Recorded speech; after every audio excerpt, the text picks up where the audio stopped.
Both are reaching in the night. All communication is hypnosis. From a whisper to a shout, I'm just choosing brighter colors for the picture in your doubt. Critics on a crystal edge, measuring the leap you take. Love letters in your junk folder, still trying to rearrange you. Persuasion in a lab coat, informative, kind of glowing. Here's a future you could live. Hey, if you let it in your bloodstream. All communication is hypnosis. Every sentence swings a light. You can call it love or persuasion. Both are reaching in the night. All communication is hypnosis. From a whisper to a shout, I'm just choosing brighter colors for the picture.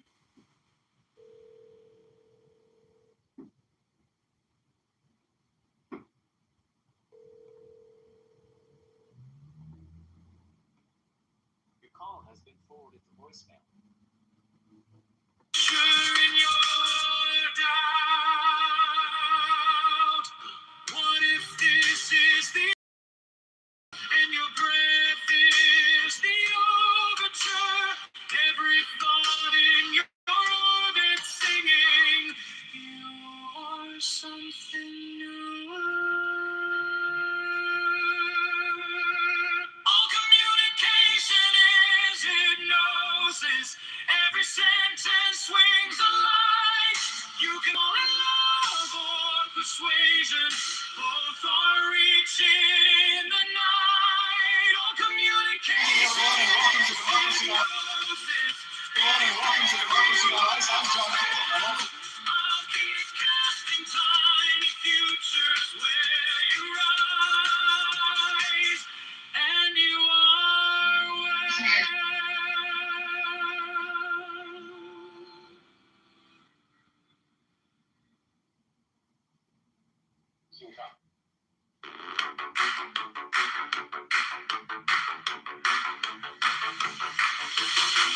Watermelon, rainbow, watermelon, rainbow,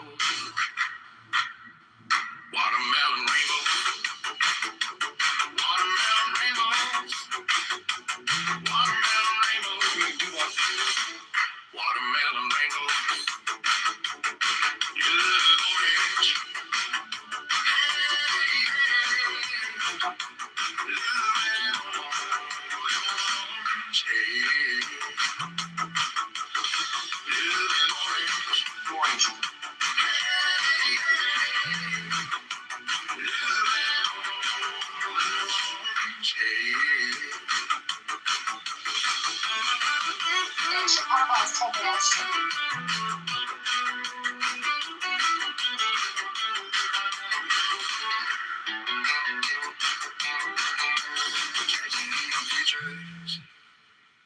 Catching neon futures, catching neon futures, catching neon futures. Blue and orange. Blue and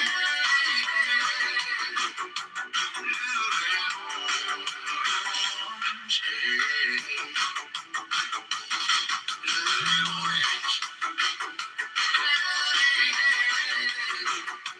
Blue and orange.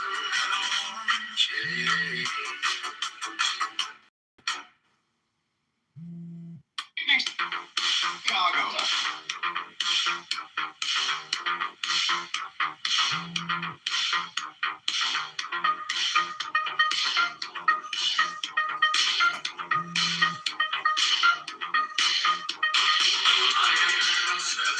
Destroyer,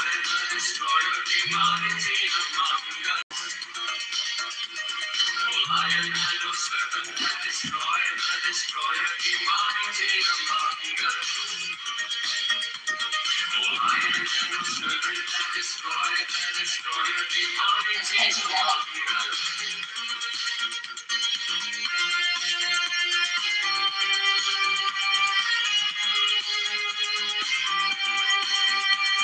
priest joins hands upon the breast of the priestess and takes back his lance. He turns to the Puano, lowers and raises the lance, and makes upon them. Do what thou wilt, shall be the whole of the law.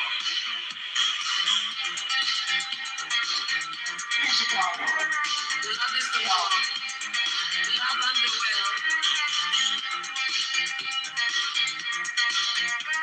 He lowers the lance and turns to east the priestess, takes the lance in her right hand and her left hand, and the left hand she offers the cup. The priest kneels.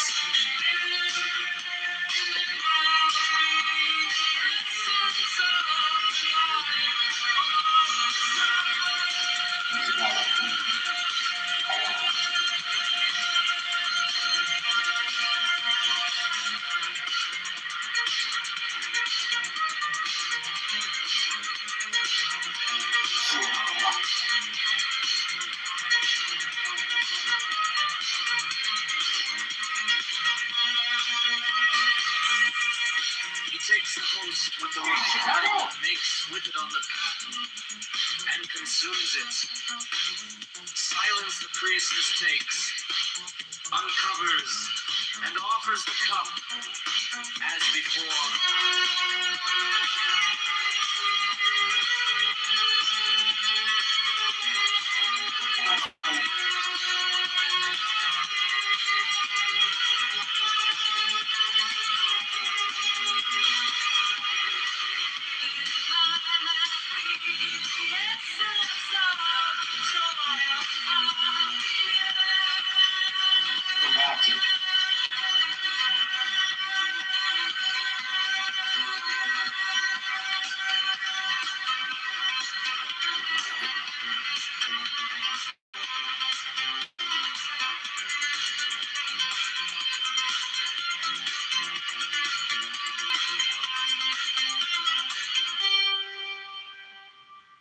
Chicago.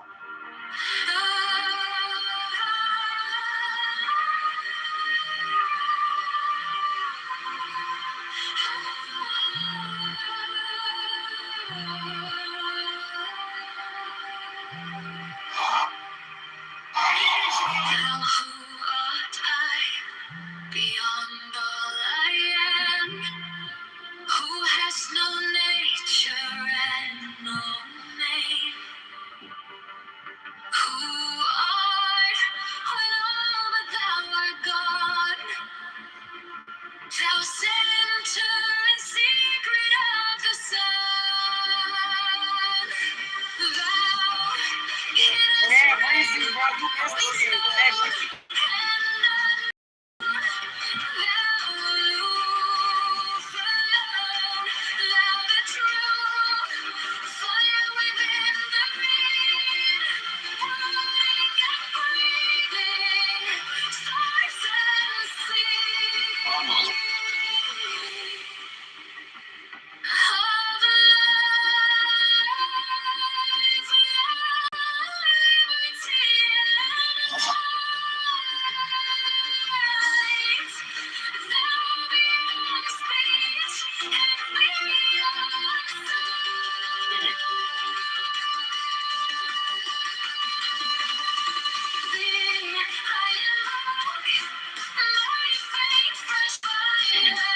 Kindling as mine intense aspire.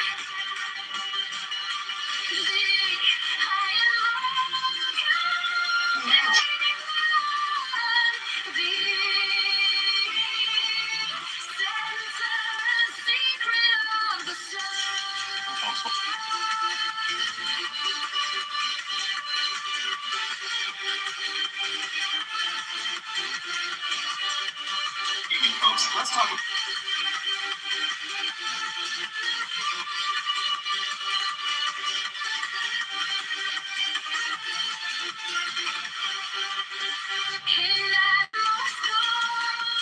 Mystery of which the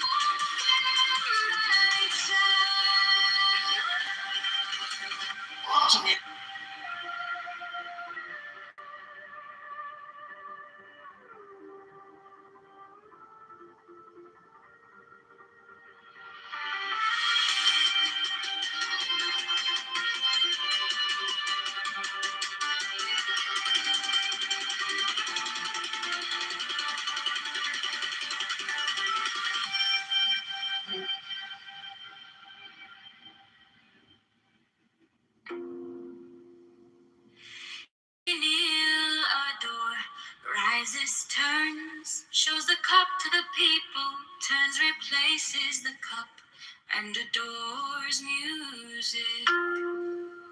For this is the covenant of resurrection. He makes the 5 crosses on the priestess.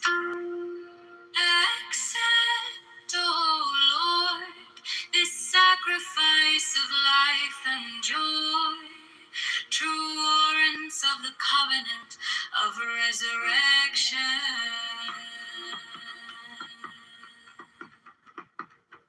The priest offers the lance to the priestess, who kisses it. He then touches her between the breasts and upon the body. He then flings out his arms upward as comprehending the whole shrine. Let this offering be borne upon the waves of aether to our Lord and Father, the Son that traveleth over the heavens in his name on. He closes his hands, kisses the priestess between the breasts, and makes 3 great crosses over the paten, the cup, and himself. He strikes his breast. All repeat this action. Hear ye all, saints of the true church of old time, now essentially present, that of ye we claim worship, with ye we claim communion, from ye we claim benediction in the name of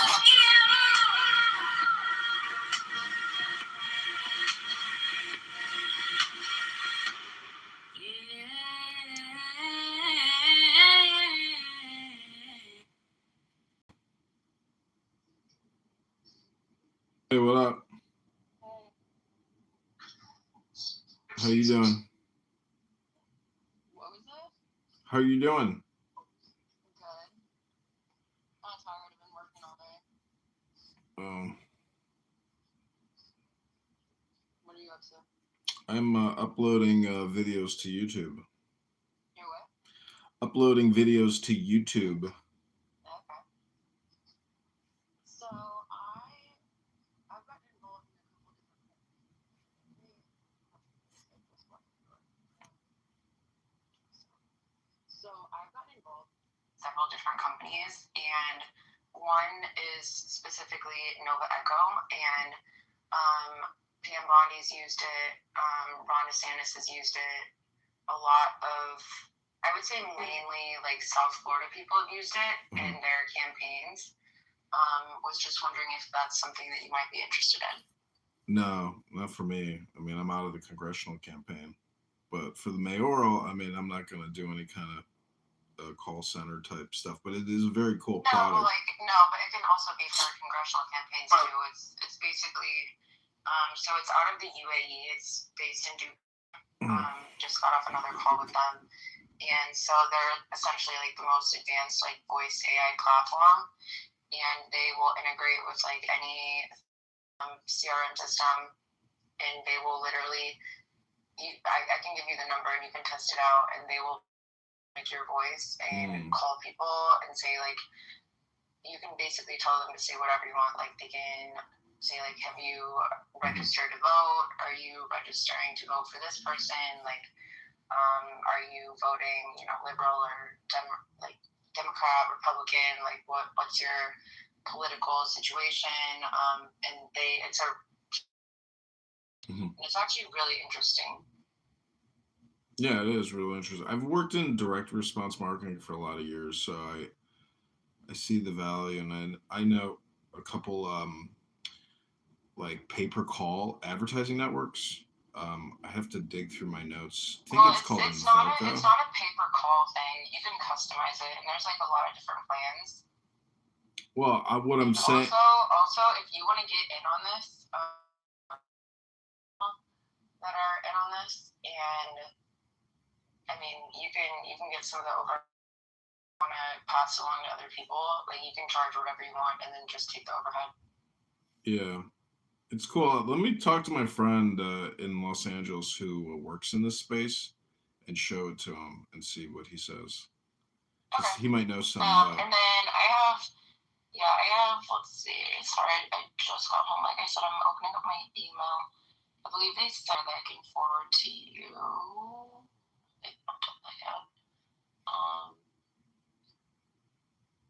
should have this one pager within like the next hour or so, and then I'll just forward it to you. Okay, cool. Sounds good. But yeah, one of the guys lives in Beverly Hills. Another guy lives in Boca. Another guy lives in Houston, and then they're like, I'm basically on board now too. I get a shit ton of money. Yeah, I bet it seems pretty dope. I want to tell. Yeah, I'll send you the number. Okay, sounds good. Well, have a good evening. I'll talk to you soon. All right, sounds good. Have a good night. Okay, take care. Bye.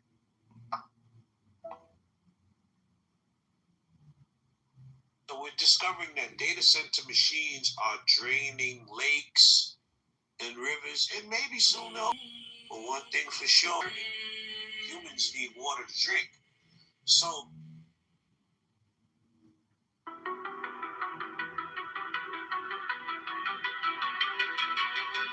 The principles.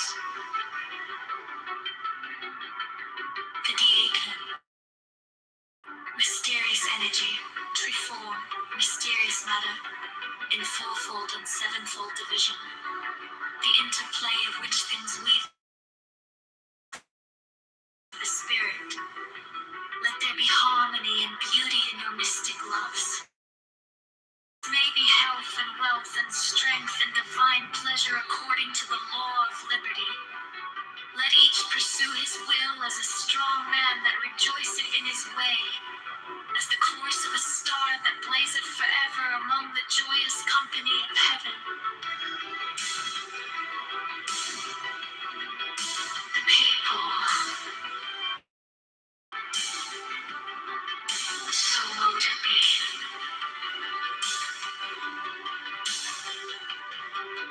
So mote it be.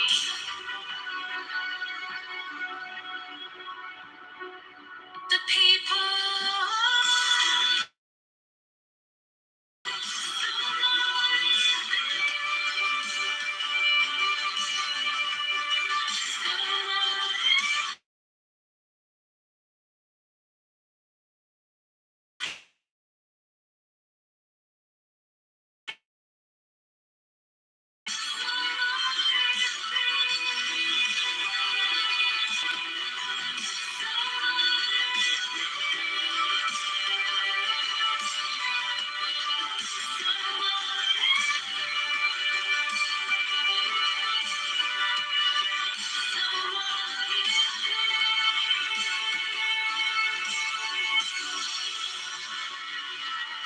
Birth.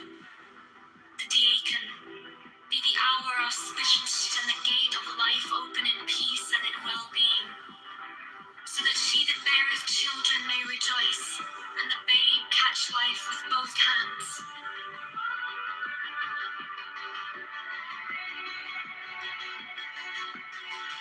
So mote it be.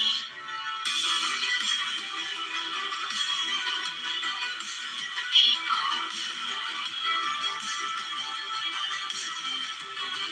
So mote it be. So mote it be. So mote it be.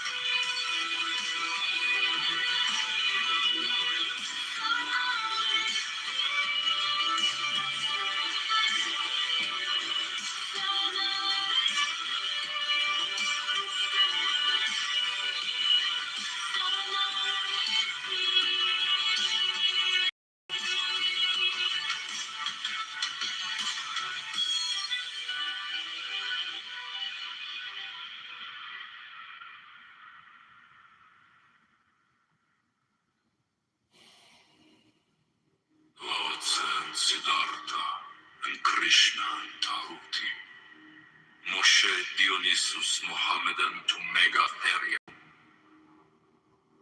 With these also Hermes, Pan, Priapus, Osiris and Melchizedek, Chem and Amun and Mentu, Heracles, Orpheus and Odysseus with Vigilius, Catullus Martialis, Rabelais, Swinburne, and many an holy bard, Apollonius Tianius, Simon Magus, Manes, Pythagoras, Basilides, Valentinus, Bardesigns, and Hippolytus, that transmitted the light of the Gnosis to us, their successors and their heirs, with Merlin, Arthur, Camered, Parzival, and many another, Priya and Onporio VII, Fet, priest and king that bore the lance and cup, the sword and disc against the heathen.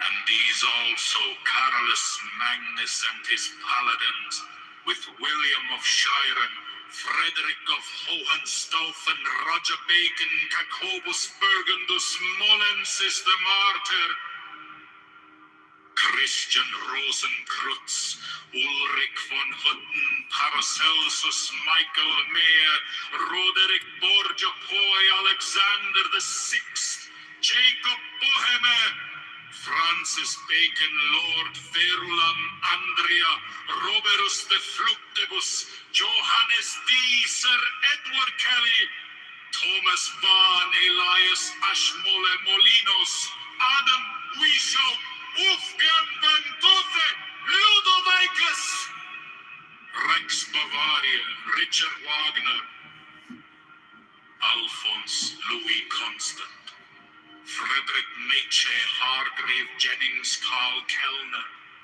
Forlong Dukes, Sir Richard Payne-Knight, Paul Gauguin, Sir Richard Francis Burton, Dr. Gerard M. Caussy, Dr. Theodorus, and Sir Alistair Crowley, O sons of the Lion and the Snake. With all thy saints we worthily commemorate them, worthy that were and are to come. May their essence be her present, potent, puissant, and paternal to perfect this feast.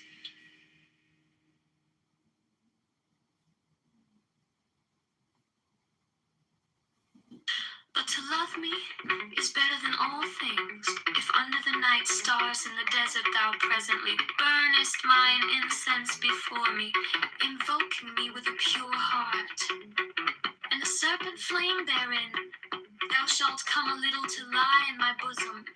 For one kiss wilt thou then be willing to give all. But whoso gives one particle of dust shall lose all in that hour. Ye shall gather goods and store of women and spices.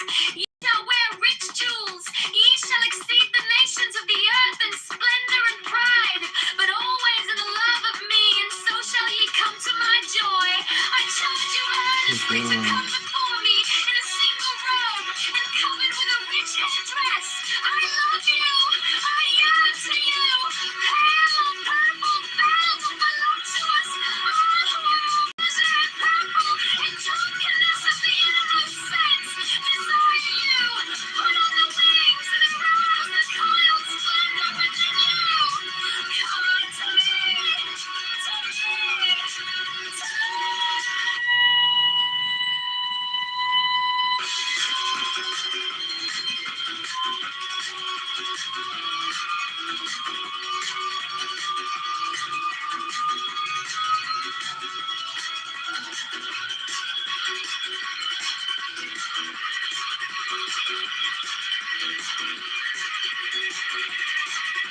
me.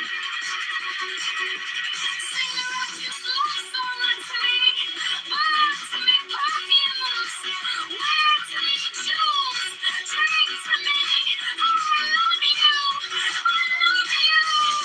I am the blue-lidded daughter of sunset. I am the naked brilliance of the voluptuous night. Sky. To me. To me.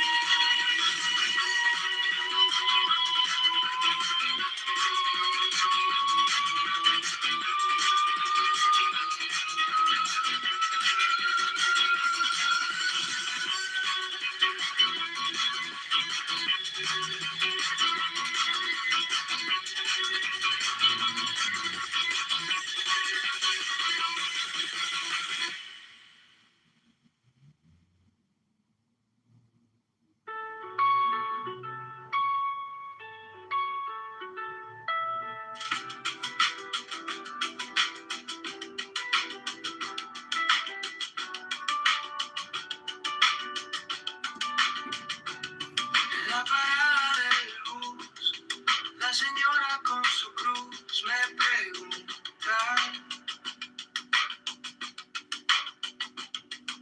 ¿y este tal yo de verdad piensa en los blues? El chaval con su café, 3 trabajos, poco pie, dice: quiero a alguien que al fin se parezca un poco a mí. John para el mayor de Chicago, para los botes, para el barrio, para las personas de las peoples que nunca salen en los libros. John para el mayor de Chicago, la voz del norte y del lado sur, para la familia en el lago que sueña un futuro azul.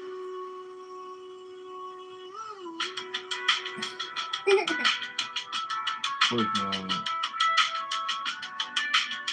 Working on it for years. En la esquina del tianguis, la abuelita haciendo tamis dice: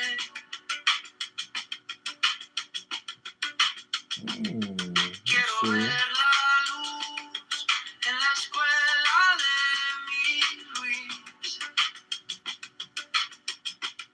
Taxi lleno, tráfico, Listen, we have un it, suspiro bro. cínico. Si votamos esta vez, cambiará lo que se anheló. John para el mayor de Chicago, para los voters, para el barrio, para las personas de las peoples, pagando cuentas con sus ritmos. John para el mayor de Chicago, la voz del norte y del lado sur, para la familia en el lago, sueña un futuro azul.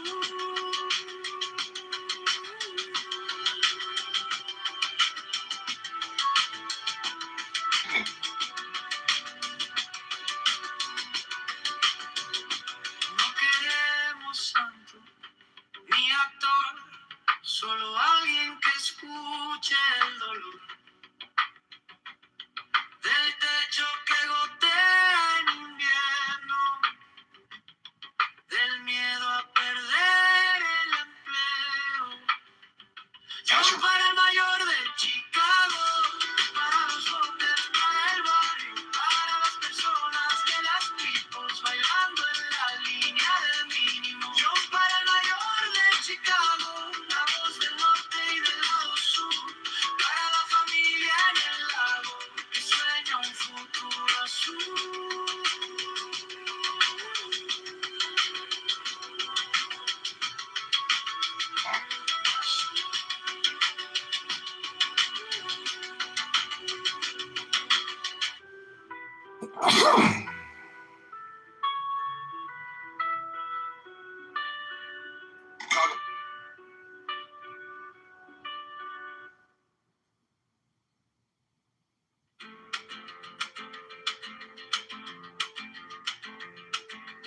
En la parada del bus, la señora con su cruz me pregunta: ¿y este tal John de verdad piensa en los blues?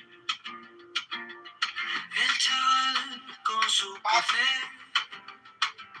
3 trabajos, poco pie, dice: quiero.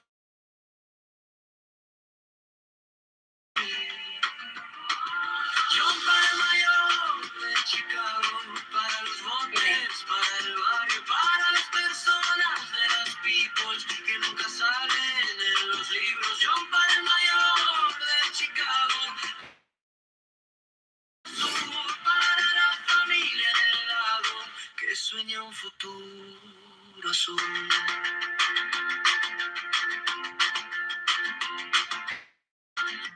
En la esquina del tianguis, la abuelita haciendo tamis dice: quiero ver la luz en la escuela de mi Luis. Taxi si lleno tráfico, un suspiro cínico. Si votamos esta vez, cambiará lo que se ve. Dímelo. De Chicago, para los voters, para el barrio, para las personas de las pipos, pagando cuentas con su ritmo. Yo para el mayor de Chicago, la voz del norte y del lado sur, para la puro azul.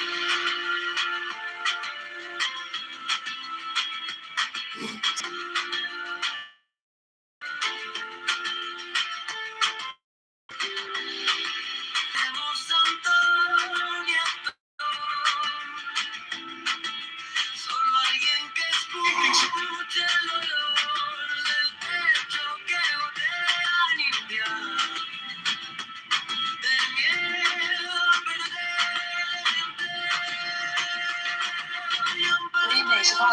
De Chicago, para los boteros, para el barrio, para las personas de las people bailando el mínimo. Yo para el mayor de Chicago, la voz del norte y del lado sur, para la familia del lado que sueña un futuro azul.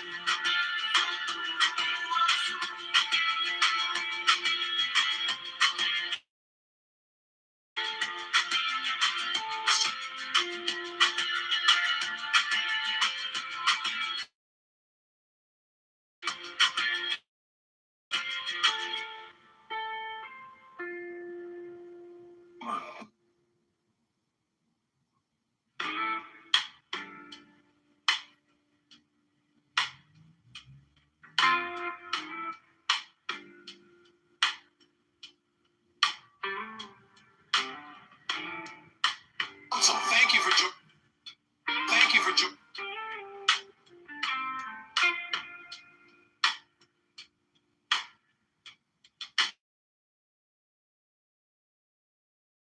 Quiet laughs over low tide. So now I'm ordering.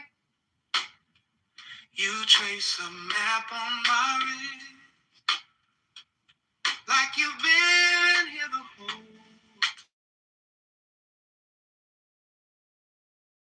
Lantern sway slow.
Thanks for having me on Kitover TV on X. Tonight we're gliding through the numbers and shape your household budget. First up, property. Maybe we'll help you on Kitover TV on X. Right here, right now, where the warm waves sway. Under this moon, I could lose my name. Only a heartbeat calling me back again.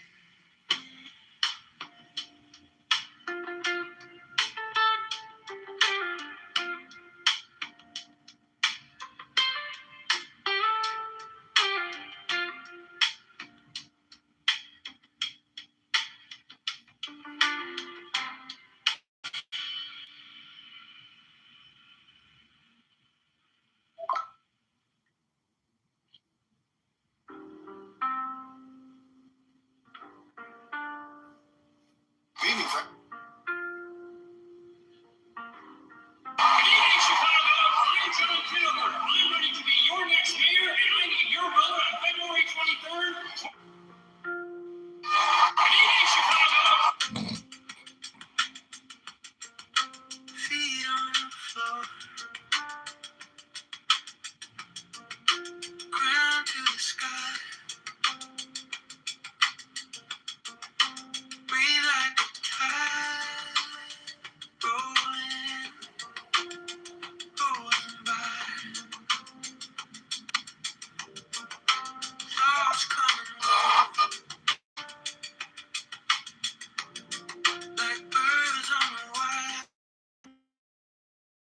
And you're watching Cityline News on Mayor Kitover TV. Tonight, the mayor lays out what's ahead for property tax and the water tax and the garbage tax. And you're watching Cityline News on Mayor Kitover TV. Tonight, I found the middle.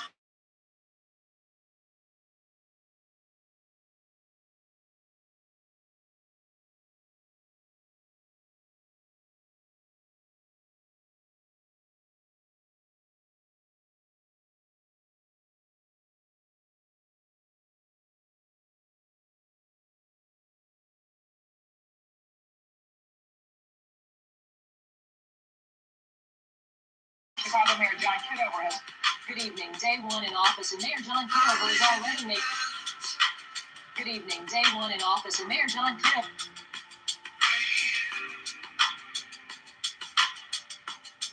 Storm in my chest, calm in my face. Someone couldn't tune my guitar. In this one quiet place, Wow. sun in my bones, moon in my veins. I hold them both, let them dance through the strain. I find the middle, right hand, left hand, same hand. Inhale the chaos, exhale the chaos. I walk the wire, eyes closed, soft heart, slow stay. I live in balance. I live in balance. Right here. Mayor, I'm cutting property taxes by 10% and I'm eliminating the water garbage bag tax. Chicago deserves a break. We're making it real today and I'm signing it right. Love and our faith in God. The liberty we treasure, the community we share, the love we respect, and the peace we bring to keep. Love and our faith.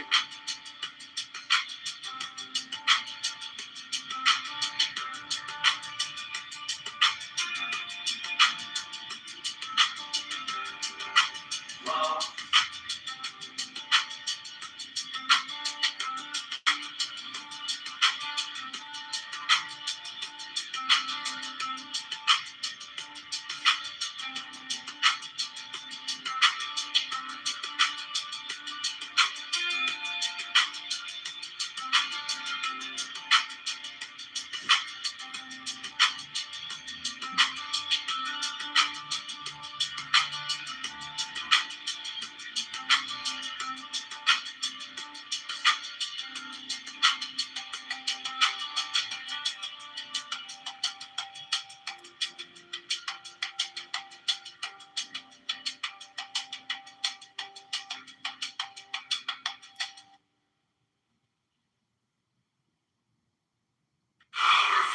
your song of Megatron, the supreme master and commander of the known universe.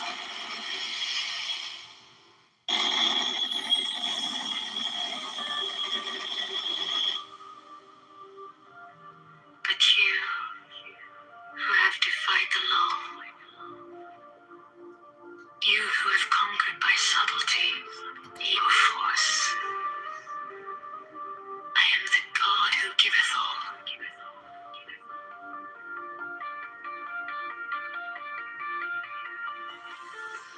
20 I ask you to sacrifice. Nothing at mine altar. I am the God who giveth all. 20 with light, love,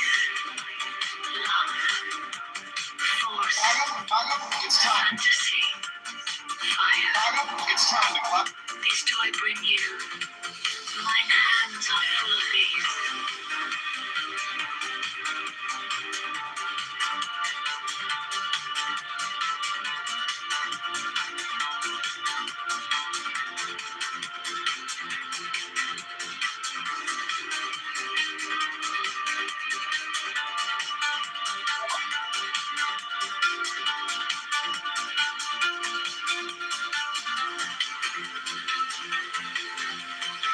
There is joy in the setting out.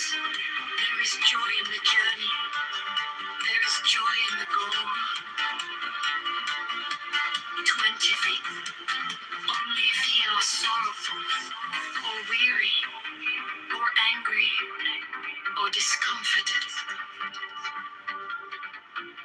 Then ye may know that ye have lost the golden thread. The thread wherewith I guide you to the heart of the groves of Eleusis. My disciples are proud and beautiful. They are strong and swift. They rule their way like mighty conquerors. 25. The weak, the timid, the imperfect, the cowardly, the poor, the tearful. These are mine enemies, and I am come to destroy them.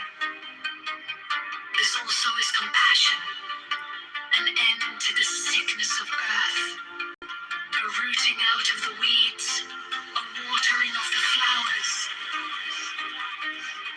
25. Oh, my children, ye are more beautiful than the flowers. Ye must not fade in your season. 28.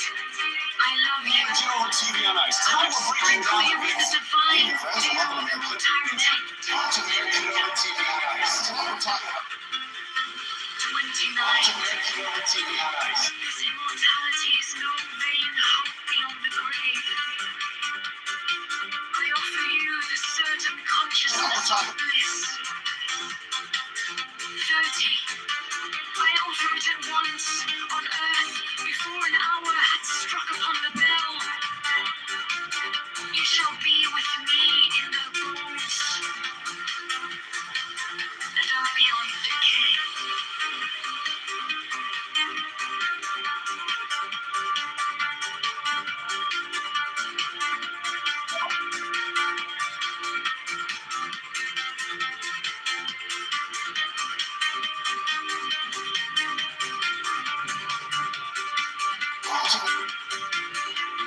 As pension debt has loomed over. As pension debt has loomed over.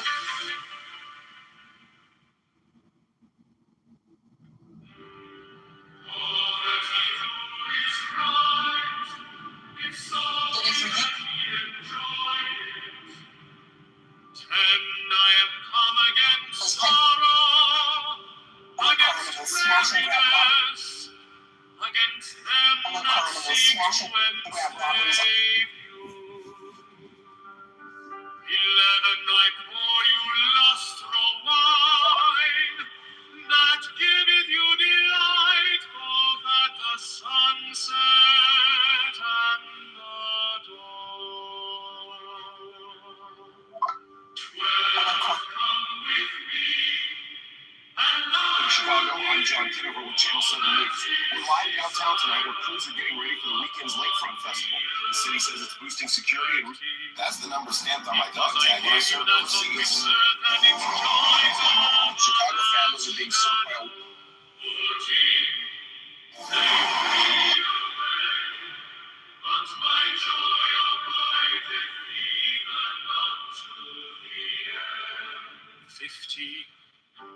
I have hidden myself beneath a mask. I am a black and terrible god. 16. With courage conquering fear shall ye approach me.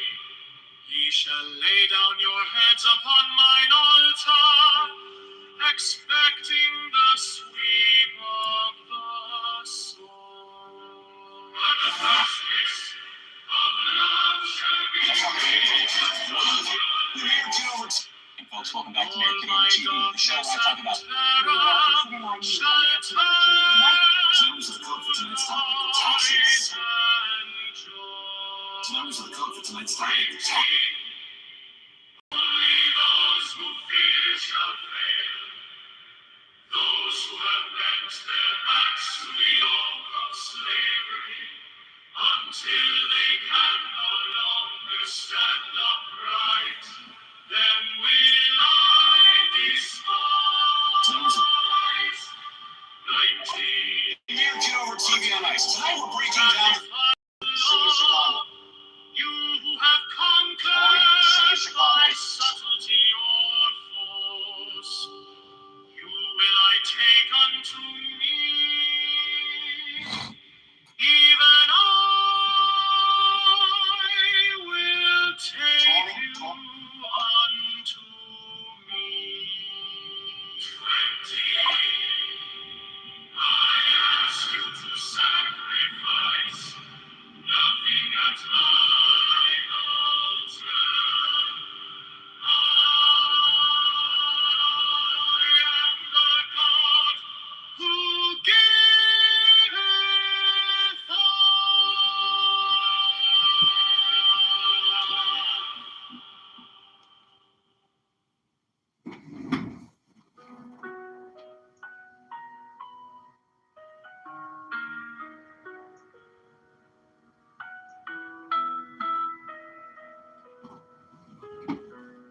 In the name of the Lord of Initiation, Amen.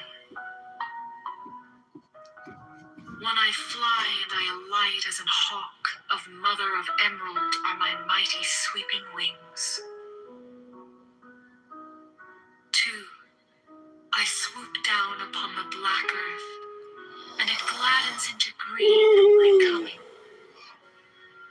3, children of earth! Rejoice!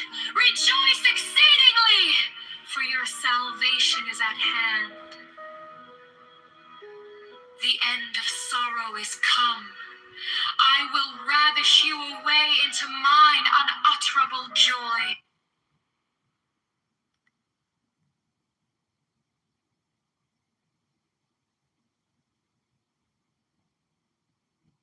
You haven't won.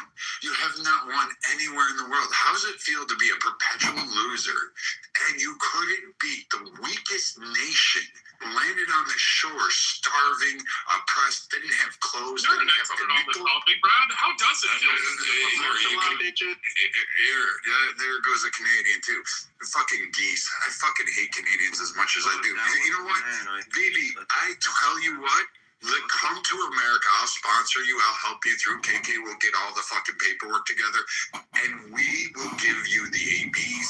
They can stay in Canadaran. I'll let Pepe fucking do whatever he wants to up there. He'll take his little league of baseball bat and start cracking heads and letting these guys cry. Because personally, you don't belong in Canada. That's an insult to fucking men.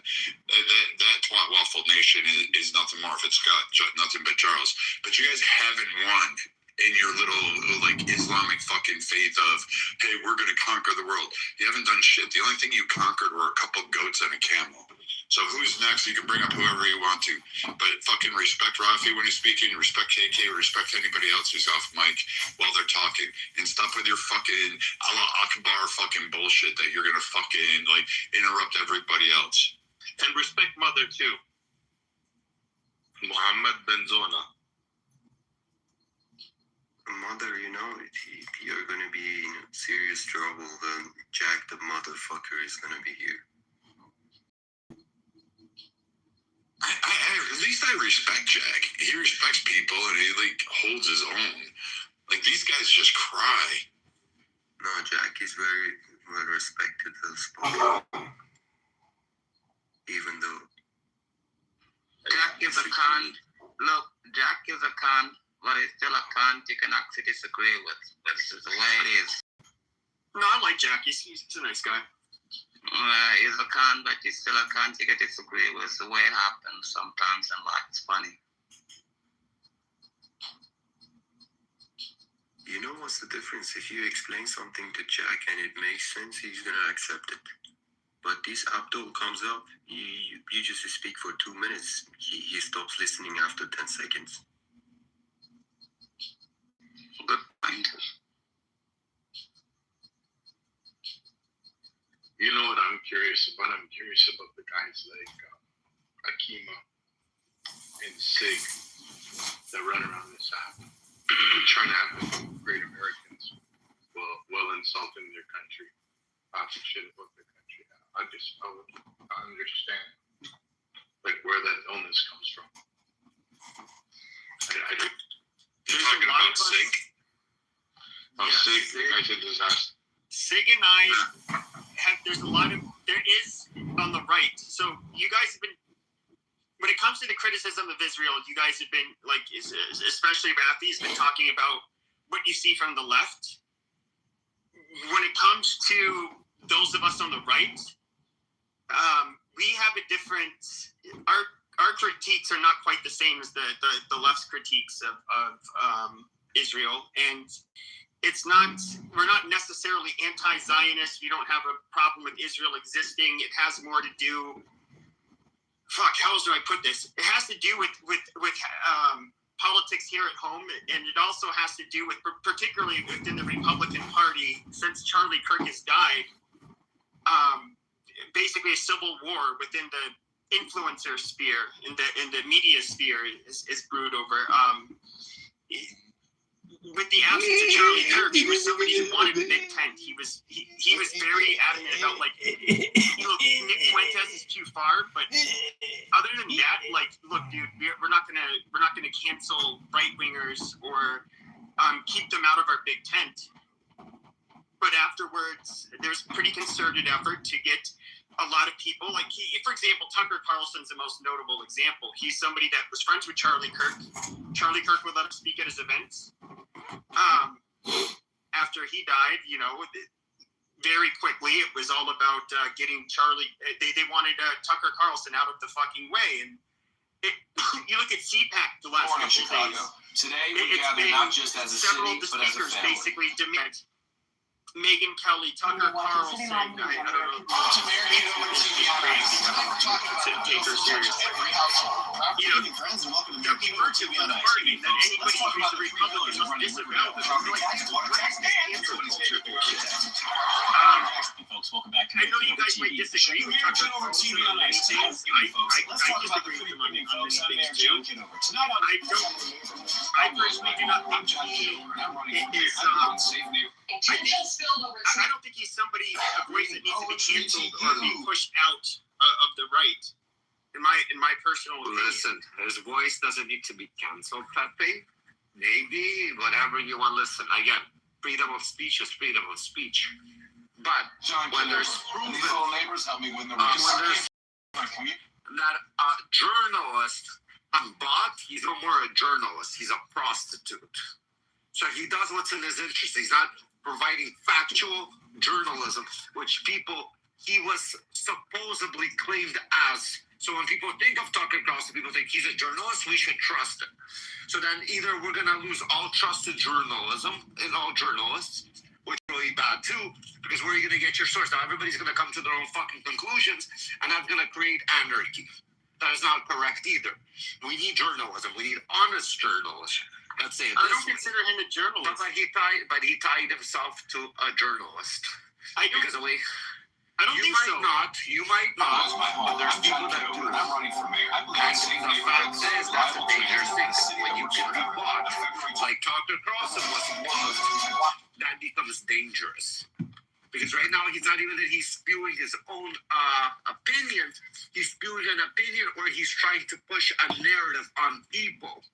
Because he was bought like a prostitute. And that's what makes it dangerous. He might not even stand for it, but he's not bought. It's proven that he was paid. Oh, no, By he's the a Qatari partnership. government, it was proven. No, that's called being bought. If Donald Trump today took money from another foreign country, he is bought. Correct? Or any type of gift like a house, if he does their jewelry, or anything, that is You have called to do being their bidding. bought. You're going to question what the fuck is going on in the government. Mm-hmm. He is right now a prostitute that was bought. So now we know he was bought. There's proof that he has been bought. So now he's working on somebody else's interest. And now whatever information he's spewing it for somebody's interest. Now question, where's this interest and where is it going to lead to? What is the end goal for it? Is it for American destruction? Is it for American division? Is it to make people fucking go against the government? Do you understand where I'm coming with this? That's what makes it fucking dangerous. Well, I think you won't like my answer or Tucker Carlson's answer. And I strongly believe that he did have these feelings even when he was at Fox News, which is kind of one of the reasons I liked watching him, because most of us knew what he was pointing at. People that were considered far right, like myself. I do think what we see is what we would like to see is a political decoupling of Zionists from American politics. It doesn't mean that we're there, and it doesn't mean that we don't help them, or we're against them in any way. But do I think that there is a very, and it's not necessarily, I'm not going to blame Israel per se. I think Netanyahu in particular, he's very savvy, very smooth. He knows Washington very well, and when you get you also have a lot of Christian Zionist fanatics. It's basically like a perfect recipe where I think that you're going to have emphatic support for Israel in a way that I don't think is the best for the United States. And I just, like to us, I do not like the gatekeeping I see, especially on the right. If the strongest Zionists in America are going to be on the right. And a lot of us have had a really, and this goes back to the neocons, the neoconservatives. A lot of us really do not like them from what we had to put up with from the 2000s. And we just want, I don't know, we just don't want them to have nearly as much influence on our politics. That's what me and I was curious to see. Can I? So Pepe, you keep talking about Zion as if though you understand the term. Could you please explain to me the secular term, Zionism, and then tell me the biblical term? We've been talking about this for years. No. I'm asking your definition. Edward, wait. What's biblical term? Well, he's asking you because there's biblical, there's Christian Zionism. So I'll answer. There's no biblical term. Yes. No, there's Christian. So the Zionism was in the Bible. Hold on. No. Hold on. I'll explain it. I can answer. No. Pepe, hold on. Pepe, you cannot explain it if you don't know where it is in Scripture. I do know. Stop. Let me answer. So Zionism, which I would say just the basic Zionism, which is not. Hold on, Pepe. What does Zionism actually mean? Again, not what people on the left have turned it into, and now you're saying you're far right. I can't answer the question. I can't answer the question because they keep on getting interrupted. No, so Zionism decoupled from Christianity would be that Israel has a right to exist and choose its own destiny and protect itself. Very basic. And that's something I would say I'm a Zionist in that sense because I believe Israel, like any other country, the country's there. I don't know where people expect these people to go. I think they have the right to defend themselves. So I'm a Zionist in that way. Now, when it comes to Christian Zionism, which it's almost all evangelicals. Pepe, hold on one second, guys. Hold on, Pepe. Listen to your terminology, okay? I want you to give me the biblical verse of the word Zion in the Bible. Please, give me the actual verse of what God calls Zion. Why don't you just tell us? Because who the fuck has that memorized? Yeah, quite frankly, you're asking somebody who is retarded, who's raised Catholic, where we don't read it. We don't read any of its sola scriptura and just say, "Oh, I read it, therefore that's what it means." Like that's not like most Christianity. You're not allowed to do that for very specific reasons. Hold on, guys. This is the reason why I asked you your definition. You gave me terminology. You're not giving me the scriptural terminology of what the scripture actually says. Let's talk about it from its origin, not from what men believe it is. Please explain to me from a scriptural standpoint versus you telling me what left and right think about the word. Okay, once again, I'm not going to bastardize Christianity by doing this sola scriptura stuff. Sola scriptura. So I'm not going to. But you're going to bastardize Zionism. Exactly. Only bastardize one thing. That's what a bastard does. Christian Zionism was not a thing in Christianity until 150 years ago, with a small group of Anglicans in England, and then it ended up spreading here in the United States. Christianity, so they never used I don't even think that the scripture, because of course it was translated, they didn't use the term Israel. It was more the sons of Abraham who were going to be who would inherit. They would inherit through the teachings of Jesus. They would inherit Christian. Could you do me a big favor? Because you say a lot of stuff as if though you're giving people facts. Facts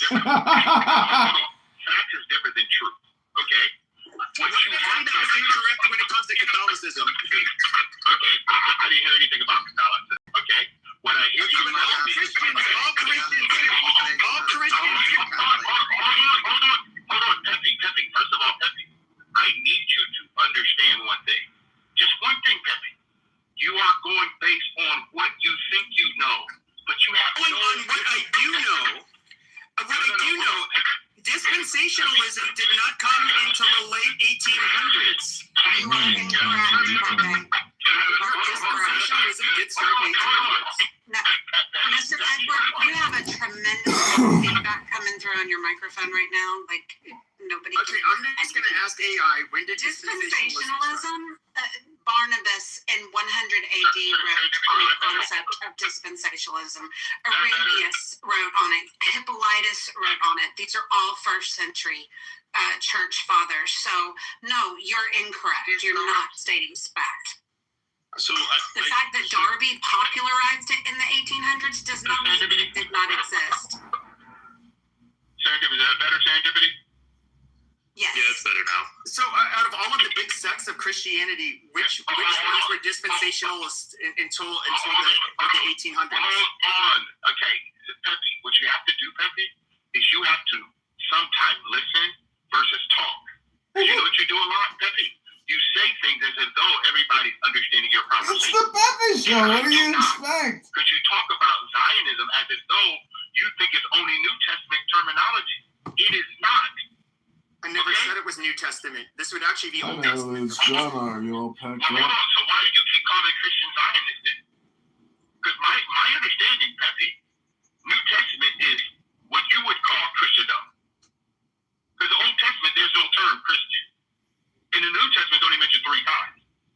3 times it's mentioned, it's negative. So the term Christian is what we call secular. Okay, it's not biblical. So let's make sure you and I are on the same page when we're having a conversation, because you're using terms in the world that do not equal what you're talking about. Nationalism and Zionism and everything else that you're talking about is completely opposite of what we're talking about. No, I think you misheard me. I said, what would a secular, non-Christian version of what just like the basic definition of Zionism be? That would just be granting them the same, saying, yeah, they ought to be able to exist and defend themselves like any other country that you would respect. Just hold on one second. Brad, you might lower yourself just for a minute to let Monica in for some reason you have her blocked, and then come back up. You know she has to be blocked, right? I don't want to get involved in this stuff. Can we let her in, please? Can you come back up, please? As long as you don't nod her, fine. Because God forbid we let the whale come and rock it. No, don't do that. Okay, so Puppy, nationalism is what you just talked about. There's 195 nations, and they all have a right to govern themselves. The United Nations is not. But I stated that was my non-Christian definition of Zionism. No. Okay. First of all, listen to what you're saying. Your non-definition of Zionism is the fact that a nation is to govern themselves. Is that what you mean? All nations are independent, correct? Am I wrong or right? I said my non-Christian definition. No. You keep saying Christian. If you say Christian, then you eliminate Israel. Am I going to get my knock back or maybe? You can support Israel despite being an atheist. Let her get in the room. Oh, fuck. She's in. You can support Did you feel the heavy weight come on? Like the last Stop. So you can support Israel despite what religion you are, despite being an atheist. Okay, it's looking at things at a national, like through the lens of nationality and sovereignty. That is a definition I gave. Christian nationalism, that's when dispensationalism comes in. There's almost all Christian Zionists. In other words, they believe it because their faith, like a lot of evangelicals, they're with their end times. Israel and the Jews play a critical role in that, and so the state of Israel, which they look at God, at Jews as being God's chosen people, the apple of God's eye, and they are to be there in the state of Israel, their biblical homeland, and with their prophecy, they will be fighting with the whole world, and then the second coming of Jesus will come, and hallelujah, things will be great. That's when we say Christian Zionism, it's basically they support Israel for distinct religious reasons. Okay, so Pepe, everything you just talked about right now, which is kind of interesting. Okay, you talked about dispensationalism, you talked about evangelicals, you talked about all these different people groups, but because they're not even real Christians. Because of who? Because of you?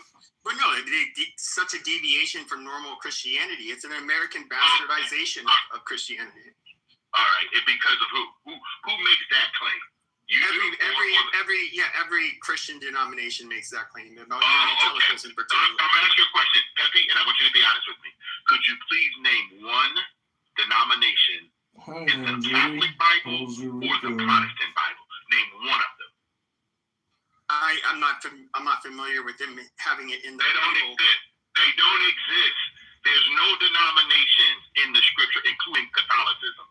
They do not. So therefore, you can be a heretic that deviates from Christianity, and I guess I don't know you. No, Pepe, you're wrong because you're out of your depth.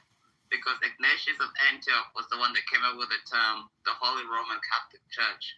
And it came out of it after Peter, our second pope. That's why we have apostolic succession. So every time you keep saying, "Oh, I was raised Catholic," you left the Catholic Church a long time ago. No shit. I never claimed to be a pious Ignatius. We all know that. Wait. Saint Ignatius of Antioch was the one that came up with the Catholic Church, which means the universal church. So when you are talking about it, you're just like, "Oh, the Zion is this, the Zion is that, and everything Zionist and whatever." You know what I mean? Edward is actually trying to educate you. And you're not listening. You're just trying to fight it. Okay, but you're trying to. We can look at all of the Protestant denominations. Hold on. We can look at all of the Protestant denominations. Yeah, but you're also. But hold on. We can look at all of the Orthodox churches, okay, throughout the world. We can look at, of course, you know, this is going to be throughout the Middle East, Asia, and Africa, and then we can look at the Catholic Church. They all. For the most part, say it is heretical, and they make it absolutely clear. And that's because they don't hold Jews to this standard where, in other words, Christianity, for the most part, believe you find salvation through Christ. We're all God's people. Nobody's special. And if you knew anything, you would know that they don't think that either. Like the fact that you're up here saying they're going to go to hell indicates that you're they think they're going to go to hell. Like, you know, no. This is embarrassing. No, it's not. Shut up, you low IQ. Goddamn. Oh, you're Muslim. Oh, Aisha got raped at 9 years old. These Muslims, they have nothing intelligent to say. Shut up. You're saying it on Palm Sunday. It's embarrassing.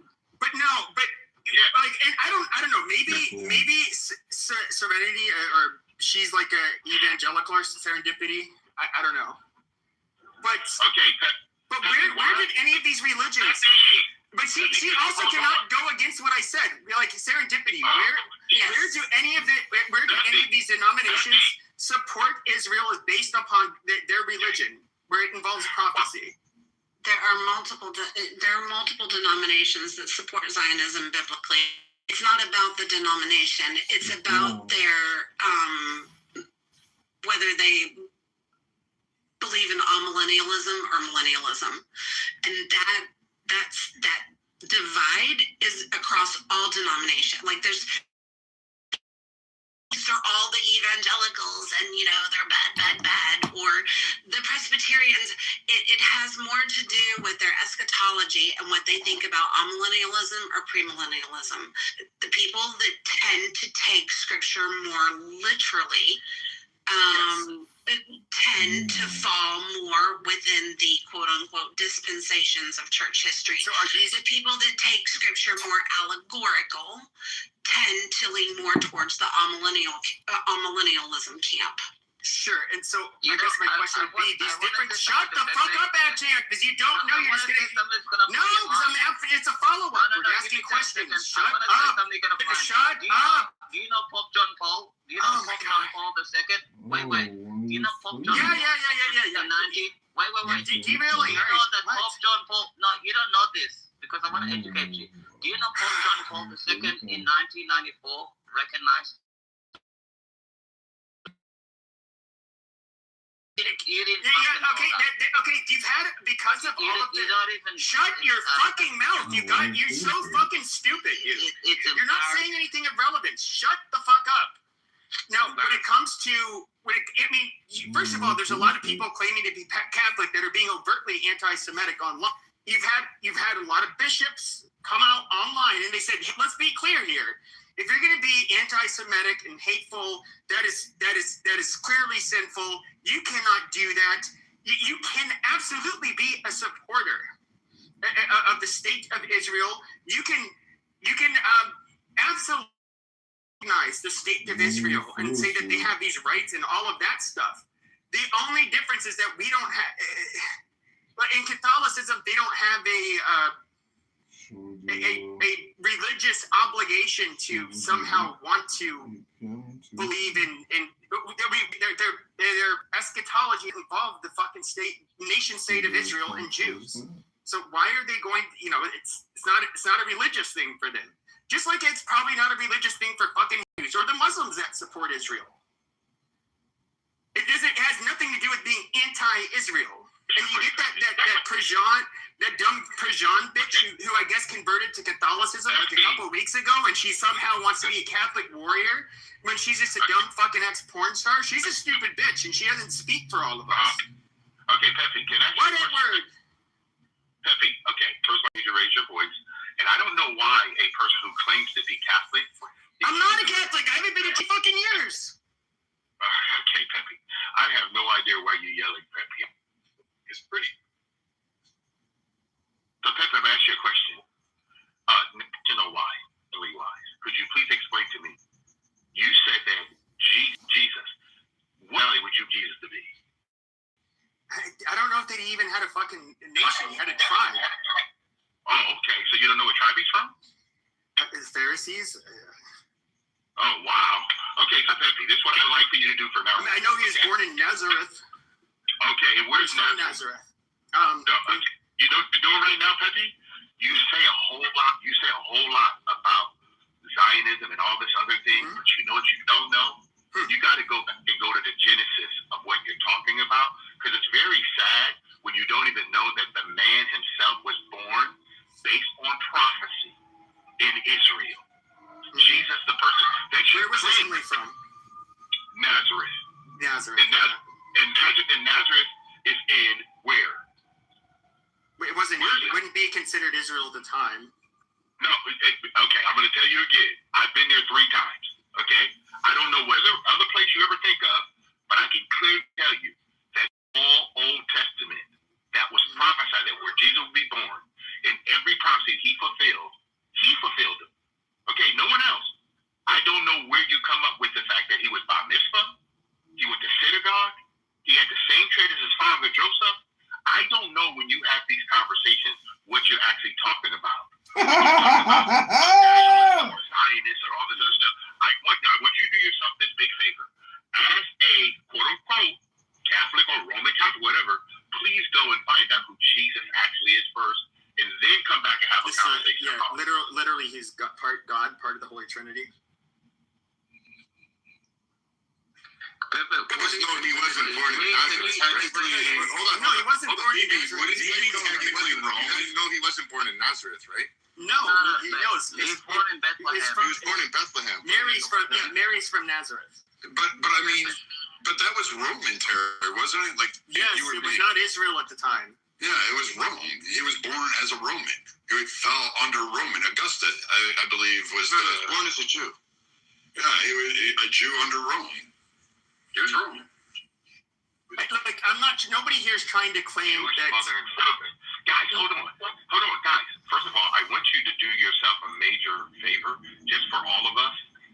If we're going to talk about anything historical, let's go with the historical, biblical facts. Whether you want historical facts or biblical facts. We just did that.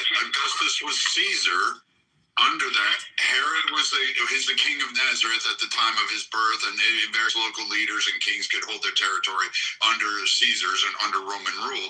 But ultimately, Rome, it was the Empire of Rome. He was born as a Roman citizen. He's right.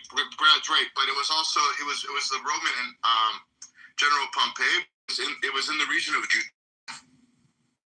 Outside of Judea. No, it was in Judea. Knowledge today, just a little bit. In 63 BCE. Hold on, guys. Today is considered Palm Sunday. Okay? Amazing. I know, amazing. He actually rode into Jerusalem on a donkey, which was prophesied. Okay? Prophesied 2,000 years before it ever happened. That he would come in, and you know what they call him? The King of the Jews. They not call him the King of Rome. Christians call him that. Oh my God. Okay. I'm sorry, Pepe. Pepe, I don't know if you know this at the time, Pepe. Every person that followed Jesus, all 12 of the disciples were Jewish. But you know, like the king of the time was Harold the Great, right? I got it, guys. And then you know what he named Jesus? Oh my God. You guys, I'm sorry. No. He named him the King of the Jews. The thing is, though, is that he mocked him as King of the Jews. Like with Pilate, they turned him in because they wanted to execute him. They said they mocked him by saying he quote King of the Jews. But he had what was considered by many people, I'm not a historian, but what would be considered heretical sect of Judaism. And so, yes, he had his followers, and they were Jews. The original Christians were Jews. Amazing. Nobody's denying that part. Shit, and then if you look at his time frame, the Christians, how violent they were, burning the city, killing Roman children. They set fire to the north end. They created they destroyed the water flow into the east end of the city. So, very barbaric times for everybody back then.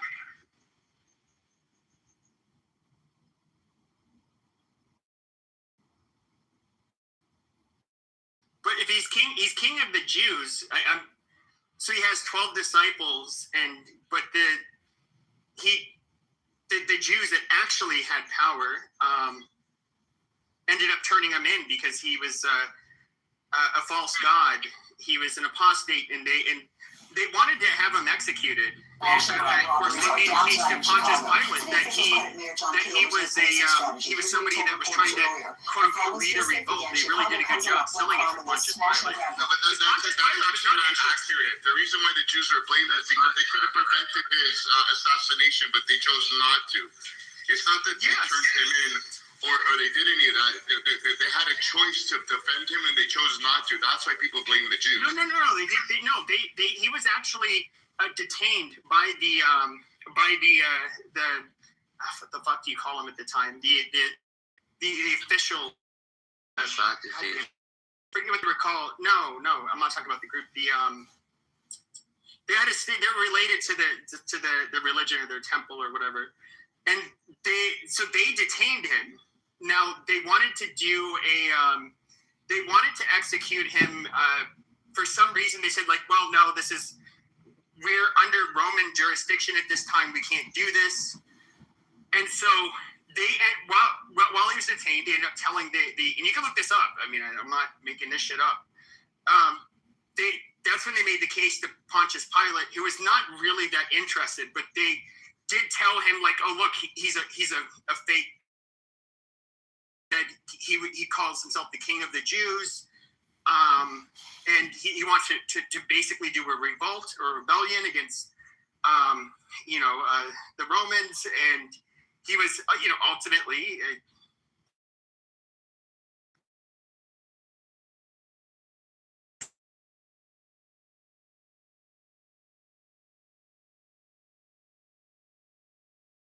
Fucking Christians were Jewish.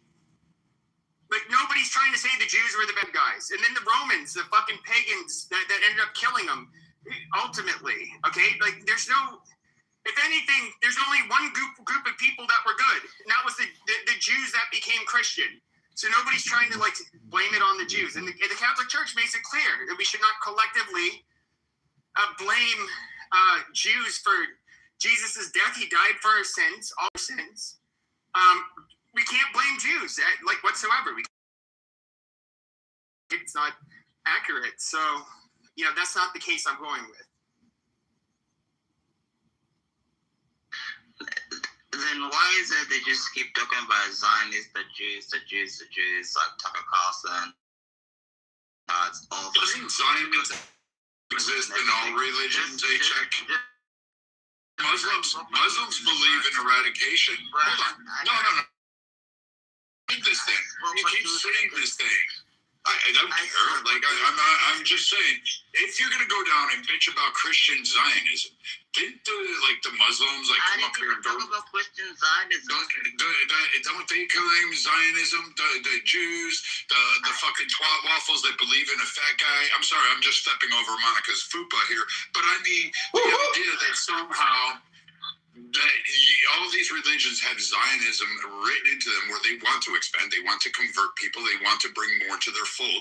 Literally, the foundation groups across the world are designed to bring people into their masses. So Zionism and its eternal right to exist and expand, the Muslims say they're going to conquer the world, right? They say, we're going to take over your territory.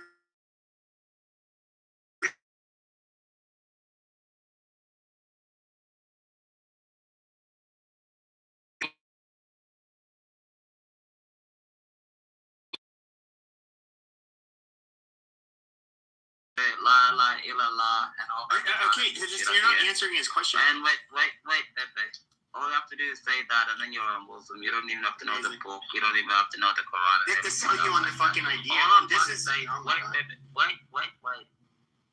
All I'm trying to say is that when these people, these modern day, like, you know what I call them? I call them edgelords. They think it's nice right now to be anti-Semitic, to hate on the Jews and Candace.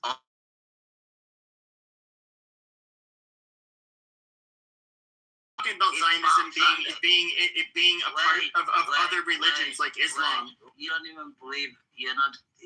You said you haven't been to church in 20 years. Yeah, I know, but you're not answering. Give me a break. My belief has nothing to do with this. Let me land.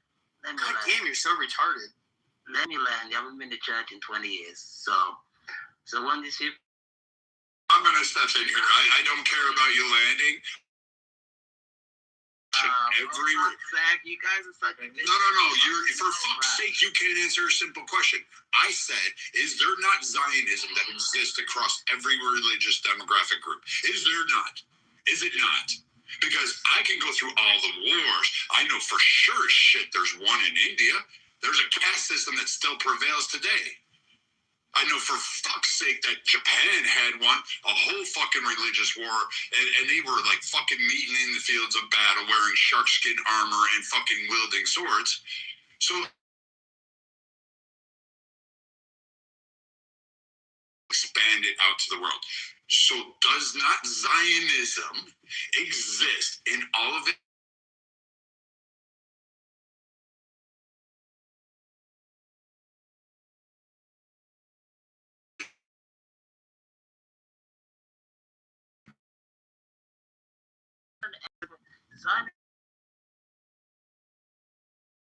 And all the things. I mean, in 1970, they passed Zionism they passed Zionism is racist. They passed Zionism terrorism and everything. They had to rewrite it in the 1990s because of it. And people just take the propaganda and eat it up because of the clicks and everything else like that. Why do you think all these bots, Elon Musk? Morning, Chicago. Today we got that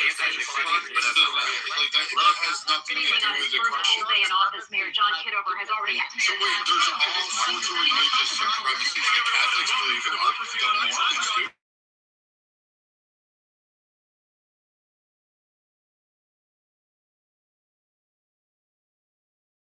But Muslims do. I mean, bro, if you've made up, they absolutely.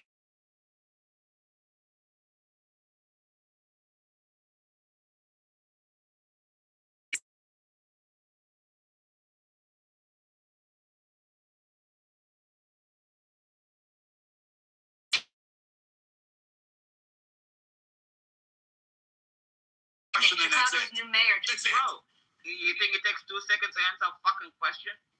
Yes, I do. Next. I got a question, Brad.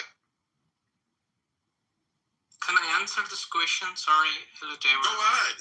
All of you can answer it. I'm just sick and tired of thank you, sir, for asking.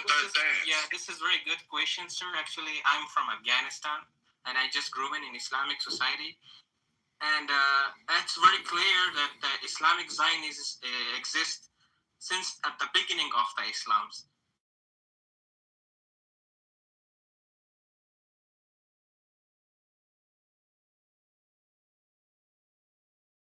Were there for a long time. So what was that?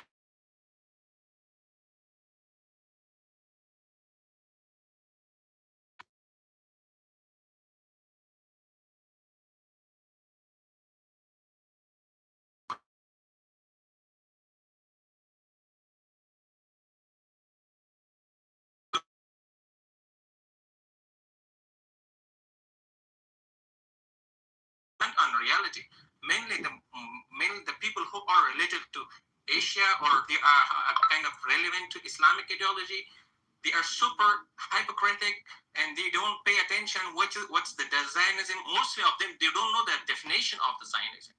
So if they know the definition of the Zionism, they will come that the Sharia law is stand on Zionism. It is just two different terms, which is calling Sharia law. My definition is for that. It's the Zionism, Islamic Zionism, But the thing is, what is the difference between the Israel Zionism and the Islamic Zionism? This two different definitions. Israel is just, they are trying to have their own rights to be exist. They don't send the jihadists to the other countries, and they don't talk about this religion supremacy, and they don't want to talk about invasion in other countries. But the Islamic Zionism is very different. They want to expand all around the world, and they are just going to different countries as immigrants, and they are doing their expansion of the Islam ideology, and they are spending $1 trillion on that. Look at most of Arabic rich countries; they are spending this money on this. Iran is spending the money. So and they are just doing this kind of activities since at the beginning of the Islams. Are you see from, the expansion are you of the from Islam? Iran or something? He said he's from Afghanistan. From But Afghanistan. I'm just curious. This is the one thing that I'm curious about. Because you brought it up. So I can understand like Sunni Muslims, somewhat all Muslims, similar to Christians that we proselytize. Now I do, if I recall correctly, one of the main differences between Sunni and Shia Muslims, the Shia, the leaders generally have to be a descendant of Muhammad. Is that correct, or is that too simplistic? There's two different definitions about the Shia and actually the Sunnah. Even the Sunni Muslim is not calculating the Shia as a Muslim, but and most of them and the belief that the Shia is not a Muslim. If you listen to the Shia is saying, or the Sunnah is not a Muslim. So because the conflict is just begun because of the different vision about the sovereignty of the Islamic State on the beginning, which was a conflict between the Muhammad family, what they're saying. So that division just created at the beginning of the Islams. But now there's two different. If you see the books, the references, they have a different vision, and each single issue of the Islam. And so there is what does this all have to do with Iran? Well, no. I asked him a question. It's completely pertinent. He's asking. No, I know. We went off on a tangent, guys, for like 3 hours. No, maybe it's my fault. I actually asked because it was getting repetitive between Edward and Pepe about Zionism, and Pepe was doing a good job standing on his own, and then you had Achu sit there and like start doing his little soundbite things, and it was Christian Zionism was the attack, and people were getting offended. But my point broadly, I mean, of course, it was correlated to Jews. Of course, obviously, it was going to go down that pathway.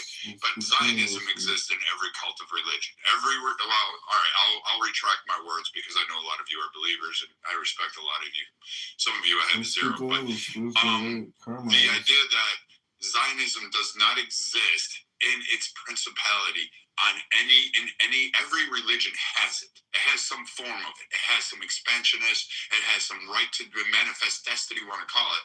This is what got us here. And the young gentleman that Pepe was just speaking with was answering, and he was because he came from Afghanistan, and he agreed with me. So it's actually, we turned the conversation around, and we back onto like, Israel's not the only one involved. I wanted to ask you this one question. Can I ask you one question? Because that was the reason I asked you the previous question. If the Shia, let's just say Iran could grab the globally, just hypothetically. Now, it's my understanding that you have to be a descendant of Muhammad to be a leader of any kind. Would that mean that only they could be leaders and not any of us peons that are not a descendant of the Prophet Muhammad? No, actually, my question is actually what I want to say about that. I will come to your answer, but my question is, I'm quietly agree with the Waking. He is just like made a lot of good sense. Hey friends, one thing I do See, every my day question is one scoop what of we're Gender doing Mix. the I Arabs built this by for the name myself. of I have not jihadis, built it by for the name you. of It's spreading good the for Islam all in genders, Africa. all ages. And What he we never, did is we researched all the he scientific never literature. spread or expanded the Islam by peace. He took that by force. There's a point So me, I had a different culture. We had a different type of writing. Yes. And they came Get to up my here, country by Coptic. sword. Get up on stage, bro. No, my sword. No, by the sword. When they came to my country's territory by swords, the reason was they said, we want to expand the territory of the Islam. The state, we should make the more point of Islamic privilege and based on priority world. Islamic Sharia states, which is still existing all around the world. So that's what I'm just saying. Why the people are not mentioning still the expansion of the territories by the name of the Sharia law and it's ongoing, and the people are not mentioning that. My question is why only the Judaism, why only the Jew, why only the Israel is the topic? Why people are not talking about? No Jews, I mean, no Jews, they don't give a fuck. Dude, why you're derailing, bro? Again. I'm telling If I may, sorry. So are you saying or suggesting that we should fund and arm the Muslim Zionism? Well, technically, we already did. That is already exist. That's already exist. We've done it, didn't we? Yeah. We At armed. the We beginning trained of Afghanistan the, not once but twice. We did it in Iraq. Give me a time. I just want to explain. When the Muhammad just came, he expanded. No, you're He withdraw the Jew from the Mecca, from Medina. You cannot say. No, I think he's lost in. Hold on. I think he's lost in translation. They're not implying that Muslims or that all religions supported Israeli Zionism, but that like within their faith they have something similar to Zionism for themselves. I just have a point to make here. The difference between what he's suggesting now, like that happened 1,400 years ago. Now we have international law, and we have like law that and code of conduct that we should follow. So justifying what Zionism are doing now, or Zionists what are doing now to what the Muslims did 1,400 years ago is not very justifiable. No, we're talking about even today. But even if we look at like what is fucking Iran doing today? Like you're acting like you're acting like what they do is okay internationally. Like this is so fucking retarded. No. They are still doing that. Look at the African countries. What they are doing in my country currently. You saying that it's just. For not just only for 15 years ago. They are still doing that, and all around the world they are doing that. What country? You don't say Afghanistan, baby. Okay. No, that's just what the gentleman just mentioned here. These are extreme. Not just only mentioned, just study the whole geographic of the Islamic State, what they are doing that. No. What these people are doing for the Sharia law. You guys still try to convert the peoples, and by the force, I can give the examples in Pakistan, I can give the example in Africa. You see how they are killing the Christian in Nigeria? So why they are doing so? Why they are doing in Somalia? What is going on in Somalia? You know that?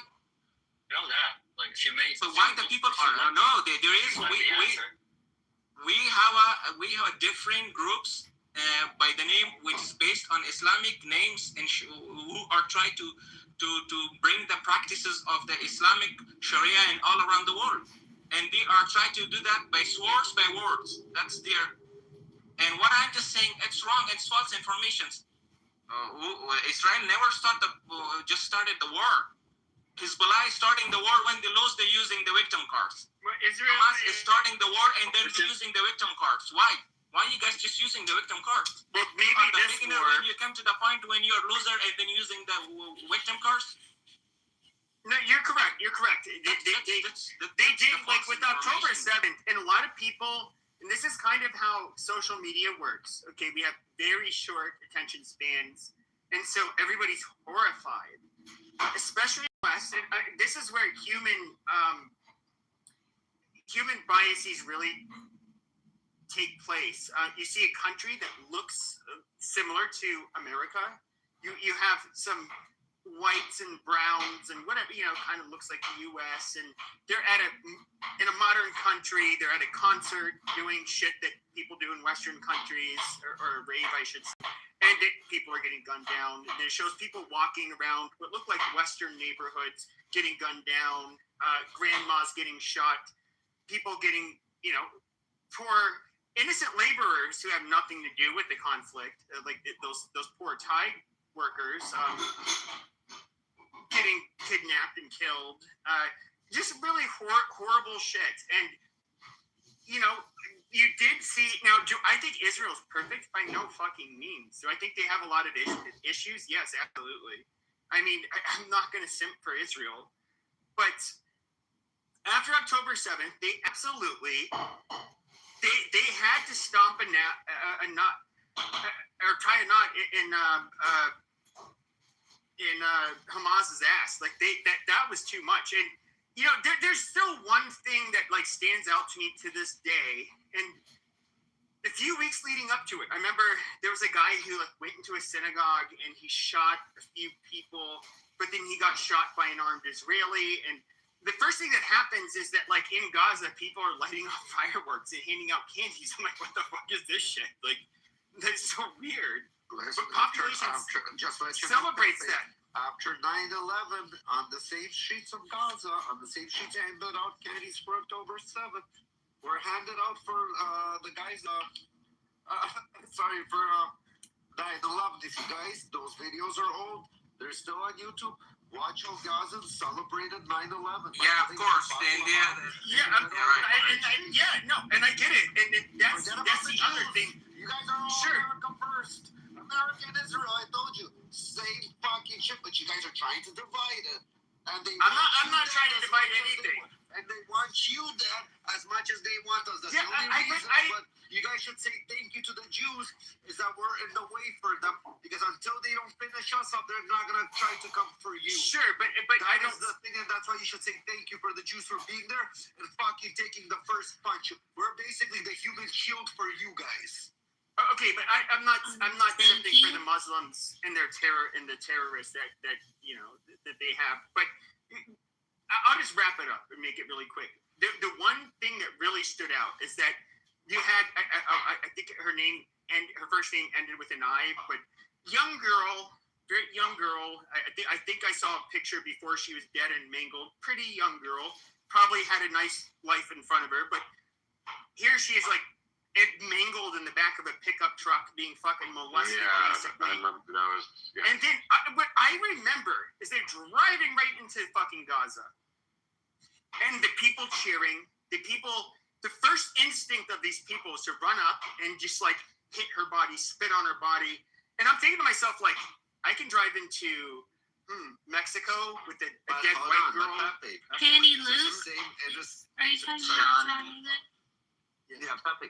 And these are the same innocent civilians, and you know that there's a death toll in Gaza that they have, that they say innocent, and they're not distinguishing between Hamas. No.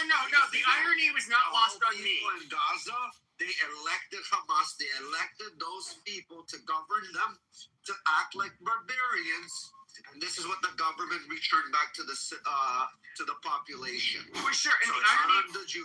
The irony was not Americans. I want to pick up that little Palestinian flag again. Yeah, the irony was not lost on me, and I remember thinking to myself, like, you could go into, like, any part of Mexico with a dead American girl in the back of a car, and they'd be like, oh, Dios míos, oh my God, oh, you know, like, they'd be like, holy shit, that's so horrible. You would not see, like, Mexicans spitting and kicking her. Like, it was so damn barbaric. It's so fucking weird. Yeah, you had I don't know, fucking Karen cities on here asking for reparations, arguing with Bibi that, you know, he did make reparations because he's a Jew, to those same people who celebrated and spit on a young girl. And I mean, shit, I wish we would have killed them all, because they had no problem doing that to Americans, and yet people seem to forget that there were Americans killed, and I would have murdered them all. Yeah, the majority. This is the reality. Can I have one conversation? Shortcoming. You can add that. Please, sorry guys to say that. You can see if you go to the United States, all Muslim mosques, you know, they will just still are cursing and the 5 times of a prayer, the Israel and the Nasara. Nasara means like people who are not Muslims, and those mosques are funded by the United States government, and they do not have a control on that. Remember what's their hypocrisy? One day I was in the mosque, I was telling, can you guys pray for 410 people which has died under the bombardment of the Pakistani aircrafts in Afghanistan, and they killed the drug addicted people, and they bombard the addiction center and the Kabul center. Do you know what they said? Those Arabs start to say that those Muslims, imam who were like, and there were a bunch of other people and Muslims said, no, we are not playing the politics here. Don't mentioning these things. I will just say, wait. You guys are praying here 5 times, and the 5 times pray you are cursing the Israel, and you are praying for the Palestinians. So we are Afghans or other people who are under the suffer. We are not human beings. We are not a Muslim. So what I'm just saying, these people are really hypocritic, and I'm fully as I'm Afghan, I'm fully support the Netanyahu. I'm fully support the Israel. They have rights to defend themselves, and you guys should be not affected by the wrong propaganda of what's ongoing in the social media. And Palestinians are making the fake videos, and we knew the few. I know there is something is wrong going. We not say that 100% are fake, but 95% are the fake videos. We calling those acting like Hollywood. Yeah, so but that's hold on, why the but hold on, sentence. but hold on. That's it. What the room needs to be asking. I didn't understand. But what the room and what the world needs to be asking is, so all these pro-Pali supporters were crying about Gaza the past 2 years, but nobody's upset about what's going on with the Iranian people. In fact, the pro-Palis are against them, calling them liars, calling them scumbags. It's because the Zionists, it's a friend of my enemy distinction, and if we look at like, it absolutely is. If you look at the people that are pro-Palestine, these people only support the IRGC. Well, I'll tell you, hold on. So they're so deranged that they believe that Israel is attacking the IRGC to deflect the court case that Bibi has over bribery over a box of cigars. And said that on October 7th too. They said the Gaza thing was I mean, this is. Do you guys realize how retarded that is? But I wanted to say, Bibi, this is where the hypocrisy, like going back to what we were talking about earlier. Cigars. Like what we were talking about earlier. Actually, shut the fuck up. No. He's actually correct, Pepe, on this front. He actually knows what he's talking about. Please listen to Pepe on this. He's right. Amazing. So. Wow, you got endorsed by I don't think he knows what I'm gonna say, but you just got endorsed. You should take it. Yeah. Well, thank you, I guess. But there is a reality that if those, and I expressed this many times, if those were my people, that just let's just say they were like people that were like Corsican and Acadian that lived in, it's the Corsicans and the Acadians. Apes came into this country and they did what they did on October 7th. I'm not gonna lie, like I would, wrath and fury would be what I was saying. I would be for doing like not gonna lie. A lot worse than what Israel did. And in first world countries, however, we do show a level of restraint. And I don't. Of all of the criticism. You've heard me talk about Israel and Zionists. You've not heard me really bitch about what's happening in Gaza. The reality is, though, I think that if that happened to the U.S., the number one concern would be, okay, they did this to us. We're going to go in there and we're going to fucking rats. And the number one priority would be killing the enemy and prioritizing the return of American soldiers. And so if it meant that, well, I mean, we have to blow the place up because, we don't want our young American boys, at the expense of being... The return of the American boys and girls that were captured by the Gazans on October 7th. Americans weren't fighting that war. Israel was fighting that war. It was Israel that got them back for us. Yeah. So there was Israel that was fighting hand in hand. They sent their boys, young boys and girls, to retrieve those Why the Americans. fuck did you cut him off? He's autistic. Let him finish. I'm just saying, and you guys are complaining that Israel is doing a joint You can talk for like 2 hours. forces with America right now. That America somehow fucking is doing a favor to Israel. No, one hand washes the other. That's what we say in life.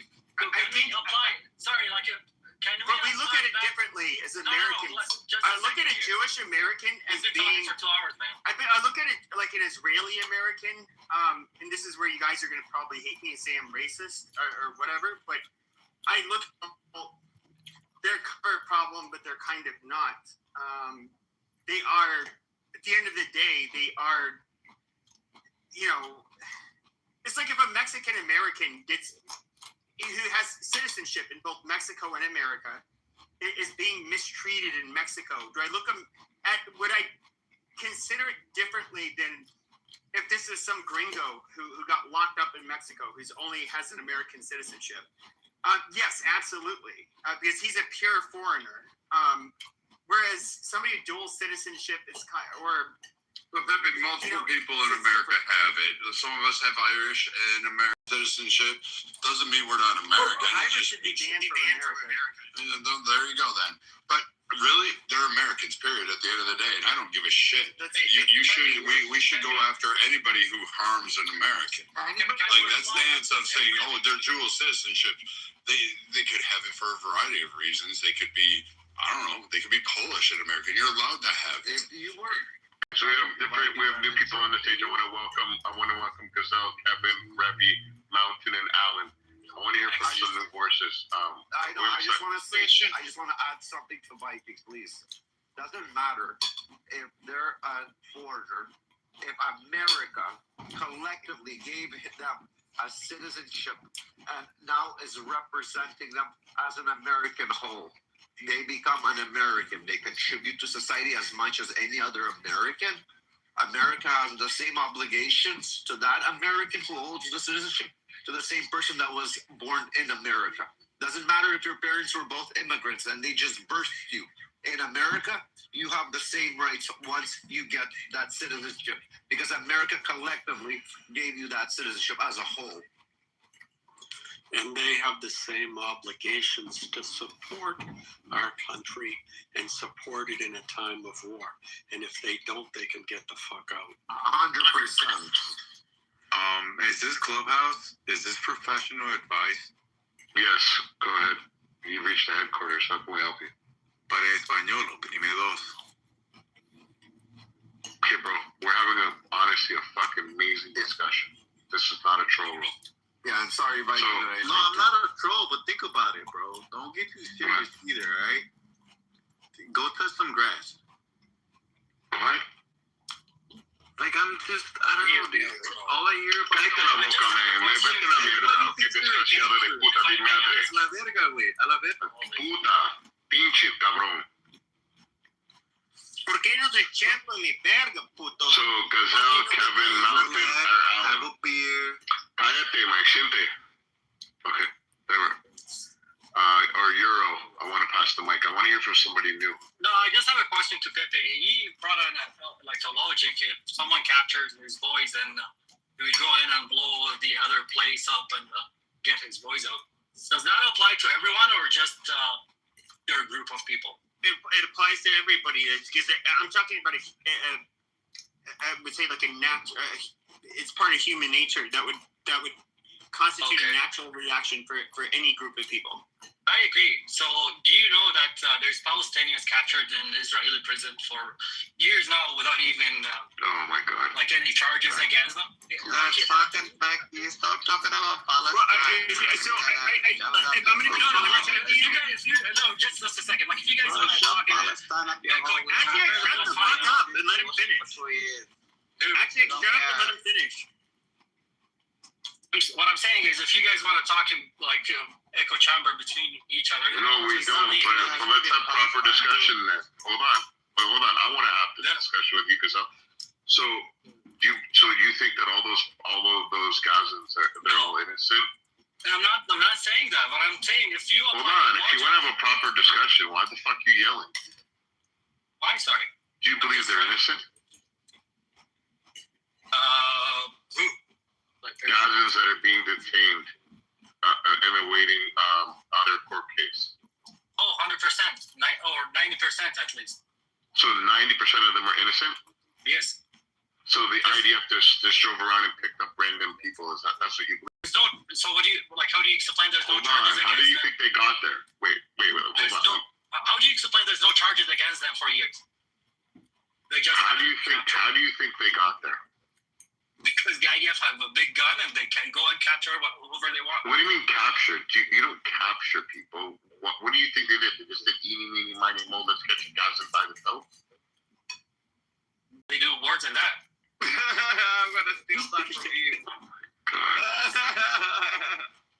So why are you we're just trying to have a meaningful conversation here. I want to, but it's hard whenever you're eating crayons, brother. That's good. So you think they by the law they just do whatever the law is saying and yeah, I think they're following the word of the law, and when people stab people and they throw rocks at tanks and throw rocks at people and they're stabbing and they're setting up little attacks, I think they deserve to be detained with due process and sent to prison. And unfortunately, they don't have like a shooting thing where they shoot people in the head. I believe they should do that, like a firing squad. I don't think these people should see the light of day. But BB, I do think there's no charges against them. How do you know that? How do you know that? Oh, it's not confidential information. You can look it up. Yeah, I mean there is. They do get away with doing a lot of egregious shit. That is true. First of all, when you have mandatory conscription, okay, and so imagine your voter base, which is pretty much all Israelis, as long as they're not Haredi, they are going to they all have skin in the game because all of their kids are going to go into the IDF. Do they want a level of insurance that their kid is, if they kind of like fuck up, they're not going to be, their life is not going to be destroyed? Yeah, we're talking once again, that's a very human thing. That Americans, I think, cannot necessarily appreciate, and that's why it's more complicated in Israel. Okay, let me ask you a question. Wrong, but I do think hold on. Let me ask this gentleman a question. So, Gazelle, are you on the phone? Gazelle? Yeah, I hear you. Sorry, I'm just gonna. How many Gazans are detained?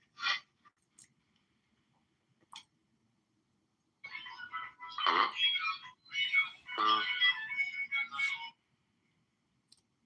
Gazelle. Sorry, yeah, go ahead. How many Gazans are detained? I don't know the exact number, but in one exchange they released hundreds of them. So, no, but they released? That's how we're worrying about when the they ones did that the are exchange. detained. If you guys are following, when they did the exchange with the captive, they exchanged them with hundreds of people who were in prison for. Okay, so this is an Israeli law, and in 2002, with wartime amendments, it allows indefinite detention of individuals from enemy territories, primarily Gaza in this context, based on security intelligence without standing criminal charges or criminal rights. It functions similarly to administrative detention, but is also tailored for wartime Gaza detainees.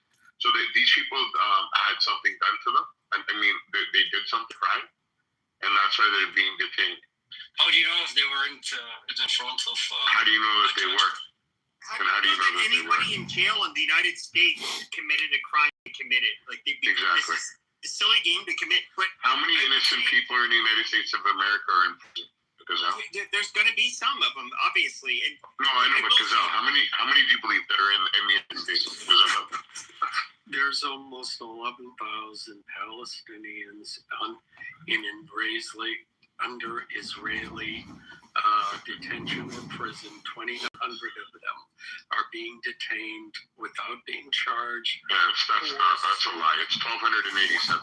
Yeah, You just said 11,000. It's 1,287. Security concerns. It's 1,287 is the number. It's 1,287. Okay, BB, if you hold on for a second, you will see that I will swing back around to how this. Okay, thank you. Well, you can talk. You're a mod, but let me finish and let me just say, what's his name? Gazelle. Okay, I understand. The Palestinians had their moment, but now we're at war with Iran, and you've lost the limelight. Now, that doesn't change your situation or plight, but it changes the world's attention. So if you want to bring it up, you're really not going to get much sympathy the way you did. I'm sorry, that's the way it is. Right now, whatever supporters you had in the United States are more concerned about the war with Iran. When it's over, maybe we can go back to paying attention to light and all of that. That's the first thing. The second thing is it's a numbers issue. All right?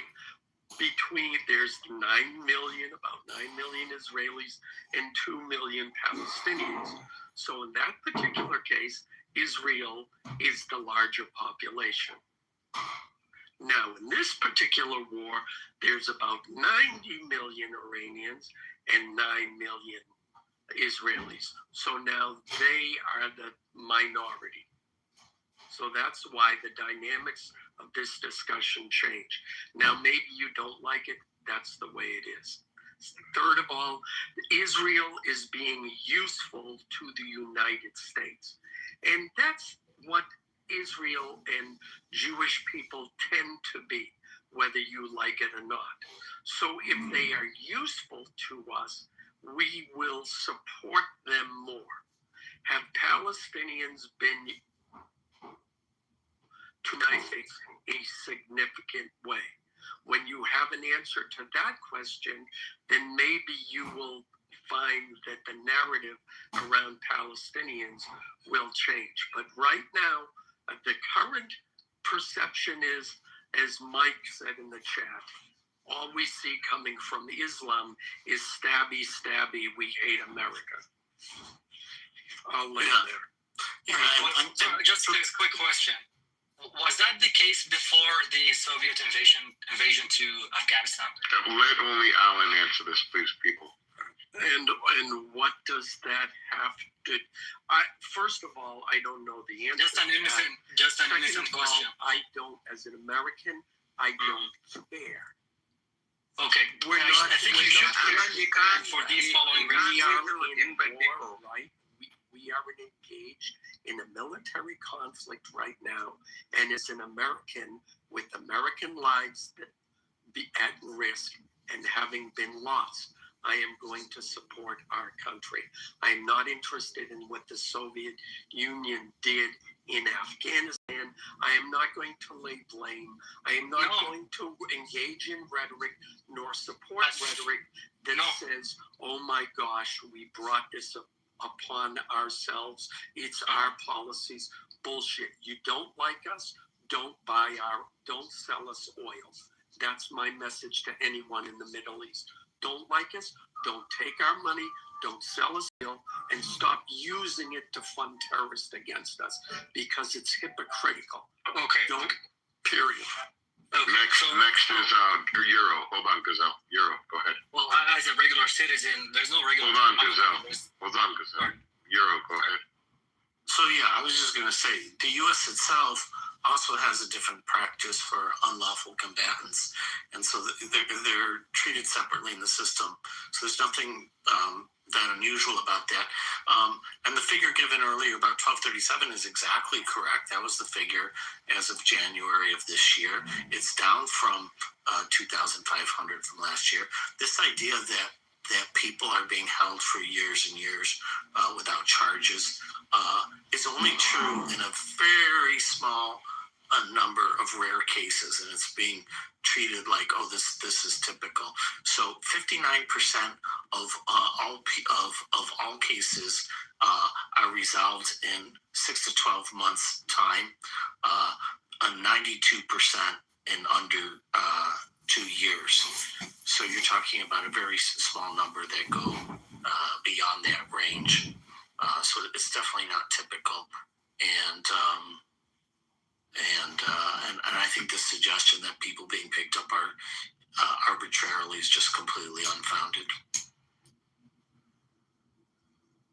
Say something here.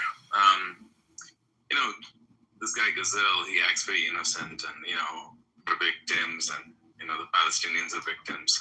I mean, the fact is, that girl, that German girl who got spitted upon and killed in Gaza, wasn't killed because she was the enemy. She was killed and humiliated and insulted and raped because she was a non-Muslim, because she was a war booty. That is why. I'm from India, and India and Pakistan go to war quite a lot. We have skirmishes along the border. When Pakistani soldiers get killed, the Indian army puts them in coffins and returns their body across the border. But when an Indian soldier gets killed in Pakistan, they cut his balls, they cut his head, they stuff the balls in the mouth, and that's how they sew the bodies back alongside the border. Because to them, we're not enemies. We are Hindus. We are the non-Muslims. So, even if Israelis have illegally occupied Palestine, hatred for Israel is not because you guys are the occupiers. Their hate is because you're Jews, that you're not Muslims. That is why they support IRGC against these protesters and demonstrators, because the demonstrators are anti-Islam, even though they hate the IRGC themselves because they're Shia, and these guys are Sunni. But they will always favor Islam, and only then they will care about Shia or Sunni, and then the non-Muslims. That is how they believe. That is how they operate. That's how they think. And this is in the I think you cannot change it. That's a half truth. I mean, the reality is though is that look, I don't want to shit on the Israelis. They went through a very tough time. They did forcefully locate, especially a lot of Christian people that were living in the area. They did a lot of shit that I would say was very unfair. But we're talking, what is this, going about 80, 70 plus years ago? Whatever, this shit has happened. They're not perfect, just like the U.S. isn't perfect. Now, I will say this. When it came to quote-unquote resistance fighters, now, if you look at the time when you had the resistance fighters where they were way less Islamic, they were pan-Arabic, many of them were Christian. I would say it wasn't, I don't know how much of it was necessarily anti-Semitic. I mean, you had people in Europe that had these resistance movements, whether it was the Corsicans, the Basque, the Irish, for I would say less of a provocation, they ended up having these violent resistance movements. And I'm not going to say that it was necessarily morally wrong for some people to put up a resistance in decades past, but I would say what you see today with the resistance in against the Israelis, it's far more Islamicist. It's very barbaric and ugly. I can't co-sign anything that they're doing, but I'm not against. I'm trying to hold everybody to the same standard, basically. Whether it comes to the resistance to the.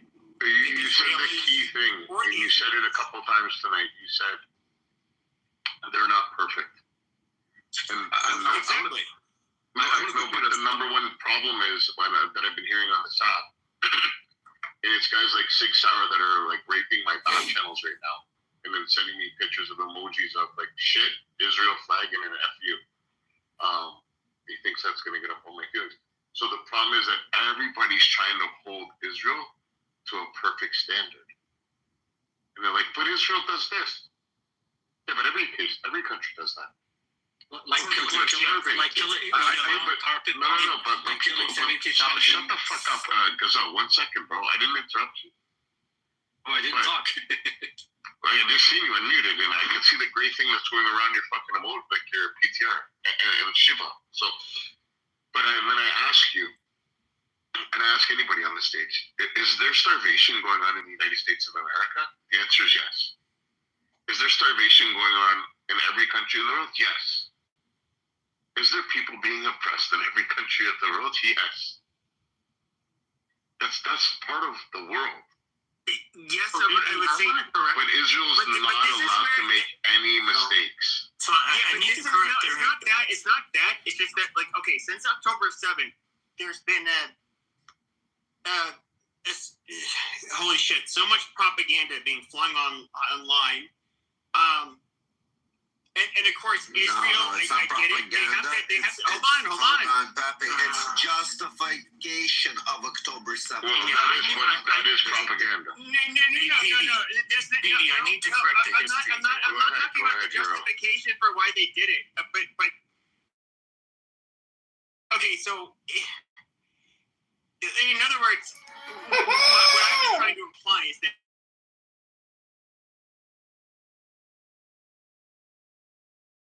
work together.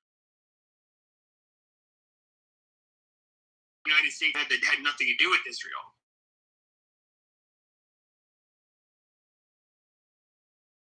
Second. Yeah, but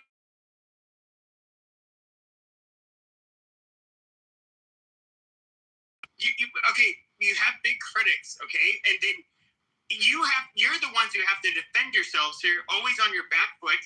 And what is your job? It's to make it seem like you basically did nothing wrong. No, which it's indefensible because everybody.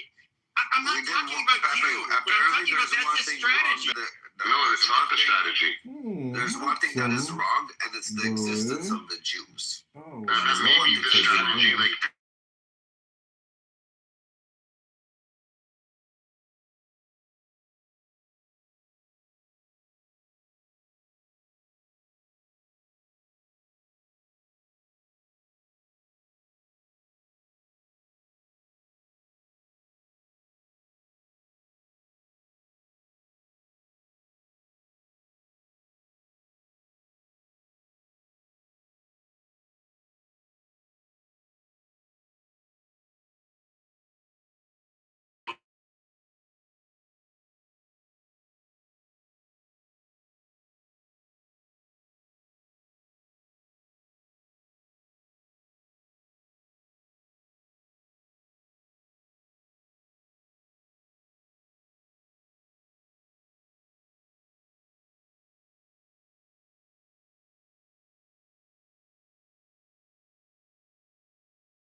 American government funded these extremists.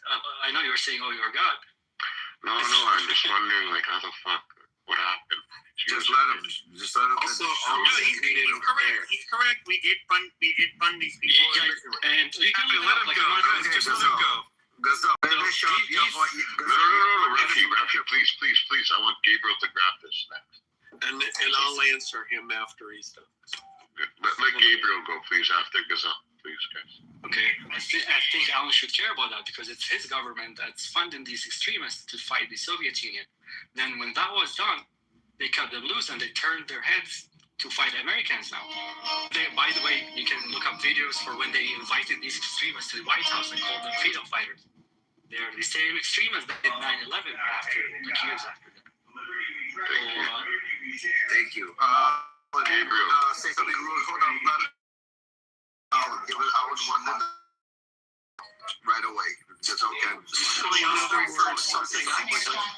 So in other words, what you're saying is they're ungrateful fucks. We help support them in their fight against the Russians, and then they turn around and fight us. Even more reason to fuck with them. That's my first response. The second response is the problem with your statement is that implies that all of this started back in the war with Afghanistan, when those of us who know understand that the battle between Christians and Islam and Jews goes back hundreds of years.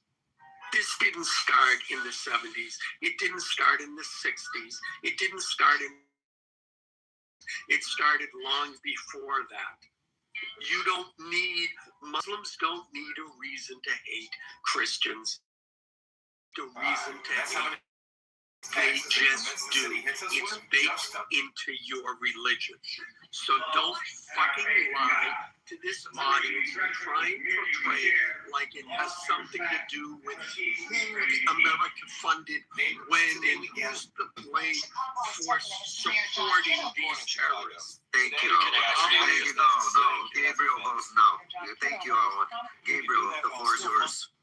Okay, thanks, guys. Yeah, so I'll try to hit quickly the 3 points. So the first point, and the easiest one, Alan started to talk about it really well, I think. But the idea that the West created yes, sure, extremism exists in Muslim and Islamist societies, but it's all a result of the West.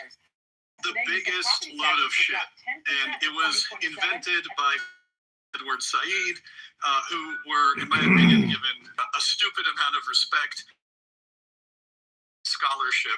It's simply because Americans and Westerners are basically completely ignorant of Arab and Muslim history. And so the simplest thing to say is that Islam divides the world into Dar al-Harb, which is the house of war, and Dar al-Salam, which is the house of peace. So when people say Islam is the house of peace, yes, for anyone who converts to Islam, anyone who is Muslim. And actually, well, you have to be the right kind of Muslim because the different sects of Islam kill the fuck out of each other all the time. So the first thing is to say that extremism is unfortunately cooked into Islam. Are there good things in Islam? Sure. The shit that they copied from the Christians are good things. So there's plenty of good Muslims following the good things. But there are way too many Muslims who follow the shitty things, 3 of which we all are aware of. Number 1, looking at the whole world who isn't Muslim as kafir, as people who are part of Dar al-Harb and are to be conquered or killed. Number 2, if anyone is a Muslim and dares to leave Islam, right? This is, by the way, this is a feature of Islam. It's not a bug, okay? I dare anybody to tell me this is not a core part of Islam, right? Okay. So if someone leaves... No, you cannot, because I'm speaking. I'm answering your 3 points. You gish-galloped over 3 things, but you were actually relatively brief. I will do you the same favor, and then you can answer. So, if you want to leave Islam, right, 3 wise men are going to speak to you, I forget how many times, and then if you still insist, they are allowed to kill you. That is actually part of the faith. And then the third thing, of course, is the idea that everyone, including these things, right, are features of the religion which make it a cancerous political ideology, not simply a religion of faith. Buddhism, Judaism, Christianity, as they are currently practiced, right, do not have anything like this. Okay? And that is why Islam gets criticized. And there's nothing fucking wrong with criticizing Islam. So number one, Islam breeds extremism from its foundational texts to its commentaries to all of its empires. Now, the second point I'm going to hit is that extremism, right, that extremism started with the Arab Muslim conquest of Jerusalem, which Arab and Muslim historians brag about. So when people talk colonization, it's about the land. Spare me the bullshit, okay? Jerusalem was one of like 25 significant empires that Arab Muslim conquered. Arabization and Islamization are bragged about today by Arab and Muslim historians. There's even a concept that if land was Arab or Muslim at one point, it must remain that way. That's why all these fuckers are talking about Al-Andalus. Al-Andalus. We have to get Spain back. We have to get Portugal back because it was once Muslim land and it must belong to Muslims. Again, this is a colonialist, imperialist, throw more word salad at it, throw left word salad, throw right word salad, conquering mentality. There's no two words about it. So I don't want to hear, oh my God, Israelis, they didn't colonize jack shit, but you did colonize, right? The Amazigh were colonized, right? The Egyptians are Arab or Muslim. Egyptians, true Egyptians, are Copts. And then there's other groups that are the indigenous people of that area. They were Arabized and colonized.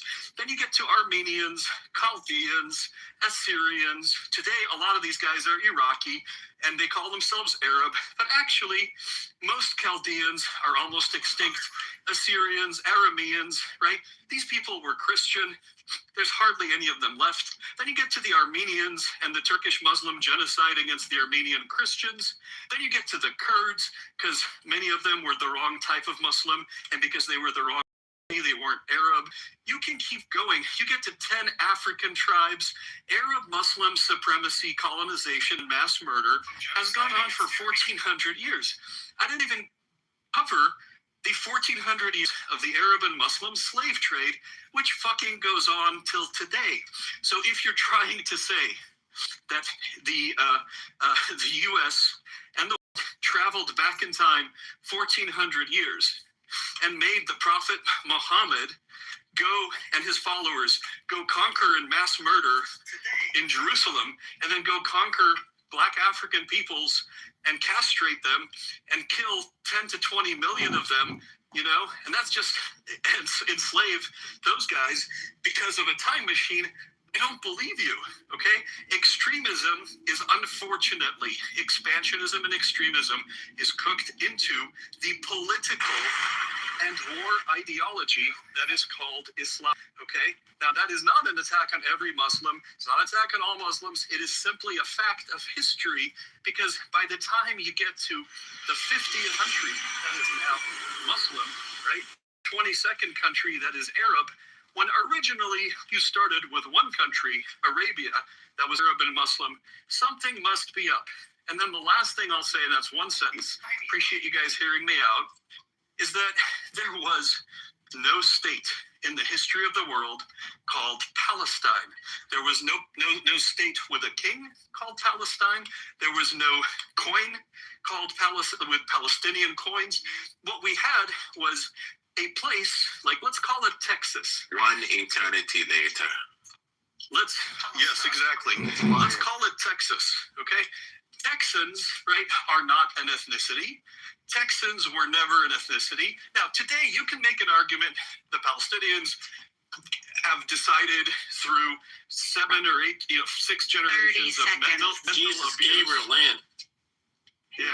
You can say that you can argue that there are people whose whole purpose is to destroy other people, but there was never a country called Palestine back then. Thank you. I agree with everything you said.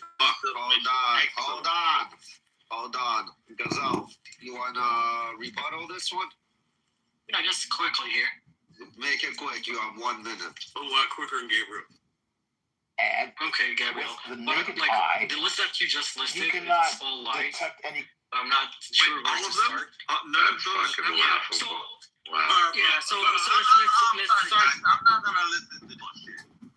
Like he explained everything in minutes in the best way possible, and this piece of shit fucking jihadist say whatever you say is a lie. Okay. Shut the fucking ass up. Wait, were we wanting to engage with the terrorist ocean? That's why I said you can never. Ocean, weren't we wanting to engage with the terrorists though? Well, yes, we do want to engage with the terrorist Yeah, you sympathizer. just can't kick everybody down just because they're retards. I'm gonna bring him back up. Gazelle, come back up. Guys, this is stupid though. Why would you just let him like bury himself if he was making a bad argument? Like, Again, we're No, gonna. I think it's fine to let him say what he wants to say, but he should say what the lies are rather than saying they're all lies. But they used Tell him Say what this they is said a lie. was a That They was a made it lie. like kick him down, and I don't even agree with the guy, but they kicked him down right when he was about to list off all of the Bring him up. lies. Tell him what he thinks. Even though I is a lie. disagree with We're gonna be. Is that rich? So how do you explain all the churches and all the Christians survived these horrifying years that you were just describing now, and survived for 1400 years? we didn't look at the if you look at the vehicle that you have in fucking Hold on. He's replying to me. Let me answer him. Did you want me to answer it? Gazelle, is it rhetorical, or do you want Gabriel to respond? I'm just gonna give him an example. So I'm not. Okay, go ahead. Go ahead. I'm original from Iraq. We have lots Yeah, of my family Christians. is too. Go ahead. They're faggots. Okay. So we have lots, as you know, maybe we have lots of churches. We had lots of Christians. Yeah, but you pieces of shit literally made them have to leave. Oh, that's after the war. That's after the invasion. Hey, could you be quiet, or whoever that is? Just let Gazelle speak. I'm trying to be as much as respectful as I can. Some of you guys don't know that language, unfortunately. Gazelle, continue. You have 1 minute. Land your plane. I just gave him an example of I want you to touch surviving base on how you brutality said that he everything was. you said was a lie. Okay. So you said that's a lie. Can I answer? Can I answer in 30 seconds? Quick, All yeah, right. please. Maybe show me on the doll where you were touched. All right. So, Chaldeans, Assyrians, and Aramaeans are Christians. Chaldeans are down to less than 600,000 people worldwide. Okay, there was an Assyrian empire. They were conquered, and they have been mass murdered by Arab who ruled over them, just like 20 plus other religious and ethnic minorities. That's my answer. Thank you. That's actually not true. So the Assyrians were 3000 BC, 3,000 years BC. Islam came 600. And after Islam came, how did they treat Assyrians? How did they treat Assyrians after Islam came? How did they treat Assyrians? I can find you an Assyrians tomorrow. You can ask. Would you like to ask 100 Assyrians how they were treated? Would you like to ask? You were talking. I'm talking about people who lived 3,000 years before. Gazelle, you're squirming. I'm saying when Arab Muslims control, it's very simple. When Arab Muslims control a state, a city, an empire, they treat other minorities, right? They treat Christians and Jews like dhimmi, like third-class apartheid citizens. And they did that to Assyrians just as recently as the past 100 years in Iraq. I'm not going to try to defend Islam because I'm not religious. Really? Okay. So am I wrong? Am I wrong? No. Are Jews and Christians not treated as dhimmi citizens? Yes. I have no of that or to deny it. Really? With the jizya? cops? Really? The cops in Egypt? Seriously? The Coptic Christians? You guys play the same fucking game with them that you play with us. Like, this is so obnoxious. Like, you're so disingenuous. How do you know? Like, you were listening to wars between Muslims and people. Gazelle. But you forgot all the wars in Europe. Gazelle, can I ask you a question? Do you think we can get the answer from ChatGPT, from AI? I'm asking you, do you think we can get the answer from AI? No, I'm not saying what Muslims did back then was perfect. Recently. No, wait, Gazelle, you didn't answer Rafi's question. What did he Rafi asked you if we can get the answer from ChatGPT or artificial intelligence from AI. About the Syrians, the Copts, the Chaldeans, have they been treated like shit? Been treated like third-class citizens in Muslim-run countries for the last 1,000 years? Yeah, I actually asked the question, so I have an answer from GPT. Are we going to take that as factual, Gazelle? Or are we going to, Or are you going to discredit and say it's a lie? So you know. Hold on, Gazelle, you're not that Muslim. You just said you don't follow. But if we give you the answer, which you have the same opportunity to get the same answer, are you going to accept it? Show me the resources. Okay, so Hero, please, the mic, the stage is yours. Looked it up. So you can verify. So this is the question I asked. I said, did the Assyrian population decline significantly under Islamic rule? Okay, so I thought that was phrased pretty neutrally. And it says yes, but not all at once. There wasn't an immediate catastrophic collapse right after the Islamic conquest, but over the long term, the Assyrian population declined significantly under Muslim-ruled states. The steepest and most devastating declines were often later, not in the first centuries of Islam. So I hope that answers. I mean, there's a lot more, but it's... Euro, can you do me one small favor? Swap out Assyrian for Copt and just focus on Egypt. Say, how have of Egypt, the Christian Copts, fared under majority Muslim rule? Yeah, they have pogroms and they run around and kill them in the street. I'm not trying to, I'm not sure what to read. You just, Gazelle, I'm pretty sure there's lots. Gazelle, you made us claim that everything Gabriel said was a lie. Yeah. We started dissecting everything that Gabriel said. Now we're verifying it. Now you're saying we don't know how we got here. Yeah. He mentioned. You made that claim that he lied. Yes, you knew on every topic that he spoke on. You made a statement. He lied.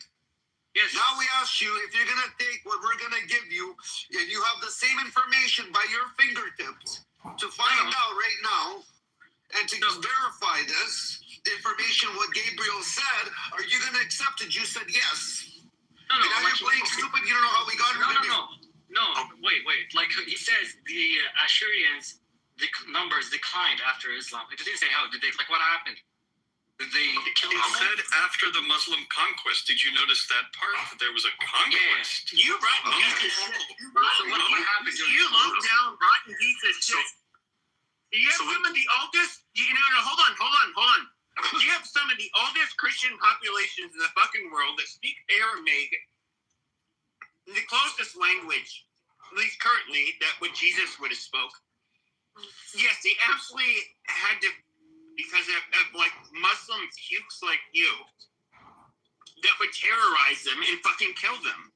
And the fact that I have to listen, and this is a problem with, does the left do they have any safeguards when it comes to talking to these fucking people? No. This is where it's right now. No, you people are venomous as shit. Just like you. Literally. Shut your goddamn filthy fucking diaper head mouth, you fucking faggot. So You infect the world with your fucking filth. Papi. And when they're not willing to go along with it, you fucking terrorize them and kill them. That is your goddamn game. Hold on. So I have the answer to that question. Okay. Please. Now verify the next. So Gazelle, we're taking everything Euro says as factual, right? Correct, Gazelle? You admitted that. And again, you can verify, Gazelle, by going to the same ChatGPT and typing in name, answer, and reading it with your own two eyes. Yeah. And asking Two things. One is, the next question I asked was about the Copt population. But about the Assyrian population, part of the answer I didn't read is the explanation of why and how. So you raised a good question, because I didn't mention how. So it said, and I read this first part, the steepest and most devastating declines were often later, not in the first centuries of Islam. For Assyrians, some of the severe demographics came under later Muslim ruled polities, especially the late Ottoman period and World War I, when the Assyrian genocide, often called Sepho, very large numbers and shattered historic communities.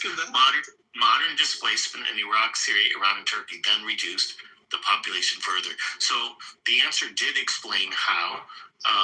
And then the next question I asked was, what about the Copt population in Egypt? That's my entire question.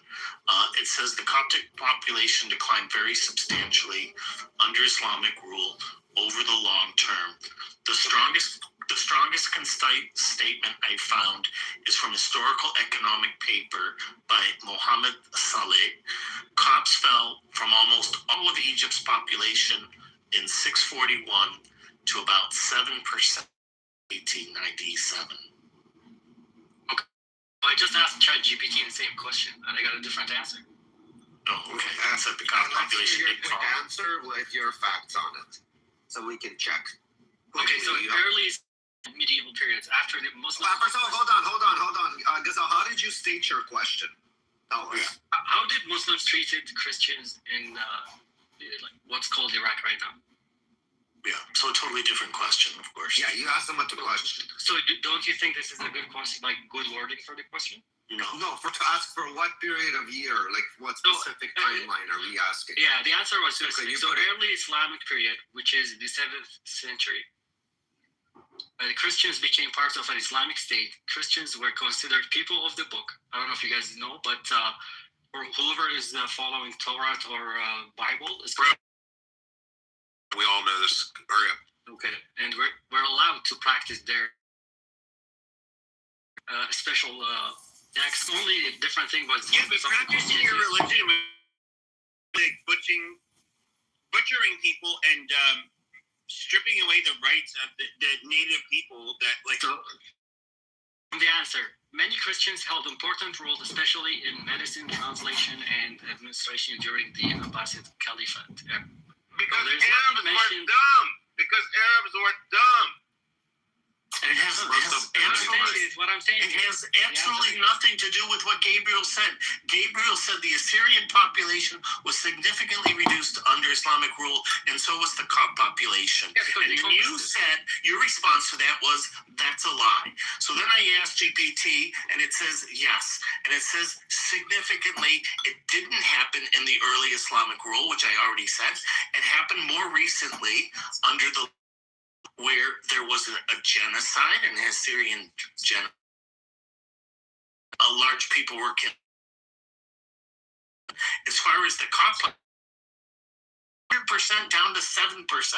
So I don't know how you could say that's a lie to say I asked Gazal,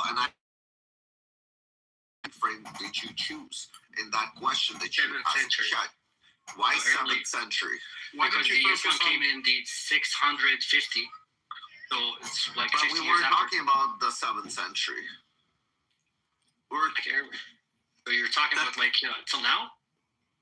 Yes, I said that twice. I said that under. Let me listen. What you took issue with, right? One of the things, right? Because I booted out like 7 or 8 significant facts. One of my facts was simply that groups like the Copts, who used to be a majority, Coptic Christians were a majority. One second, one moment. Listen, they're now a minority. Are kidnapped, murdered today. About this, Google Coptic girls abducted in Egypt. You made a fallacy. You lied. One moment. Congress had to.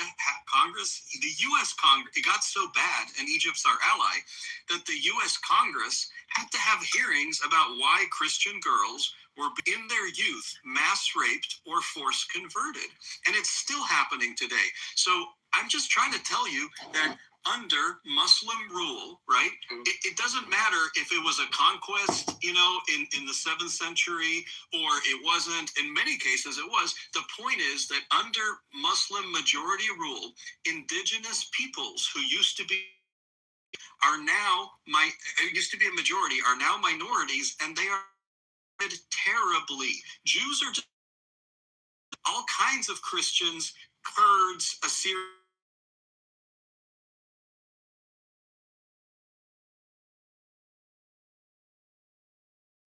There was an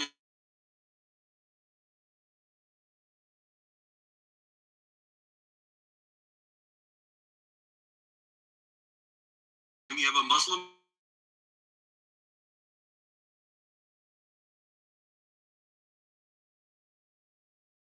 hoods eventually, and then their population dwindles. And you can go down the list of 20 groups I named. That's the problem.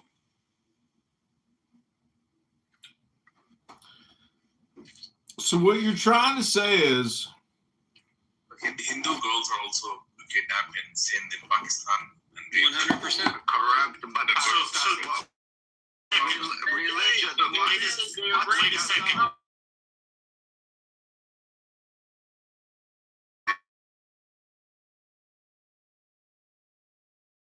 I asked GPT the question the same way he phrased it. So I said, how were Christians treated?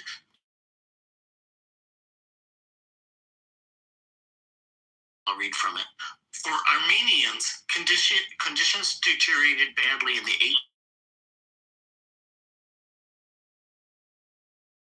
1819 when the Turkish government carried out deportations and mass against Armenian Christians during the First World Is a War. Coptic Christian, just by the way.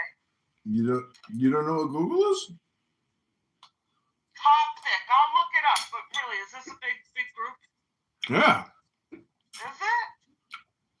A lot of Coptics. In the Middle East? Mm-hmm. Yeah, I have Googled it. How are you? I mean, you don't hear about Coptic Christians kidnapped. I just heard.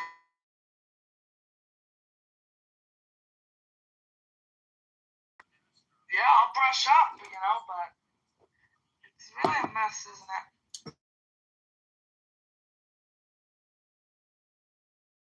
Damning. I know very little, but I am negatively biased, so.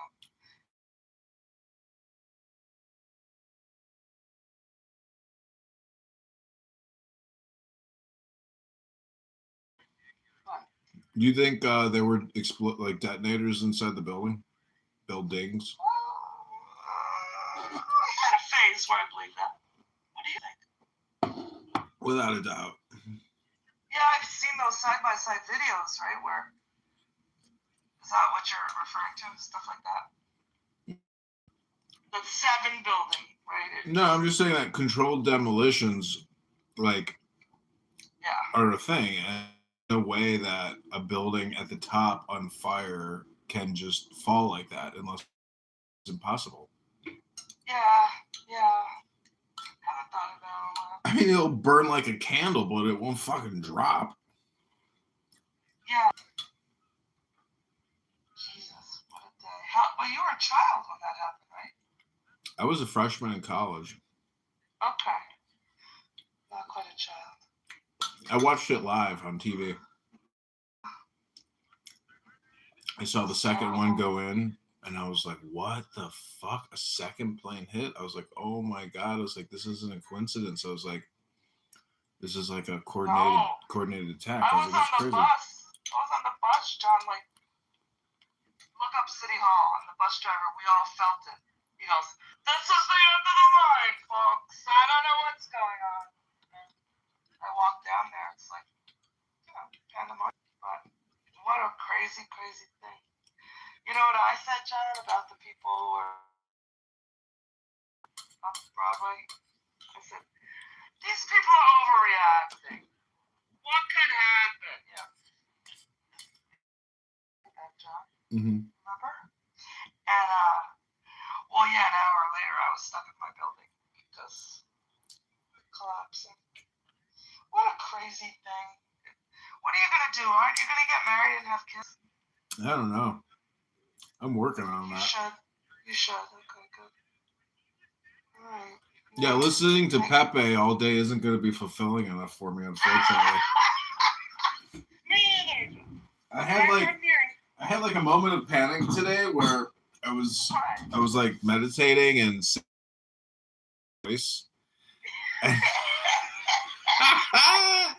and I started panicking. I was like, oh.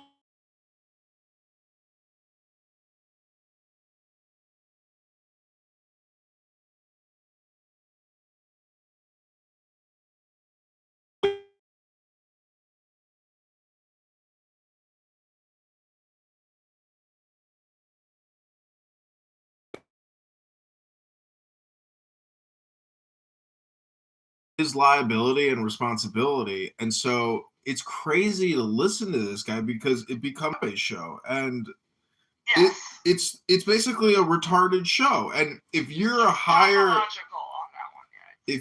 intelligence than him, he can't necessarily make you dumber, but if you're choosing to listen to him, then you are actually dumber. It's like whippets, John. Have you ever done them? The club drug of the 80s. I've seen people at concerts do that. I'm like, are these people crazy? Like, what a horrible drug. Horrible. You lose brain cells. But I've done those in the 80s. And later when I read up on it, I said, why would you do that to yourself? You know better. You're a smart half-Jew. Why would you do this? It's like choosing to take a nail gun and just nailing your brain. Exactly. It's like listening to arrest us for the pejorative commenting. I actually was because I can't explain it. Do you? Oh God, no! I can't believe that people, even Jews, share the stage with him because he calls people the K word. He's mentally unstable. But the thing is, it's like, if this is what he thinks, if his dad was to listen to him, I'm not trying to project here, but like, I don't know. It's just not. See, the part. You can't be proud of this. You can't be proud of it. Well, it's stupid. And scream. It's so. Totally agree. He's been one of my least favorites. Found myself similar to the way you described, listening to him going, fascination, Jane. He's so like abnormal psych. See, if you believe that all communication is hypnosis, this is Pepe's hypnosis. But again, it goes back to the person who's willing to submit to the hypnosis Pepe session. It's your choice, you know. Exactly. Well, John, as always, thank you. I see you're running for mayor. I'll get the updates from you. I am. I see Scott's doing well. He's looking thin. He's dating a girl. Oh my gosh, he turned it all around. I met her. Yeah, she's lovely. Wow, good for him. She has children. He's well. I hope he'll do well there. She's very nice. Good. Everybody needs. Have you ever seen the movie Blues Brothers? When I was a child. Yeah. Everybody needs somebody. I agree. That movie is a very funny movie because the whole thing is hypnosis. They're like magician hypnotists who go around society trolling it, and then they get called up on stage and they play their version of like a mythical Chicago, but everybody accepts it as such. When they hear the music, they like it, but prior to that, nobody knows who they are. It's a very funny movie because it forces all these assumptions onto the viewer. I was like, this is actually genius and very funny because they because they just make up the character. It's all made up, but they have a lot of cameos of like famous musicians and famous celebrities. It's so popular. It's like, it makes me want to dress up as a blues brother and like go around town and do music. Yeah, it's just a simple black and white suit, but it's a genre of blues, but it's all made up. It's just fantasy, just like Clubhouse and Pepe being intelligent. I mean, do you hear him speak? I think what's going on there is, I didn't say I thought he was intelligent. It was a relative comparison. That sometimes he seems to know history more than others. Yeah. Fuck you guys. I really can't believe how much people just listen to him.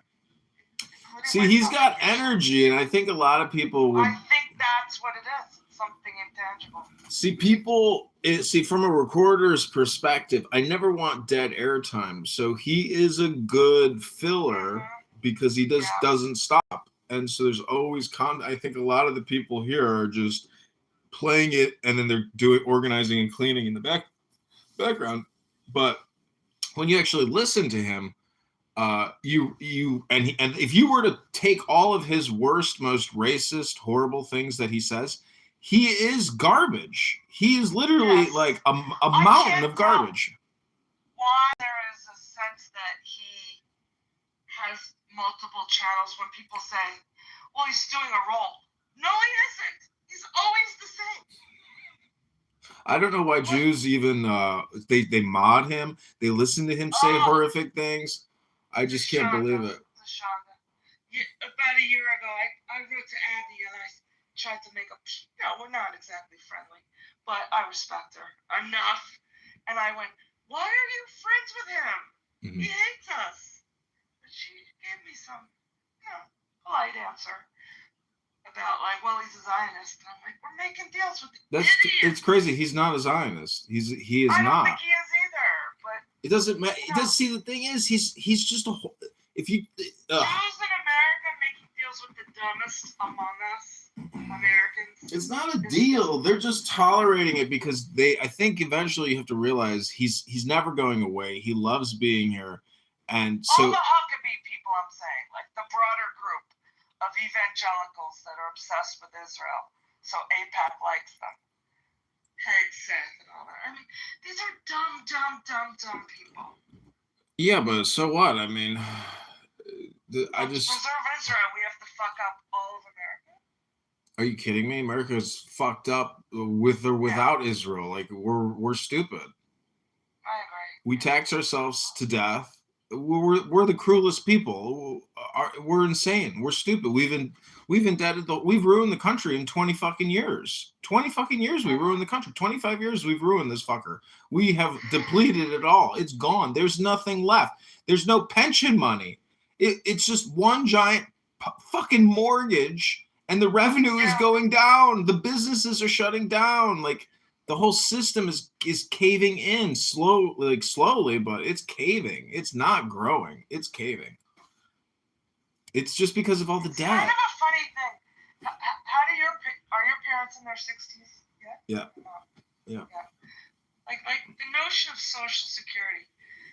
I don't think there's anyone who's been like a professional who's planning to live on it. No. My mother lives on it. She's so cheap. She pees in the toilet 5 times before she flushes it. Oh, my mother does too, by the way. I'm saying people my age. I'm not eligible until. It's not that people expect to live off of it. It's the fact. It's everything. It's Medicare, Medicaid at $4 trillion a year. It's not just Social Security. We paid money. I don't know why they don't just privatize. Give everybody a right. Give us all a check. Exactly. They should cut. They should cut everything and just issue us checks. With it. Yes. Yeah. And I think that's not understood. There are many.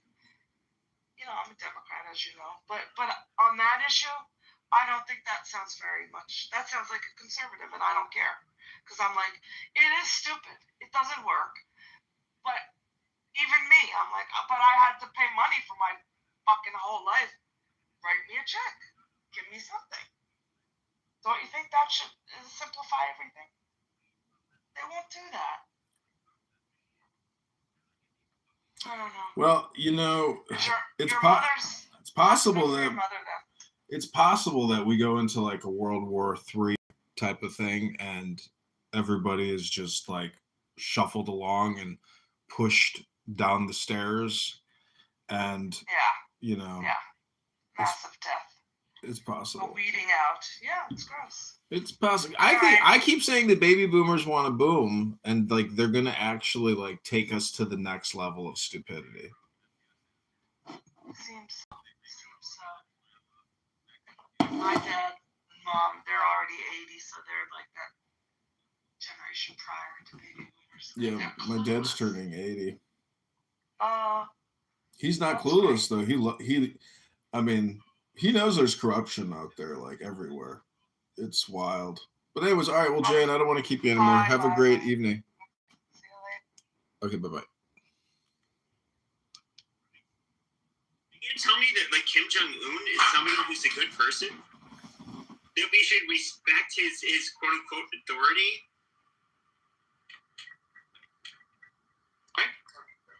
That was for you, Gazelle. You Sharmoto Kasumko. Very smart, 2 words in Arabic. No, Kasumkum South Sudanese. It means retard. My question was, let's say Trump invaded North Korea tonight. Who is that? Like, holy shit. Okay, let's say that Trump invaded North Korea tonight, got rid of the regime. There's going to obviously be growing pains. Alan, close your fucking mic while you're washing dishes. Jesus Christ. Yeah, there's obviously going to be growing pains between the North Koreans and the South Koreans because, one group has been malnourished, abused, probably has way higher rates of PTSD and so forth. But do you think that it's morally wrong that we would want to, free North Koreans? No, what I think is you guys never do that for moral reasons. Never. Oh. Well, I mean, you're I would say like at least half correct there. Wait, how is it not moral to kill fucking terrorists? Because you would say that when you came and invaded Iraq, you said there's weapons of mass destruction. No. That was just a lie. You guys lied. Yeah, that was a lie. Exactly. Yeah, Saddam switched over the U.S. petrodollar 98 to the euro. We went back in there. Second we took Baghdad, we switched back over the U.S. petrodollar. We destabilized Iraq. We got rid of Saddam because he started with all this fuckery shit, even though we were the ones that put him in fucking power under fucking Bush Sr., controlling the run of the fucking CIA. And then we destabilized Afghanistan, and then we trained all their fucking soldiers, and then we left them billions of dollars of munitions and let them fight the Chinese and Russians as they come back in. And then we fucking toppled Syria because they fucked around. So fuck around and find out. Fucked around, you mean they want it to be a free country? Right? Yeah. We do what we want. This is America, motherfucker. That's pure tourism. Oh, yeah, it's crazy. So I'm still waiting, Gazelle. Are you going to concede to the point? Gazelle, you're just mad that you're not the biggest terrorist group. We are. You guys are a bunch of pussy faggots that get your ass kicked. And you guys are like, but you guys lost in Iraq and Afghanistan. Yeah, we killed like 1.5 million Iraqis and over 1 million fucking Afghanis. And killed like 3 to 5 million citizens, civilians in Iraq and Afghanistan both. Like, how is that a fucking loss when we only lost like 4,000 soldiers over 22 years? Like, yeah, we really lost. We lost 4,000. And a huge fucking number of those are like accidents and suicides. Like fucking all kinds of big shit. Like somebody drove their fucking truck, their Humvee off a fucking cliff, and like 5 soldiers died. So yeah, I mean, yeah, we lost 4,000. You guys lost like 10 million. So go fuck yourself. You lost. Same thing with Gaza. You guys killed what?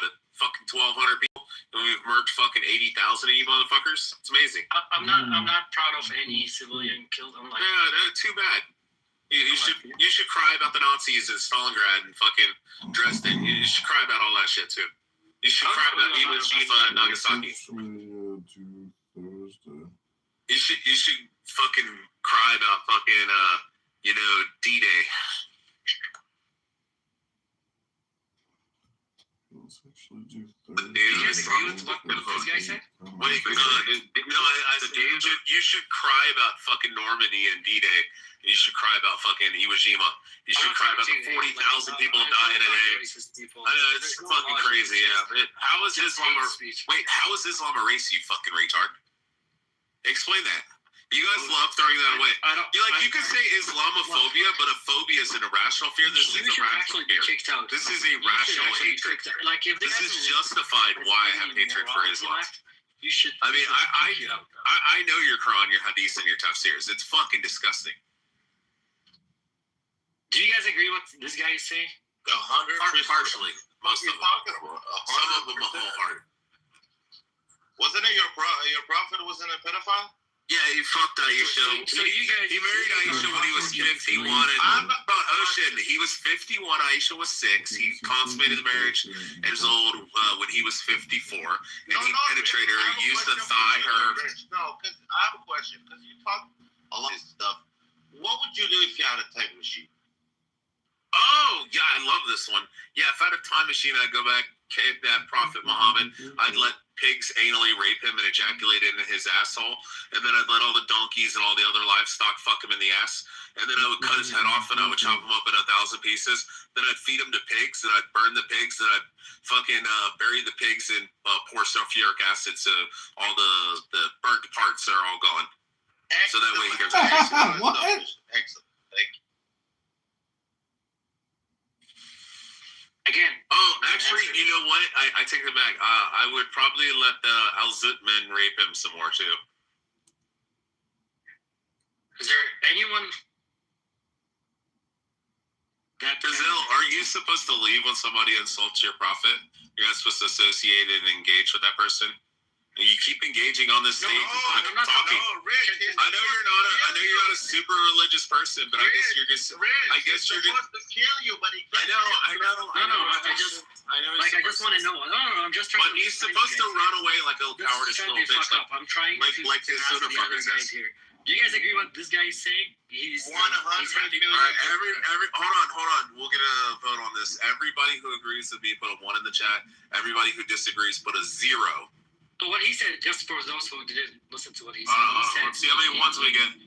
Anybody agree? 1. Oh, there's 1-0. Oh fuck, I'm losing. Oh, there's a 1. There's a 1. Oh shit.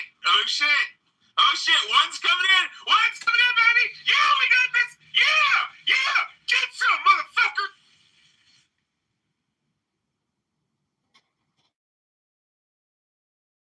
This nigga's clearly on crack, like. Galaxy, you have AIDS, like full blown. You're on crack. You don't have HIV anymore. You have those big fucking AIDS sores on your arm. But you're when you were standing in the lobby with your gay little fucking Daredevil or no, Deadpool looking fucking dog, and you were standing there holding that ugly fucking fugly looking dog, and you had those big AIDS sores all over your arm. Oh no! Oh no! I think the 1's won, the 0's lost. And they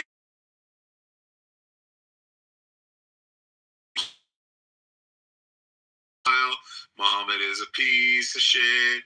Muhammad is it can just be normal? Like, why you have to be an idiot? No. Like KK said, We're not religious. Why is a bother? What's going on? Oh shit! I got Mikhail and KK mixed up. Who's same PTR? Most of the people here are like agreeing with what you just said here. Like Well, don't throw fucking skulls at me when you ate your fucking wife's pussy wash. No, I'm talking about William Wallace in the chat. He gave me skulls. He ate his own wife's pussy while she was on her period. It's gross. Okay, then you guys are lost cause here. No, I agree. That's disgusting.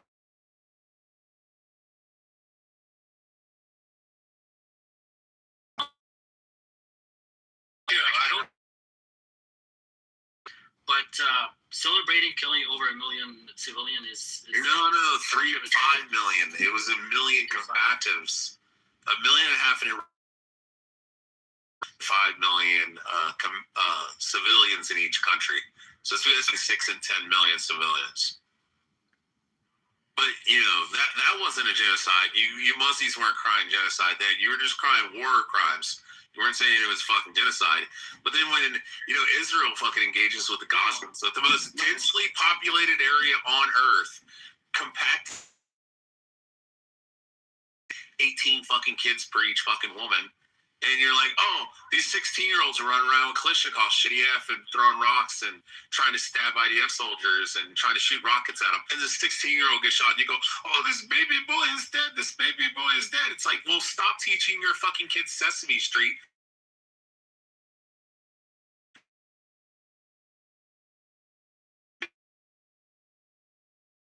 They were teaching the two kids to get knives and go stab the fucking Israelis in the neck.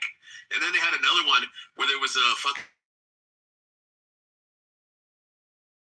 across, and he observes him at like 1:30 doing like fucking switching out with another guard. So then he goes and gets a guard's uniform, and then he goes and pretends he's the new guard taking over that fucking position at that time at 1:30, and switches out like a minute earlier, takes his fucking gun away, and then walks through the grocery store and starts shooting people. This is literally the videos you guys make for your Palestinian kids. It's fucking disgusting. Blame them if you think about them that way. You think it's right to make Sesame style fucking commercials where you show Bert and Ernie sitting there saying kill the fucking Jews? Go and get a knife and fight in fight in jihad for Allah. Negative, Rich. And stab the fucking Jew in the face. Raising their kids. Imagine making cartoons for kids. Like, dude, hold on. Ocean, when people do that in the United States and they make Spider-Man commercial videos on YouTube and they put them out and they fucking put them out to kids and they're like, hey kids, look, this is Spider-Man, like fucking Princess B, and then he like cuts her head off and shit, and they make these like animated cartoons and they market them for fucking kids because they're evil fucking people. We fucking say that that's abhorrent and fucking disgusting and horrific, but then when the Palestinians do the same thing, they're like, oh, Allahu Akbar. Meanwhile, Spider-Man is fighting aliens most of the times, or bad guys. And then these guys are raising their kids. They literally put like cartoon snuff videos and market them for kids on YouTube. And we take that shit immediately down and ban their accounts and call it fucking horrific. But when the Palestinians do, they scream Allahu Akbar. So fuck them. That's why I said Americans are very privileged people. They're very spoiled people. Yep, it's called first world problems. So good. They got it so good. They don't realize how fucked up it is out there. So they think there is something better for them out there. Yeah, go watch the videos about the Bachabazi boys, and then you'll be like, oh. I know, I've seen those, and they're absolutely wrong. There's nothing better out there. You got the best of the best in human history, and you fucking it up. Europe fucked it up for themselves, and some fucking lefties, dumb fuck liberals, fucking Democrats are fucking it up in this country as well. So yeah. I want to say we gotta watch what we say about on some subjects because Roya has her eye on you, Rafi, and I. Takes a second.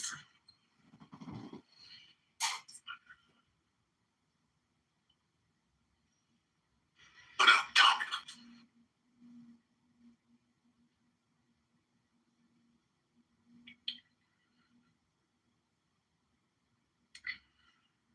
What are you doing, Rafi?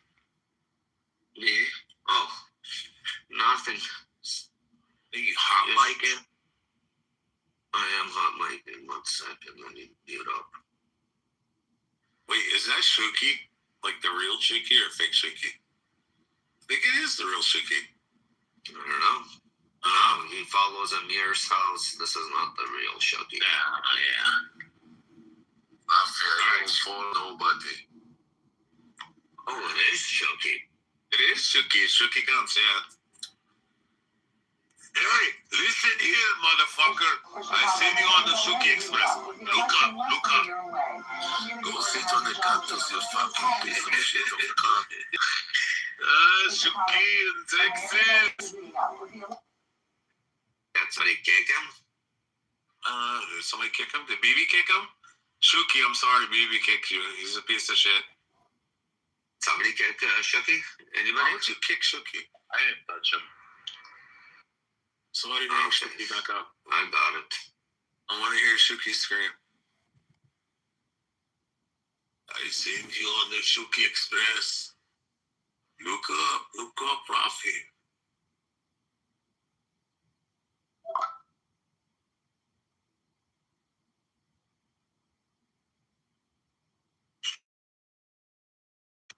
Muhammad is a pedophile.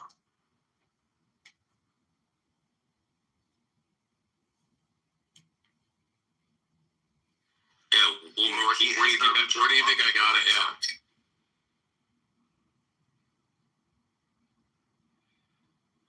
You're a fucking piece of shit, BB. Honestly. Yeah, what a scumbag. BB. No, we love BB. But Rich. BB, you're right. Fuck. You're my puppet. Shut up, Rafi. BB, I have a question. When they build the third temple, do you think that they're gonna stone you for being an adulterer?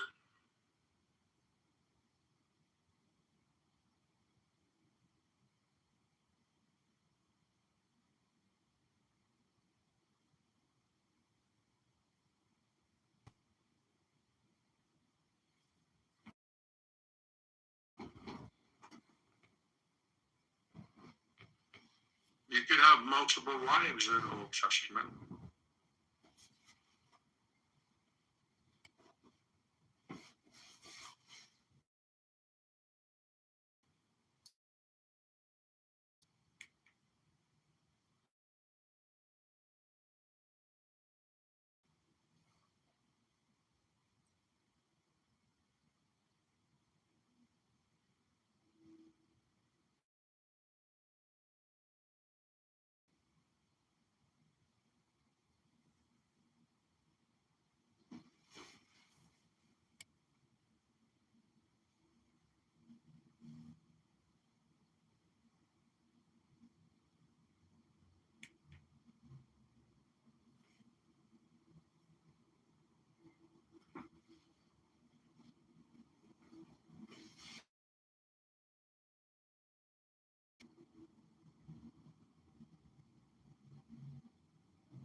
Attention.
pointed out in the video that I sent him when you were doing your birthday, dude, he pointed out, I thought he was joking. He said, dude, he's sitting on the commode.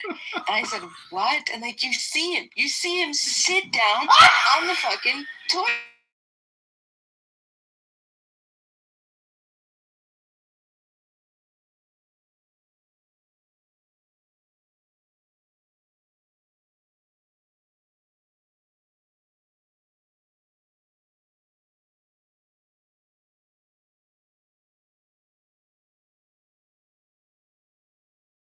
Like I could just imagine just like doing with all those underpants videos. You're just like sticking a cheese a maniac on the I don't know if it was planned, Kitover. I don't know if that was part of the art of that, but if it was part of it, you're way more. What is it called? John, if you do a video of that, like sing, like dancing to that song in front of Trump Tower in Chicago, I might consider voting for you for mayor. Power in Chicago, I might consider voting for you for mayor. When people say Palestine, hey, chick, everybody knows what you're talking about. So wouldn't it, from that standpoint, wouldn't it exist? Yeah, and I want to get back to that. Can you give me very, very succinctly the actual argument? Okay, you're saying that because I really want to understand this. When people say Palestine didn't exist, okay, we know that's like just not true, right? As a region, we know that it existed and it was called Palestine because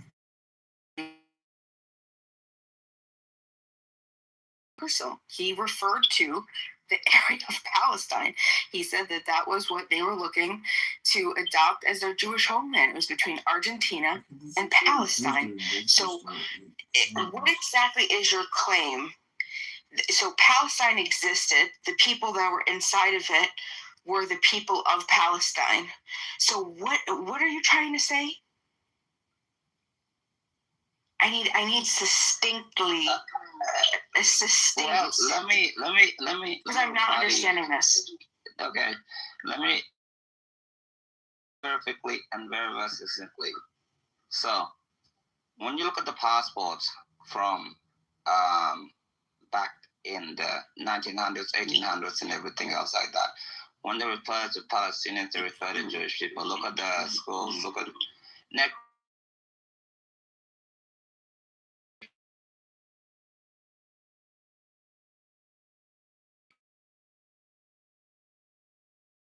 Yeah. But the thing is, there's never been a country called Palestine. It's always been called a region.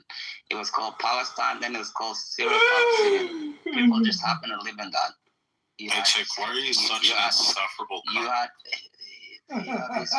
I don't mean. It's so terrible. I can't even finish a sentence. So terrible. But these people, the reason why Herzl said Palestine is because that's what the Romans called it when they took it over. And everything else like that. And Jews were littered all around the world. And they wanted to go home. By the way, Jerusalem has always been a majority Jewish city. And when they came and they made the Peel Treaty, the Peel Agreement, the Arabs were like, oh, well, we're not agree with this. Thing as a Palestinian nation ever in the history of the world. Nobody called themselves Palestinians. And I'll give another example, Jordanians. The reason why Jordanians have the Hashemite kingdom is because they were the one that lost to the Al-Saud kingdom in Saudi Arabia. So the Al-Saud and the Hashemites were fighting over Saudi Arabia, and the British Empire said, you know what? Since Al-Saud won, you're going to get Saudi Arabia. And Saudi Arabia gained their independence in their 20s. Jordan. But there was never such thing as a Palestinian. Ever in my... What about Syria and Palestine? Yeah, but there's no such thing.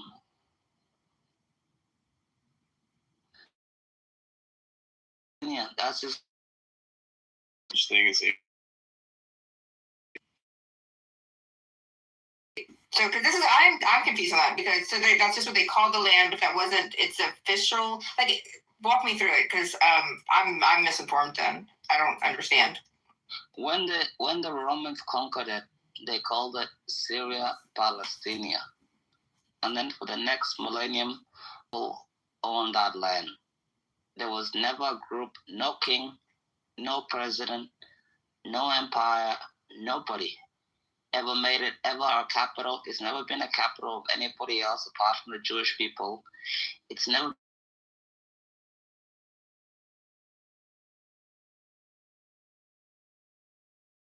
cooked up in 1964 by the Soviets and the PLO and everything else like that. These people didn't exist. These people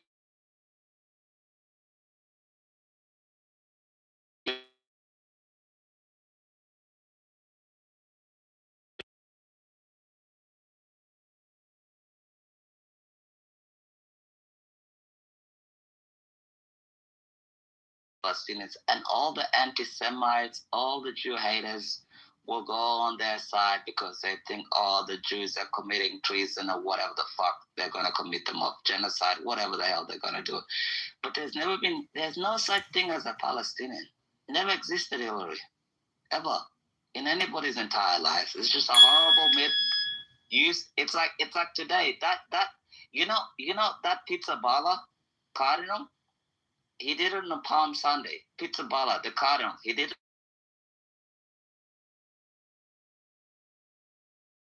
Catholic support for the Jewish state in a fundamental time right now when they're destroying Iran.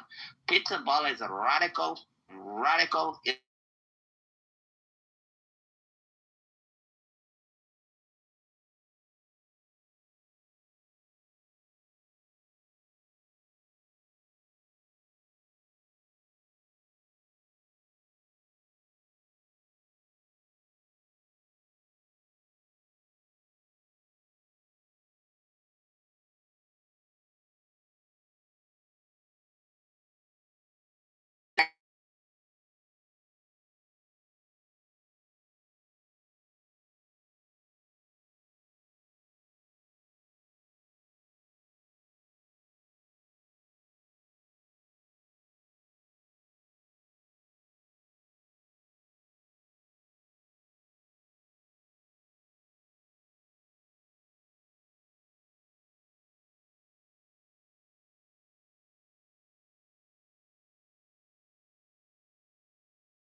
a very robust booger.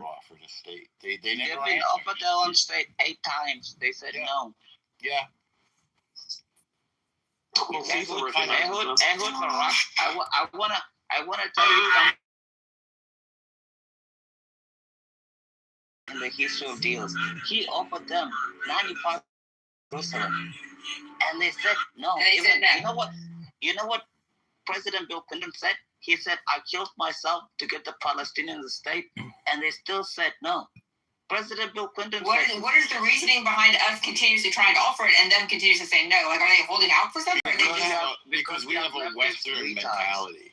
We have a Western mentality. We think that everybody wants what we want. They want hospitals and schools.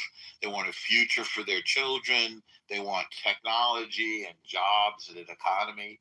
These people want none of that. You know, we've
not true.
What would you possibly be freeing them from? They want to get rid of Israel. Blockade. I mean, Fuck you, Wait, bro. what blockade? What blockade are you talking about? Wait, which blockade? Your first class ticket to go to Gaza. yeah. Can you take? Also, the detainment of. No, I will pay you a first class ticket. Necro. They detain when they commit.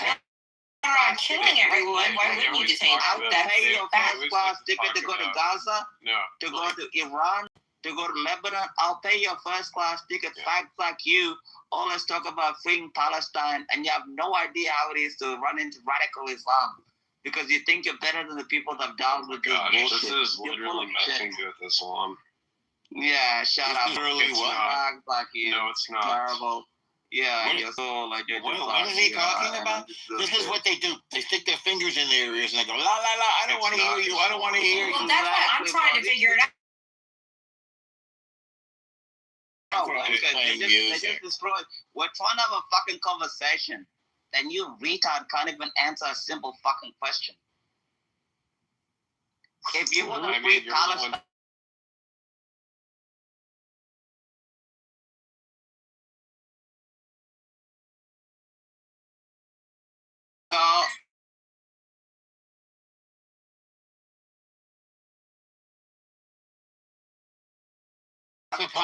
They don't take the time to read or to look at the history, to look at the situation. Well, it's confusing history. I've been reading on it, and it's Hillary, confusing. what are you confused about? Honestly. Well, for instance, the fact that there's mixed stuff about where is Palestine. Palestine is not a place. It's not a.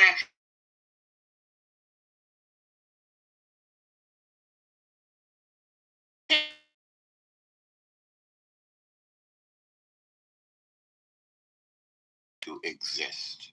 That's what they're talking about.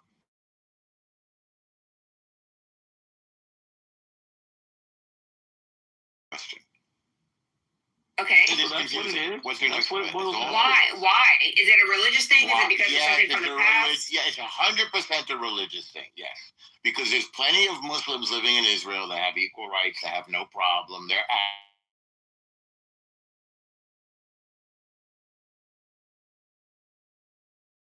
Israel, they go to their mom.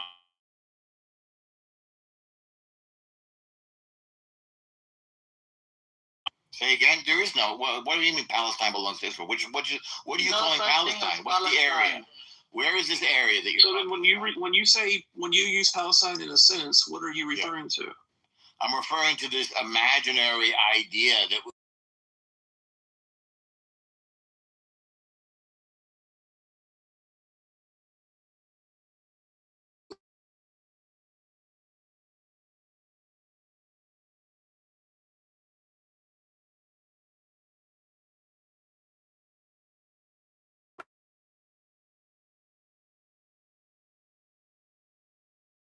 Palestine land. Well, why would we let them have our country? Do you want to let people have your country? Because you don't want to be selfish and greedy in world peace. So Beaver,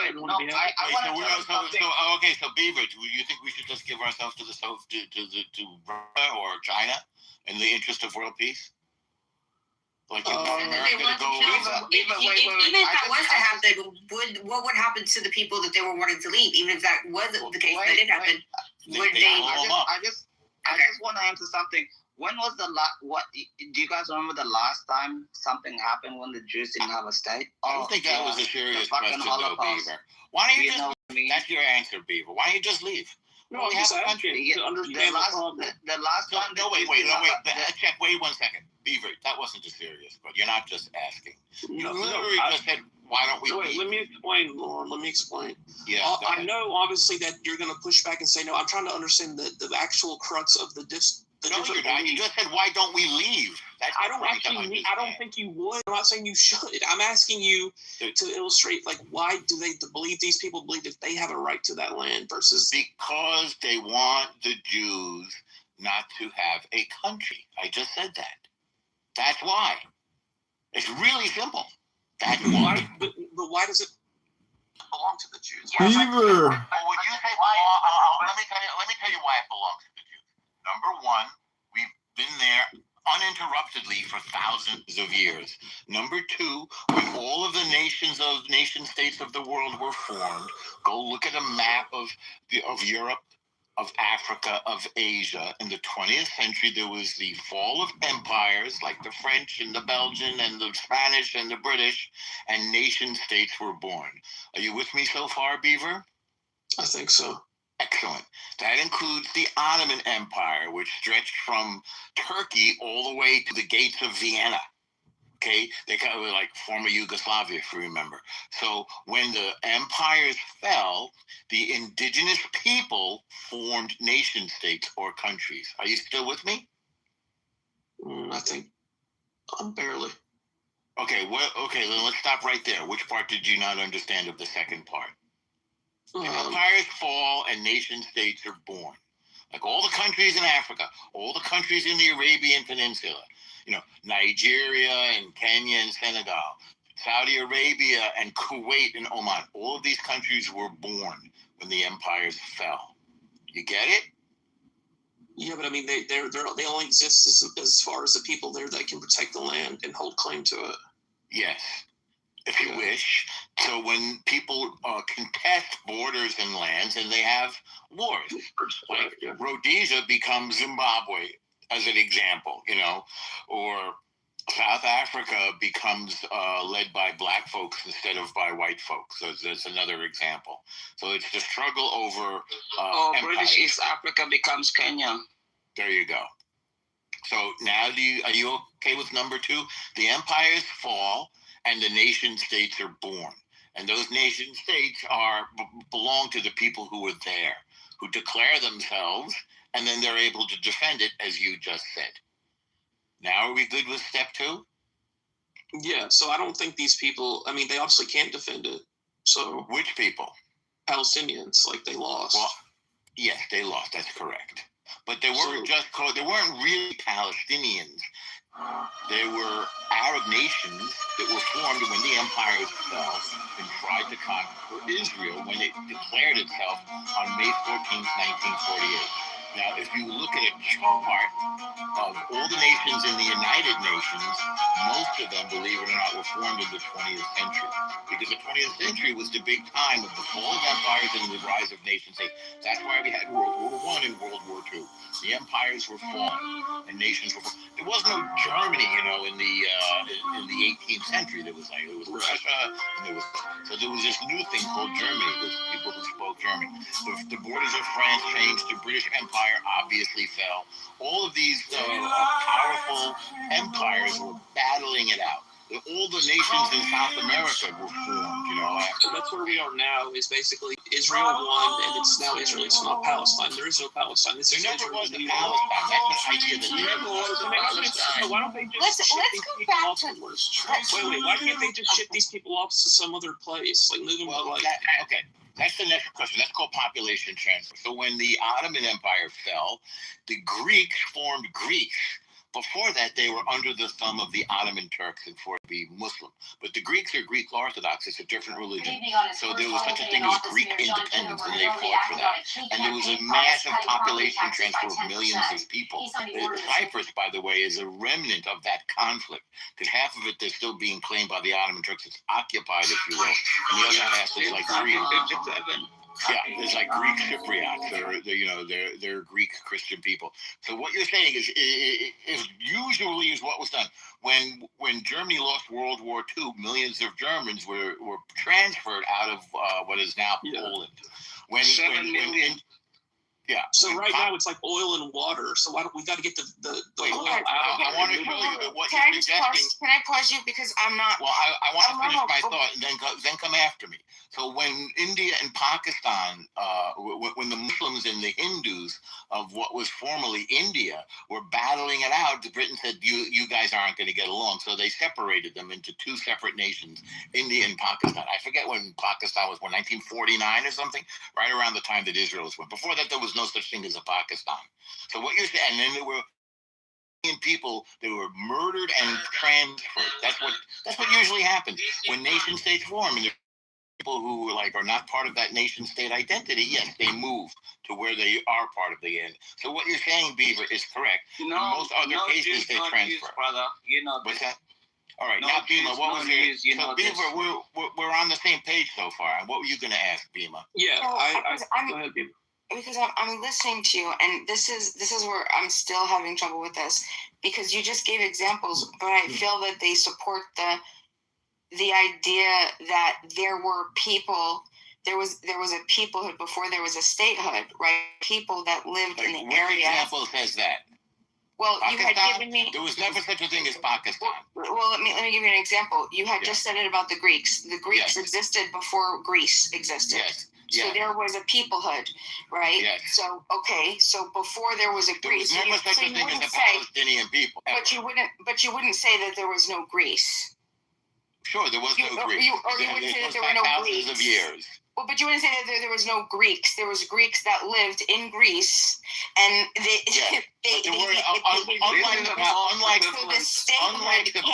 hang on, Bima. Unlike the Palestinians. But it's difficult. I wanted to get my thoughts out because I know, but I'm correcting you because you're going off the track. No. Yes. So B, you're correct. You're correct. The voices are loud, and I want to be able to. It doesn't have to do with the mental comprehension. The Greek identity existed before the modern state. You think that when you push like this, that I learn anything or anybody else? You've never learned listen. That's fine. I'm letting.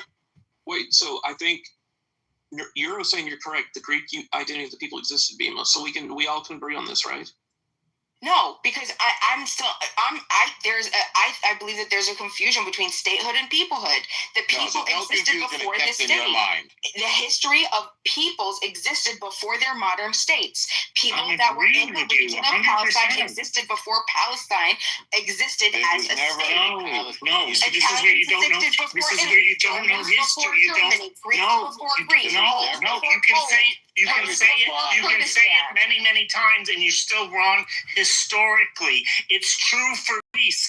It's true for Italians, and it's true for who did I leave out? The Greeks, Germans, and Italians. It's not true for Palestinians. That's what you don't seem to understand. Okay, so there was no Palestinian identity as a people. Okay, so give me now. You said it's not true for Palestinians. Now that you understand where I'm coming from, can you explain? Where are you coming from? Hold on. Listen to him. Just listen. Please don't complexify this even worse. Not about keeping it simple. Okay, well then, El Normo, just listen. He understood because he just reiterated it back to me. So now that you understand, because now I fucking lost my El Normo. You're write it down. Listen, I'm gonna fucking no. You gotta stop. What do you mean no? Write it down if you can. El Normo. Thank you. Sorry. Euro, can you please explain to me, now that I know that you understand where I'm coming from, explain to me why Palestine is different than That's what I'm going to do. The Greeks, the Italians, the Germans, the Kurds, the Armenians, the Indians. Can you explain that difference, please? Sure, because they never, ever in history identified as a people. There was never a political entity. What happened was when the British won World War I and the Ottoman Empire collapsed, they created a mandate for Palestine. Okay, so Palestine, for the first time, was used to mean all the people that lived within the mandate, whether they were Jews, whether they were Christians, whether they were Arabs or Muslims. People identified by other criteria, primarily Muslim Jews and Christians, for instance, but they also had other identities, which were based on local regional names, but not Palestine. It just didn't happen. You can look at the literature. This is very well documented. What happened was initially there was a Arab reaction against the Jewish presence in this mandate, and this was fueled by the leader of the Arabs, who was a Nazi, who went to Nazi Germany, and it was based on racism, and he came back and by the way, his name is Al Husseini. Yeah, exactly. Stop checking. Yeah. Thank you.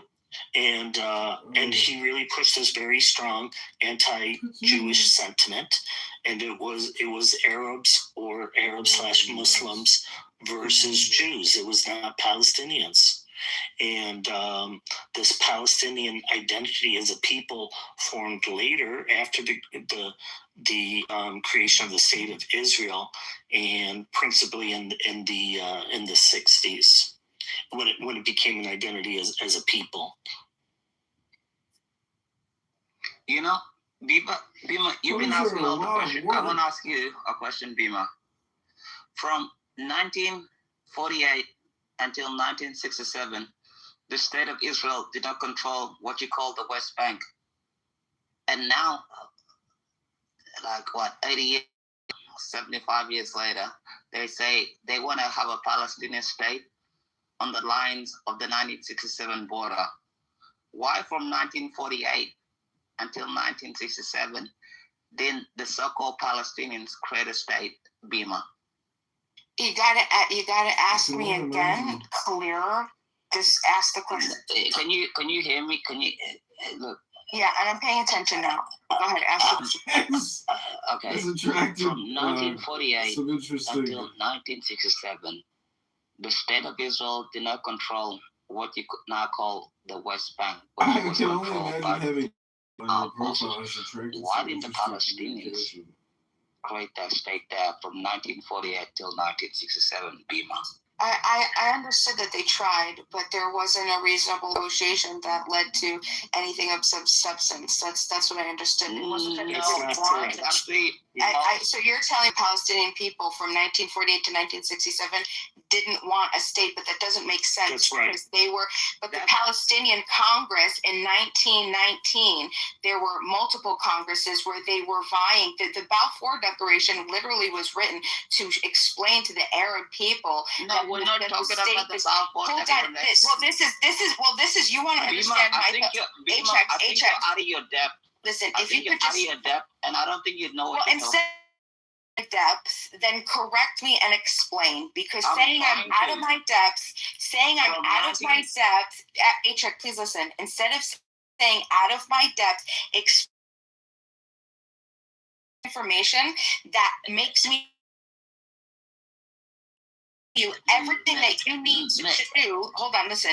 I'm providing you all of my thoughts in my brain, so you can come up with a counter argument. Okay, telling me it's pointless. I don't learn anything. Don't think. Well, don't tell me I'm out of my depth. Explain to me. I don't. Hold on, just wait. When you said that they didn't want a state, or why didn't they form a state from 1948 to 1967? In my brain, that doesn't mean anything, because they were vying for a state in 1919. 30 years before that, in 1918, they wanted a the Palestinian Congress. There's evidence that they want that this whole thing. I mean, so that doesn't make sense to me. So they wanted it then, but then all of a sudden they forgot about it. So in 1918, there was.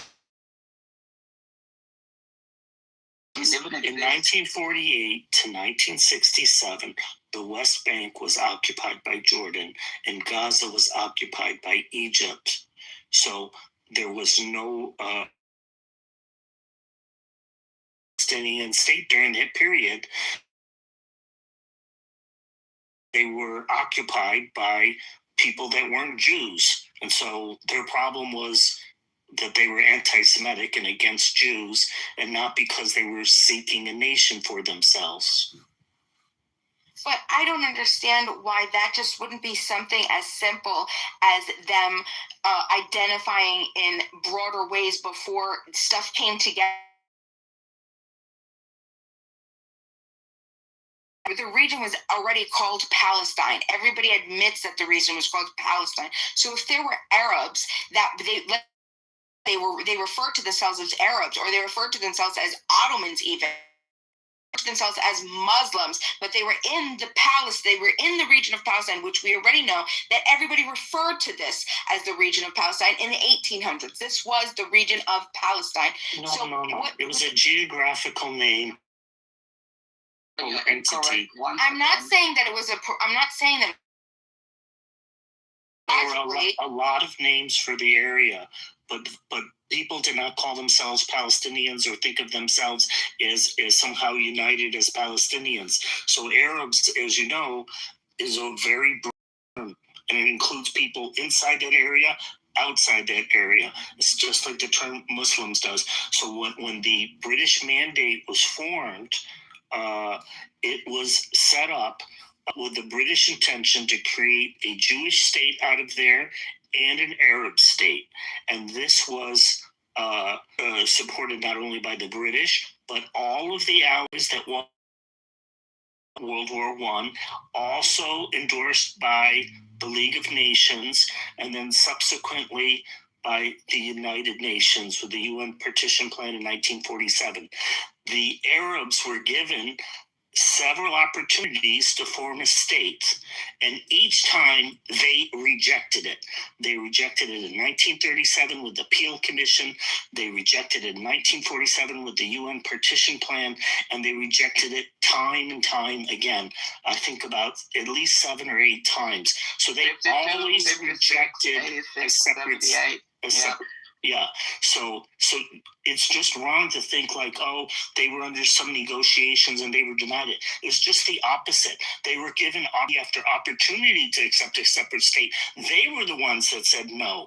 They didn't want a separate state. And the reason they said no is they didn't want to give 1 centimeter to the Jews. So they wanted anything and the Jews to get nothing. And between 48 and 67, when they had nothing, but they were occupied by Jordan and Egypt, they didn't have a problem. Why don't they want the Jews to have anything? Well, that's a good because it's Fucking anti-Semitism. anti-Semitic, bro. It's very simple. But what gets not that complicated. so bad about the Jews? Like, why do they hate them so much? Because No, it's nothing about the Jews. It's because their leader was a Nazi and he went to Nazi Germany and he came back with their propaganda camps. You also have to look at it for the KGB. I've heard Al Norbo talk about it before, but the KGB were operating and supporting. So the Free Palestine cause is an anti-Western cause propped up operations. So it's part Cold War too. This whole divide is there's conflict, then there's the macro conflict, which is supporting all of this. Explain your answer again with the cultural identity. You're saying there was no Palestinian cultural identity? There was no Palestinian identity as a people, as a nation. So that lived there 20 years ago, do they have ancestors that lived there 200 years ago? There were people that lived there, but they didn't call themselves Palestinians. They didn't identify as Palestinians. What does it matter what they call themselves? Well, it matters when people start talking about as if there's some sort of history of a Palestinian movement. It's just not true. So if your point is that indigenous people should be allowed self-determination, I don't have a disagreement with you. I don't have a problem with them forming a state. And they had that option on multiple opportunities. And they were the people that decided themselves not to do it. See, It wasn't that they were stopped by the Jews. They weren't stopped by the Israelis. They said no to every single deal. The Jews, on the other hand, said yes, and that's why they have a state. See, these arguments. It's optimal to move away from the Jews and say, and this is yours, and you have to take it or leave it. Haven't you seen the video of Truman? I have heard some Israelis take that position. It sort of goes against international norms. But maybe that would be a solution that would work.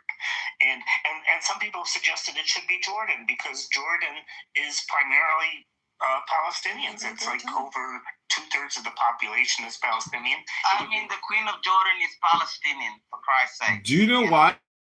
Kingdom? Because for thousands of years they've been making money from marijuana and making fruit, just like how the Afghanis make opium. These dealers. So So what if they accepted this back in the day, or when they had the chance? Would Norm say that they did have a right to be there? Well, actually, there was taken by Britain at one point. Did say leave Israel for the Jews and Jordan for the Arabs, and the problem with that position was it contradicted some other promises that Britain had made primarily to the Hashemite kingdom, which is not indigenous to Jordan, and so they had to. From Saudi. They're from The Saudi Norm made Arabia. it seem like they had no claim to this land ever. So even if they agreed to it back in 1940, they still would have had no right to be there, according to Norm, unless I misunderstood him. I don't know what he said for that, but I think the understanding, at least of the what's clear in history, I should say, is that there was a UN partition plan, and the Jews and the Arabs were both offered it. The Jews said yes, the Arabs said no, and then immediately Arabs declared war on Israel with the intention of eradicating its existence. They declared war, and it was Egypt invaded them. Syria invaded them. Lebanon, as they call it, invaded them. Yeah, it wasn't just the Arabs. Yeah, even Napoleon. Napoleon invaded them. Wait. Napoleon. I say we just give it all back to the French. You stop trolling fucking hell. It's annoying. It's like they all invaded them and they all lost. All of them lost. They invaded them 48, lost. 52, lost. 56, lost. 73, lost. 67, fucking lost. 82, fucking lost. Like, how many times you have to lose before you realize these people, this is their country. You lost every time. And every time. Israel just say, okay, we kicked your ass all the time, but we're going to be nice and throw you a bone. You can have this piece of land. They keep saying that. Israel has done that. Israel has offered the land many times, and they've turned it down every time. Why should they do that? Why should Israel give up their land? That's what Norm was just saying. Yeah, well, some Israelis, I mean, Norm's not an Israeli, but some Israelis are taking that position now. But certainly, Israel has offered on many occasions land deals, significant land deals, including 97% of the West, and East Jerusalem, and land swaps for the remaining 3%. So if you give homes and farms, does that mean people will stop breaking the law, Beaver, forever and for good, once and for all? How naive and stupid can you be? Your position is that even if they didn't give them the land, they won't accept it because their only acceptable offer to them is, okay, we'll take the land and you all have to kill yourselves because we want you. No. So the latest deals, like in the 2000, 2008, it's a little different. So the previous positions prior to 2000 did include, no land for Jews. So the latest deals in the 2000 or 2008 range, giving them all of the land that they have, half of Jerusalem, and some other various concessions. All of Gaza. Oh yeah, all of Gaza. I mean, the Palestinians won't agree to it because they want the Jews to stick a gun in their mouths and kill themselves. No. You don't see what I'm saying. No. What I'm saying is in 2000, 2008, the reason they rejected that deal was because they insisted on the right to return. And Israel was not willing to do that. So that deal fell specifically on the right to return. So this is like a nasty custody battle, not just in a divorce, and they can't come to terms. Yeah, you could think of it that way. So I think that 2000, 2008 is they were very close, right? Because Israel said, look, we'll give you all the land, we'll even split Jerusalem, etc. And the Arabs at that time said, no, because we want the right to return. And it's really quite a shame because even the Arabs at the time understood that it wasn't... It's more than just a custody battle. This is an industrial complex of bullshit that both sides don't want to let go of because there's so much money involved and so much attention that goes into it. So nobody wants to drop it because that would be like, stop dancing, stop making money, kill the business. Are you kidding me? This conflict has generated trillions of fucking dollars in bullshit involvement from around the world, not just America. Japan, I've been over there multiple times. Japan has invested billions in trying to create peaceful solutions for these cocksuckers everywhere. No, they won't have it. It doesn't matter how much fucking money you throw at them, they will still cause problems. And it's just like the education system. Oh, we need more money for education. Oh, really? Well, the numbers just keep going down. So the truth is, just let them fucking fight it out. And then. So as I was saying, the deal broke down on the right to return, which is interesting because even the Arabs at the time recognized that wasn't practical. What they were willing to accept was that Israel agreed in principle to a right to return, that they wouldn't necessarily have to implement in practice. And Israel didn't want to take the risk of accepting something in principle that could later be used against them to say that now you have to implement it. So it's unfortunate because the space of disagreement at that point is actually pretty small. And I think just realistically, and even Israel accepted to accept a certain number. I forgot the number off the top of my head for return, but they didn't want to agree to a principle that everybody could return. But they were willing to call a certain percentage. Well, it seems to me this whole thing of Palestine is a moot point. Like, wouldn't you agree, Bima? Like that to be the crux of the issue. What was the question, Bima? Like people say, well, it's never existed. It doesn't exist. It never existed. That seems to be a moot point, in my opinion, because there's still people there that, if they were willing to give them the land back then in the day, and that to me tells me that these people exist. Well, this is just like reparations. I totally agree with you. Look, I'm reading this. This is really interesting. So you guys know that both of my grandparents on both sides, they came here from other countries. When they came here, they had to take tests to become American citizens. And my grandmother kept her some of her test materials. And one test material, it was called the book in front of me that she had to read. It was from the Educational Committee, the League of Nations Association, West 40th Street, New York, December 1936. A brief history of the League of Nations. When I open it up and I start reading the section that they have about Palestine, it's very interesting. Right, it's, and we're talking about from 1930, outbreaks and violence resulting from enmity. 1930, that the council asked the Permanent Mandates Commission to examine this situation and make a special report. The commission not only criticized the mandatory administration on several counts, but also warned Jews and Arabs against any attempt to modify the terms of the mandate by agitation and rebellion. The British government, while somewhat irritated at first by the Commission's criticisms, later indicated that they would receive due consideration. When a British statement in 1930 restricting future immigration and defining land policy in Palestine aroused great resentment among the Jews, the British government sent Sir John Thompson to Palestine to make a special study of immigration and lands. The police force was reorganized, and Great Britain has tried to increase the capacity of the land to absorb immigrants. This gets tedious when you just read. I want to point out two things that you've said. Hang on a second. Number one, you're not talking. Differences between Jews and Arabs seem to be mainly ethnic, and Great Britain apparently realizes this fact and is working along these lines. The situation tended to improve after they stopped the Jewish immigration, but the friction continued intermittently until in 1936, the Arabs, led on by young and fanatical elements, launched a general strike against both the Jews and the British.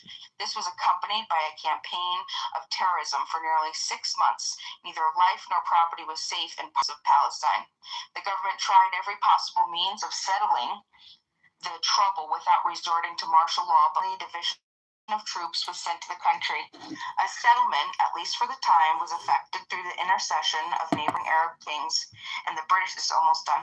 And the British government is sending a commission to investigate suggest a policy that will make for final settlement of the difficulties. In the meantime, Jewish labor immigration is to be restricted, which has caused dissatisfaction among the Zionists without being sufficient secession to please the Arabs. The situation in Palestine is likely to remain difficult for some time. This was 1936. Okay, printed. Let's see what year this was printed. If they do a print, 1936. That confirms everything I said. So basically, if we go and we look up Sir John Thompson's investigation, he says that the way that the land was being bought up, in a way, there were of people that lived there right before the immigration waves, the Jewish immigration waves into the country, right into the area of Palestine. There were these Dunhams, and the Jewish people were buying them, right? But the people that were living on them were Arabs, because they had been renting. These weren't owned lands. These were generational farmers who had been farming and creating they had their homes and everything And who did they rent it from? Muslim kings. Muslim kings rent it to them. Muslim kings. Well, not Muslim. Actually, Sir Sukes was a Christian. Christian kings? Christian landlord at the time, which took up a very large portion. Right, the Sir Sukes family, they were Christian, and they didn't even live in the region. They made money. It was kind of like an arbitrage situation where they made money. Arbitrage? Re-rented the Dunhams to the poor, impoverished Arabs, taking advantage of them, right, and exploiting them. So they didn't have any opportunity to buy the land. So when the Jews came in, they were buying the land from the Christians, the Sir Sukes, whoever else had whatever that situation was. But once they bought the land, they pushed the Arabs off it. Where are they going to go? It's now the Jews' land. Right? They bought it fair. But was it fair? Of course it's fair. Well, hold on. What do you think people should be? Shut the fuck up. Listen. No, I don't. Okay, well, you're very unfair in this conversation. Okay, well, hold on.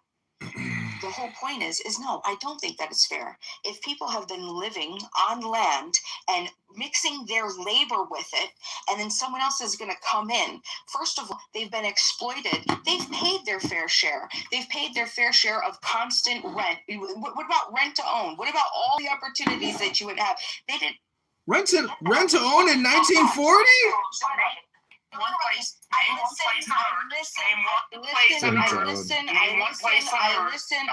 and we could go back and forth. Because I'm fair that way. And I won't interrupt you when you talk, right? That's the way that it goes in this house.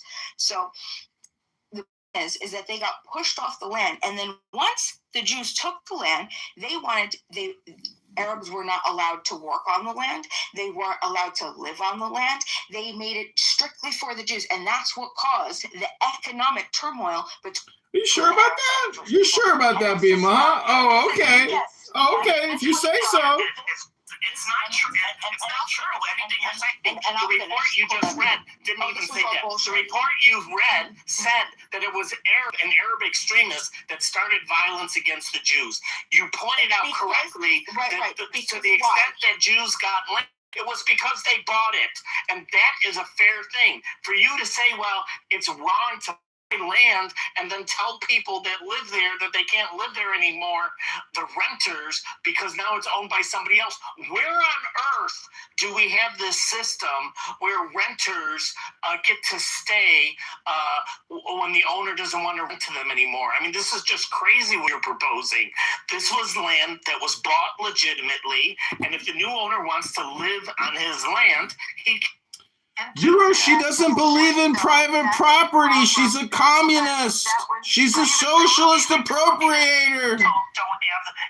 She doesn't believe in freedom. Oh, well, the renter just gets to stay somewhere. I mean, it's just like really like some sort of crazy thinking. The reality is what the report said was that there were Arabs and Arab extremists that committed violence against Jews, and they did it from the beginning of the creation of the Mandate of Palestine. It didn't start in 47. It didn't start with Jews buying land and then they got upset.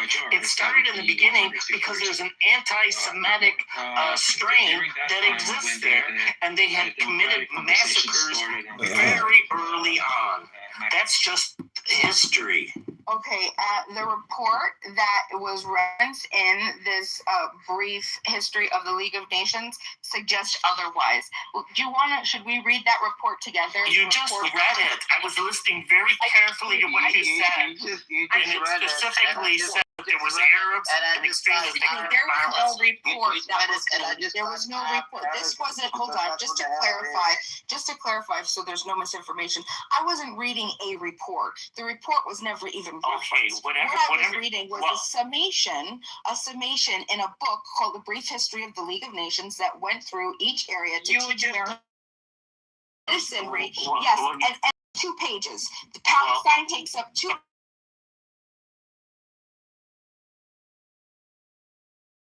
Well, you did reference a report. I'm sorry. Yes, I referenced the report. I referenced a report. Or you just yes, but I didn't. It's a correction, right? Because you said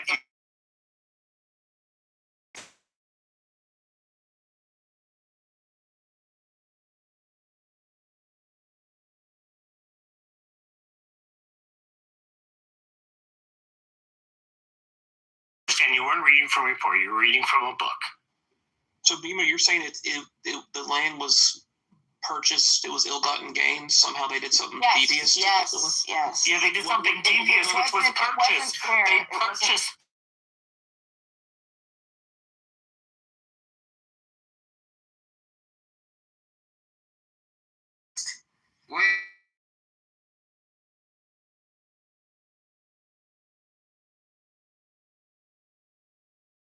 And so in that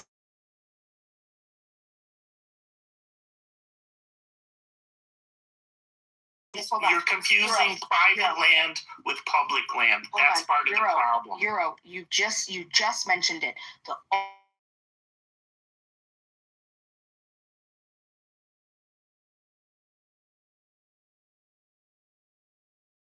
land ownership was no longer legitimate. How do you determine?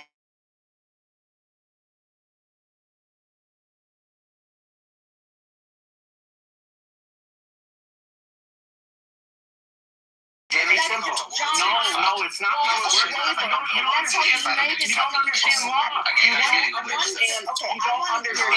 You don't understand. I'm trying to explain to you. No, you don't understand.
Yeah. So if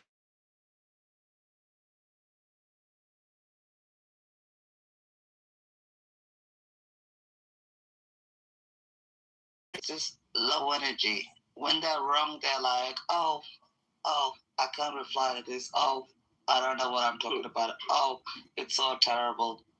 These are sick people. Everybody's dealing with. Shut the fuck up. You're so inflammatory. I know like this is your personality, but can you just stop? Like, can you make it okay? Can you make it a peaceful place for people to learn?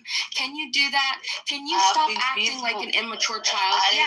Yeah. People want to have. We want to have real good discussion. Do you know what you do? Resolve a good discussion. You chastise people. Can you stop being a child? Dude, stop being a child. Let people learn. Let people have conversations, HN. Like, I don't know why you do what you do. You're not welcome. It's not welcome. Grow the fuck up, dude.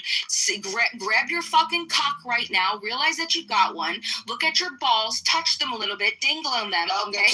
And then realize that you're a man. You're no longer a child, okay? Now act like one. Act like an adult.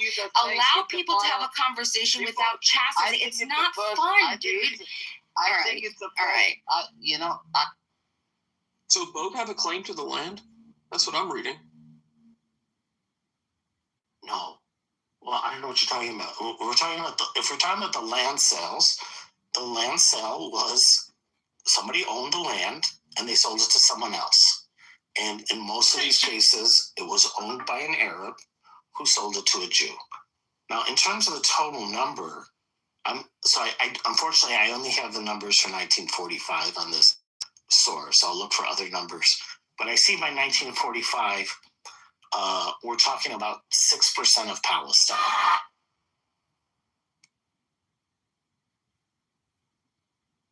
But did they live there like 300 years ago? Were they both living there together, intermixed?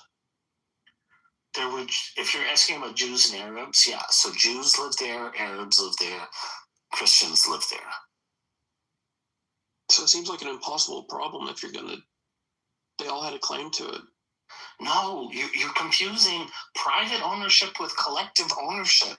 Do you understand the difference? Jews didn't own that land collectively. Arabs didn't own that land collectively. Kitover is promising relief for individuals owned pieces of land collectively. It sounds like there's a dispute over the sales of the land, but it was ill-gotten or something. No, nothing was ill-gotten. I just finished explaining how it was not ill-gotten. It was a legitimate land sale.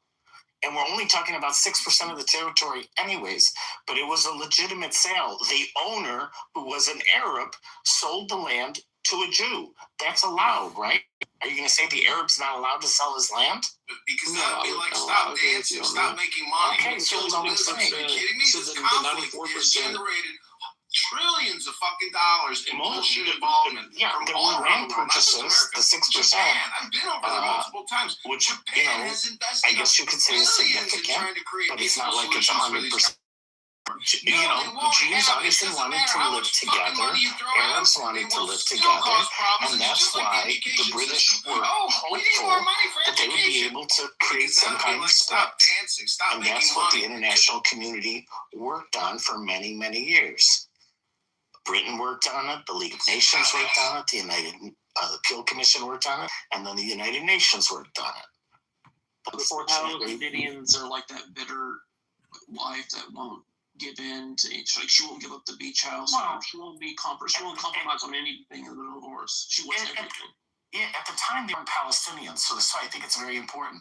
They were Arabs. There were Arabs and Jews, and the Arabs' position initially was that they didn't want any type of split, zero split. And Britain was trying to convince them to have some kind of split.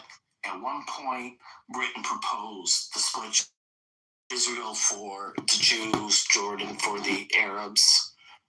And when I say the Arabs, I mean the Arabs within the mandate, obviously, not the entire region. I get it now. Yeah. What confused me was Norm earlier saying they had never had any claim to it, and that it was only Israel that had a claim to it. The Jews only had a claim to it. That's the part that threw me. Well, I mean, it depends on how technical you want to get. Technically, nobody has a claim to it, right? Like, once the Ottoman Empire fell, theoretically, the Allies could do whatever they want with the land. Exactly. Yeah. They're the victors. They took the position that rather than annexing the land or creating a colony there or something like that. They decided instead that we'll create a mandate to let these people run themselves at some point in the future. And they did this not just in Palestine, like they did this with quite a few territories after World War I. Fortunately, all the other ones successfully created states. Palestine, unfortunately, was an exception. And what Britain tried to do, and later endorsed by the League of Nations, was to create two states. And unfortunately, there was no agreement to do it.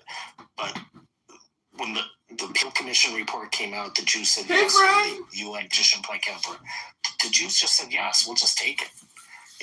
They were happy with, having any type of land. They had just gone through the Holocaust and whatnot, and they wanted a peaceful place. The Arabs in that area felt that, they wanted all of the land and there shouldn't be a division. So instead of the kids going halfsies on the toys, the one sibling said, no, I want it all. And then, so then the mom says, okay, well then Johnny gets everything because Billy, you want it all, now you get nothing. No, well, that's not what happened. They didn't. Israel didn't get everything. They just got their part of the partition. So the rest is still like this undecided thing with the West Bank and Gaza. Oh, okay. Yeah, so Israel took its half, not the whole thing, and then the Arabs and Jews since then have been trying to work out some type of deal to live in peace side by side. And up until now, the half that was going to be allotted to the Arabs, did they go live there? Yeah, they lived there already, and they still live there. So they're living there in the West Bank and in Gaza. So they are living there. I don't get it then. Why do people say, why do people like Norm and HX say that doesn't exist? If they're living there and it was allotted for them, even though they never technically signed on the dotted line. I mean, Norm's not here, so I don't want to speak for him, but to the extent that I understand his position, he simply, from what I understand, he's saying that they don't exist as a state, as a political entity, not that they don't exist as a people. Like, obviously they exist as a people. They're there. They're the ones, engaged in this fighting. And so it's all formality. They never signed on the dotted line to formally accept it, even though they're living there. That's where they're living. This is the problem. They've never reached an agreement, and there's been several attempts, as Ashik tried to point it out. He has all the exact dates. I don't remember, but there's been at least 8 different times where they sat down and talked and reached some sort of agreement, but just never got to complete finality on it. So the current agreement is sort of the status quo, which is the West Bank is divided into 3 zones called A, B, and C. And in Zone A, the Palestinians have complete autonomy. In Zone C, it's under Israeli control, and Zone B is a sort of mix. So what do they call an open air prison? Are not part of that nation. So that is normally a reference to Gaza, so not the West Bank. And people that call it an open air prison, so basically there's 2 borders for Gaza. There's one with Israel, and there's one with Egypt. And what happened back in 2005, prior to that, Israel had occupied Gaza. So they had troops there. They had Jewish settlers inside Gaza, as well as, the Arab settlers that were living there. In 2005, after some 50 years of not being able to reach an agreement, Israel decided to pull out unilaterally. So they said, we're just going to pull out. They removed their settlers. They removed their troops. They said, this is your land. You run it the way you want. And they did that. They had elections. And there were 2 main parties, and Hamas was one of the parties that had a majority in the parliament. So this would have been enough for both the West Bank and Gaza. And the other party was in the minority. And they worked for a year to try to, a good part of a year, to try to come up with a unity government, and that failed. And then Hamas had a military coup. They killed about 600 Palestinians. They kicked out the other party, which went to the West Bank, and they took control over Gaza. And Hamas has in its charter to destroy the state of Israel, and some would even say Jews in general, worldwide. In any event, Israel at that point said, well, we're going to close our borders. I can't remember, maybe Ashok, do you remember, were there skirmishes first? There may have been skirmishes, I'm not sure. But in any event, they closed their borders. So that's why some people call them open air prison, because if Israel closes its border, the only way out of Gaza is either by the sea or through Egypt.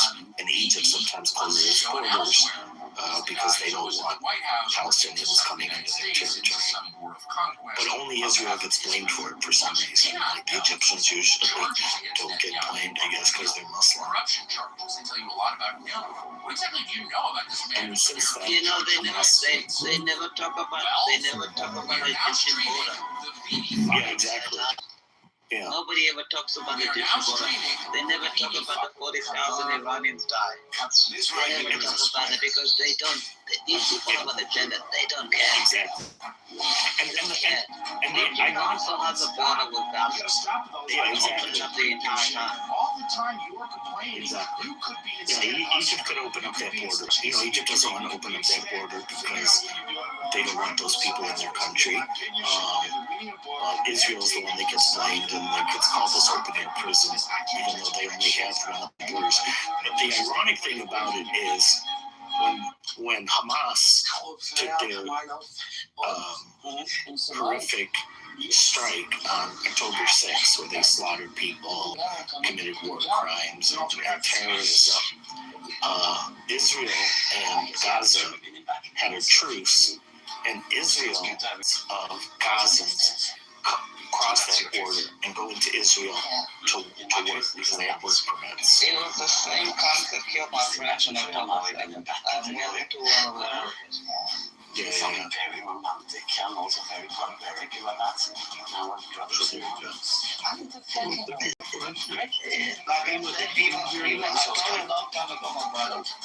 No Jews, no Needs, they don't care. That's it. I mean, I don't buy that. I don't think that's true. Which part's not true? Well, Ancient saying no Jews. Does he think he's supposed to say Where was the protest in London when thousands of Gaza people got killed in Syria? Nobody protested in Sudan. Nobody protested in Vietnam. Nobody protested. Nobody gave a fuck. Yemen. Also the Afghan tragedies, like Sudan and stuff. No, it is true that nobody cared. They give a fuck. The Gaza and West Bank situation gets way more disproportionate. Like if you just look at the numbers involved, it's like crazy. And even if you just look at Muslim lives affected, way more affected in Syria and Yemen. Yeah, and all the time. stay connected with you all media right things here. like it's like if a white couple gets murdered brutally and raped by some black ghetto thugs, the media doesn't pick up on it, but if the opposite happened, it's 24 hours a day. Same thing, bro. That's what I'm trying to tell you. Yeah. It's definitely in part because of the media, and in part it's because of the anti-Semitism. So click subscribe and stay tuned to what we have coming up. Some enlightening conversations. That's was Ashik's point earlier. Like during the 1948 to 67 occupation, this was an occupation by Muslims. Jordan of the West Bank, Gaza of the Egypt. And there was no problem then. But when there's Jews involved, then it's a problem. No, nobody called it an occupation until the state of Israel took it back in '67 and reapplied sovereignty.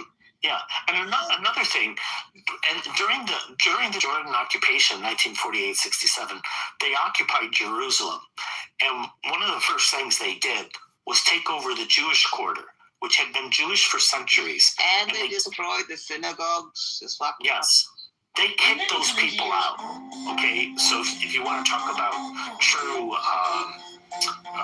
what's the term for that? Displacement of people. They took the Jews out area, gave it over to Muslims, and then they said Muslims cannot even visit the Western Wall in Jerusalem, their holy site. You come in to visit. Think about that. Israel's never done anything like that. In fact, Israel has some 2 million Arabs as citizens with full rights to vote. They're in the army, they're in the Supreme Court, they're in the parliament. So it's a huge difference. And Jews aren't allowed to own property in the West Bank or Gaza. In some places, in some towns at least, they're not allowed to visit. It's really very lopsided. It's fucking sad. One Moshe Dayan said in 1967, he was like, oh, people have to go on. The wall is not the holy side, it's that Temple Mount. They can't even go up to that Temple Mount. They need security and everything else because they have radical Islamist terrorism that goes on everywhere. And they keep, and the Church of the Holy Sepulchre, this Pizzabala, Kusumkum, whatever the hell it is, I don't know. You know, he did an international outrage for an obvious reason.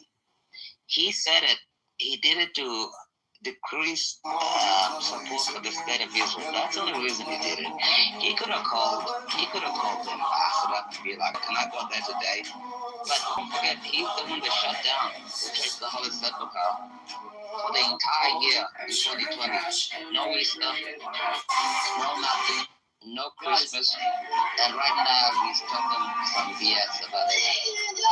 And if I could put out a picture, him and his damn fucking Kabir. These people, I keep telling you, Jew hate is like brain rot. You see, because there's a big difference between someone who's naive and is a good person. When they talk to a good person, because they can't not be. They're like a house cat. There's nothing. They don't even have the capacity to be. I ain't kicking So there's no morality in that. The morality comes when you're a monster. He can talk himself down in the goo with his propaganda and his bullshit. Some people are actually just concerned about solving problems. Yeah, H-Check, your propaganda and your shit is just as bad as this is. Just shut the fuck up, dude. Shut the fuck up. It sounds to me like Britain fucked it up with the distributors and military. They fell definitely. And not just that, like the whole Middle East. Because even prior was like Britain and France together agreed to split the Middle East. And so like problems in the Middle East are caused by that. Because most of these places didn't exist as states, right? Some of them did, but for the most part they didn't. And so they just like created new states and they kind of like arbitrarily drew borders and all that kind of stuff. Woke up this morning, saw one of my videos. ChatGPT is the right local animal and it can solve all problems. So I asked it what happened and it's kind of saying that the Jews got more land than they deserved. They're a small population, and the Arabs kind of got gypped. Yeah, I mean, that's kind of true, but that is also after the fact, right? So it wasn't like these deals fell through because Israel had too much. In fact, there have been offers, to give more land, for instance, that weren't accepted. And when these rejections took place, there weren't like counter offers. So it wasn't like they were said, well, the distribution's unfair, we want a bigger percentage. It was literally all or nothing. Up until, more recent history. Like after, let's say, 2000. Thank you, Euro, for being civil and having a decent conversation. I'm sorry I got upset with you. HEC tends to irritate me to the point of losing my sanity when you have an inflammatory instigator speaking in terms, poisoning the well, attacking people's character, making false assumptions, all in the attempt to try to understand and learn. And so he's very frustrating, and I appreciate that you are here to teach everybody else how we can have a back and forth and learn and educate each other in truth and not be like HEC. HEC is how not to be. John Kitover is how not to be. Those two people are how not to be. Not to be adults. Okay, that's how you do not adult. Yeah, when you stepped on Euro, I was like, damn, he was being nice. I know. I wasn't frustrated at him. I was frustrated. Wawa and all of the thoughts of the shit that HEC says, it's just so inflammatory, and it really gets in the way of trying to understand and absorb and process things, right? And to check and to learn. Well, I understand. Until they can learn to be adults. Understandable. I think it's a very difficult topic to talk about because people are very passionate, and it also affects certain people personally and stuff like that. My approach is like I just try to look at the factual parts, the historical parts, and leave the interpretation up to other people. But yeah, it's a very difficult topic, and like.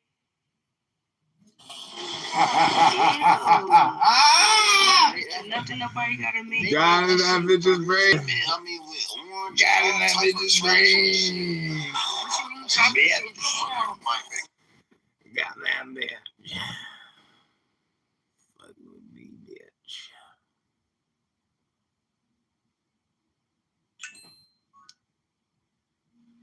Because I feel like, HEC, the only way I can respond to you is through a non-response.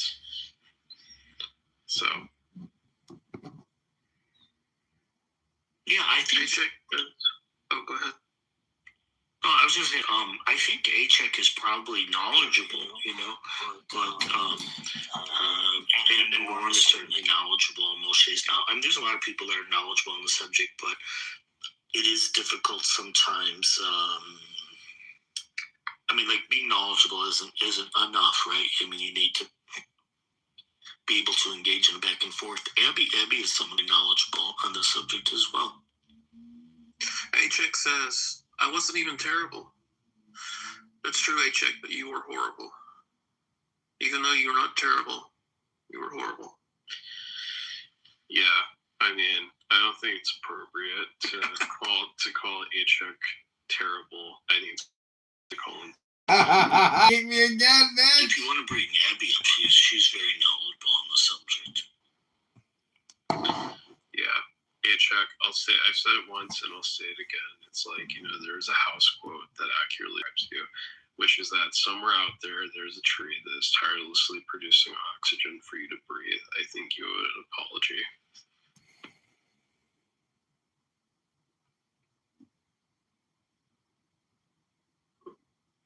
Bima, is HEC allowed back up or no?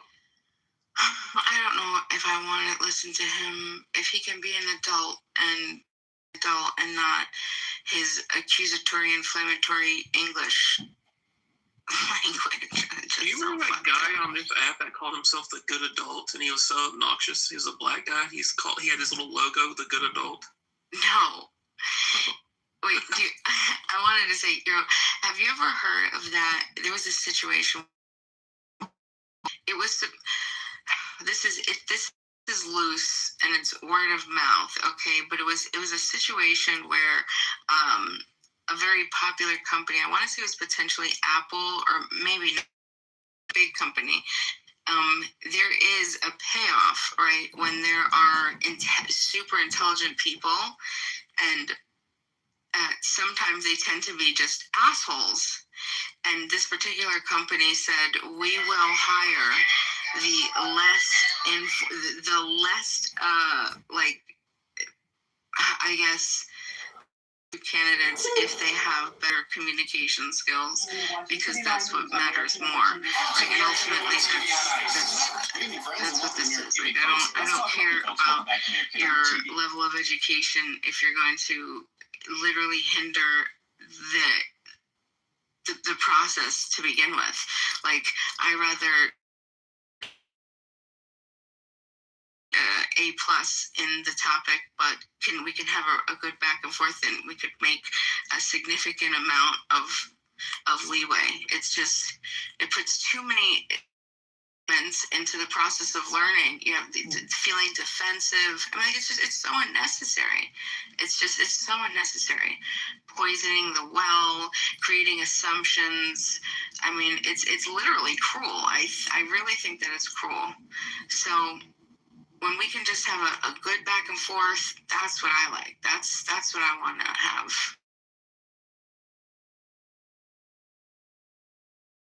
I've always, even though I've spoken out like I've been certain when it comes to the land ownership, I've just waited for somebody who knows enough that can have a good discussion to try to explain, like, the land ownership.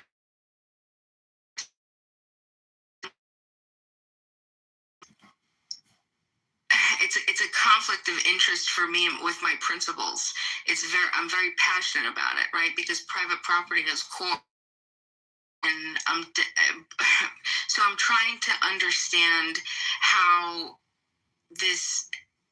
the land ownership and the reorganization and the transfers, how they operated, how the all the details behind, like what is Miri land? What the heck is this? What is Mulk land? What are the Dunhams? What are I'm trying to understand this because I understand land. So and then just how what is it called? The transfer of the titles and the records, and then why didn't the peasants want to why weren't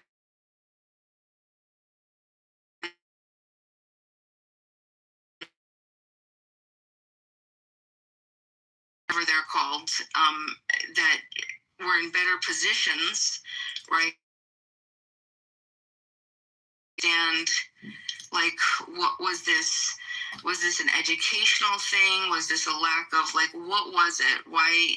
So there's just a lot I'm trying to understand. But what I do know is that there was a lot of absentee landlord ownership, this phenomenon, in the mandatory Palestine area, and I'm just trying to wrap my mind around good information from Bureau, and I'm trying to work through that right now. So thank you. Yeah, thank you. I learned a lot too, because I knew some of these things, but other things I didn't know. So, like, I didn't know who the land was. Mostly, the point that you raised too is those are mostly your point about how that can be unfair. But to the extent that that's unfair, it's like a worldwide phenomenon, right? And there's been many issues in the United States and throughout the Western world of people getting dispossessed in the same way. As a matter of fact, in the United States right now, there's a big issue because a lot of family homes are now being purchased by corporations, which is a newer phenomenon. And there's some debate about that as well. My family home's about to be sold. It's kind of weird. I mean, my mother's selling the home. Oh, okay. It's being cleared out. I wonder if I should say goodbye to it, but I really don't care. And where does your family live? These her. Okay. I thought you were in New York. I bet the house. She told me her asking price. I thought she'd go a little higher, but I'm sure it would be. Tennessee house is probably shit. In New York, I'd imagine it would be like almost. Well, I don't want to guess, but it would be a lot more. So Abby's responding in the comments, so I don't know if you guys see this, but she says it was deeded property. Many of these deeds go back to the Ottoman Empire. There are land records. She says, no, they were actual real land titles. You need to understand how the chain of title works. She's stereotyped for fair market value. We did a TV series is based on a true story of a family that lived in Jerusalem before there was a state of Israel and the land was purchased. Yeah, no, Abby, that's what I mean, I'm not going to speak for we, but no, that's what I don't understand. That's what I'm trying to understand. So if you want to come up, you're welcome to come up. Bima, can I ask you a genuine question? I'm going to talk a little bit, Bima. I'm just got other stuff going on. But have you ever purchased land or a house? Yes, I did. And did you get a fee simple deed? A fee simple deed? It wasn't referred to me as a fee simple deed. You own your house in fee simple. FEESIMPLE. Fee simple. Okay. There wasn't like a deed that was called a fee simple that I signed. Yeah, it is. It's usually it'll say a general special warranty deed, but in fee simple. Write that word down.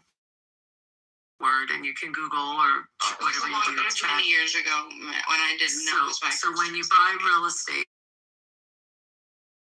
I want to do like property law 101 with you. And I don't want to talk, I'm not doing it in a derogatory, but you have to understand how land transfers, and you have a chain of title, and you can track title, and you can track the ownership. And so much of that land, I know some of this from reading about it, and also I'm involved with a TV series that came from Spain that lived there before there was a state, during the British Mandate and prior to the British Mandate, when it was the Ottoman Empire. And a lot of the deeds in the chain of title track back in fee simple, and fee simple, it means that you completely, as opposed to when people have leasehold interests or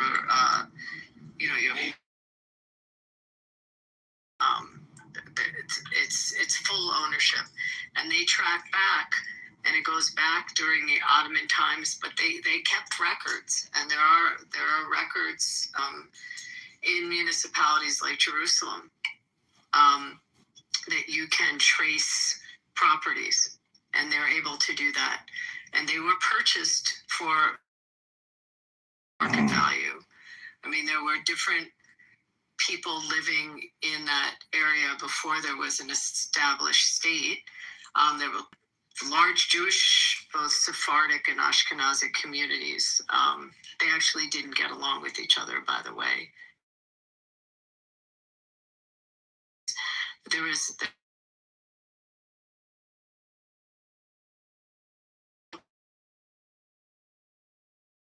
inhabited that city and that area. When you can meet Israelis that have families that were old Jerusalemites, tracking all the way back, there's actually a very famous family. That the guy was the Minister of Justice under Begin, and anyway, I'm not going to get into all the different families there, but understand you own real estate, and that'll help a little bit in trying to get through this mystery. And as you look at some of the disputed land, I mean, the land was purchased. Not, you're thinking of it like it was just all this conquest, but there were deeds and there were purchases. Also very wealthy Jews from some from Europe and that bought up land. The Montefiore's, by example, is a family that bought up land and bought it through a chain of title. So one of the ways to look at this is to track title. If that helps. It's not that, we're based in the United States on the English system, and over there, the way title transferred, it's similar. Order of deeds, and you can search a piece of real estate and search it all the way back. That's what I wanted to say. I hope I didn't confuse you more.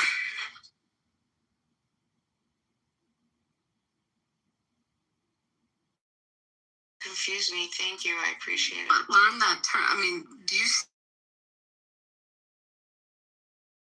And I don't remember it being called a fee simple. I remember the deed. I remember the transfer title. It's how you own it. It's a legal term. You own it in FEESIMPLE. You own it in fee simple. Look, just Google ChatGPT, however you guys research. It says it's the way you can fully own. So I own a condo. So it doesn't. It totally applies to you. You own your condo. You have that condo. You own that interest. You own the condominium is a subdivided piece of real estate. It's still a subdivided piece of real estate that comes with limited common elements and common elements. But the condominium itself is a efficient piece of real estate in a communal form, community.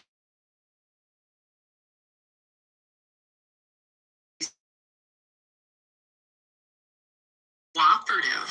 Yeah, I was just saying, I'm thinking of a co-op.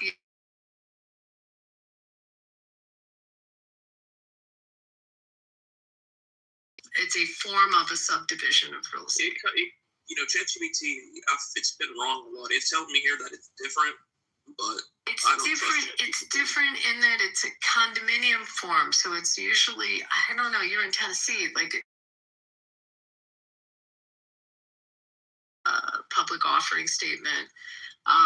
Different states form a condominium ownership by different legal triggers, but you don't own.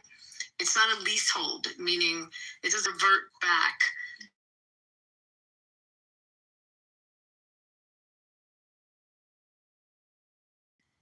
I don't want to say in perpetuity, but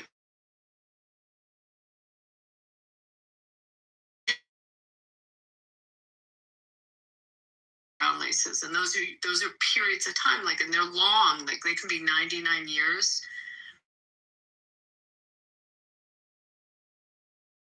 And some office buildings in New York. New York City's famous for it. Yeah. Their ground leases. And lenders lend on ground leases. I mean, they're I used to have to review those mortgages. So one of the things they using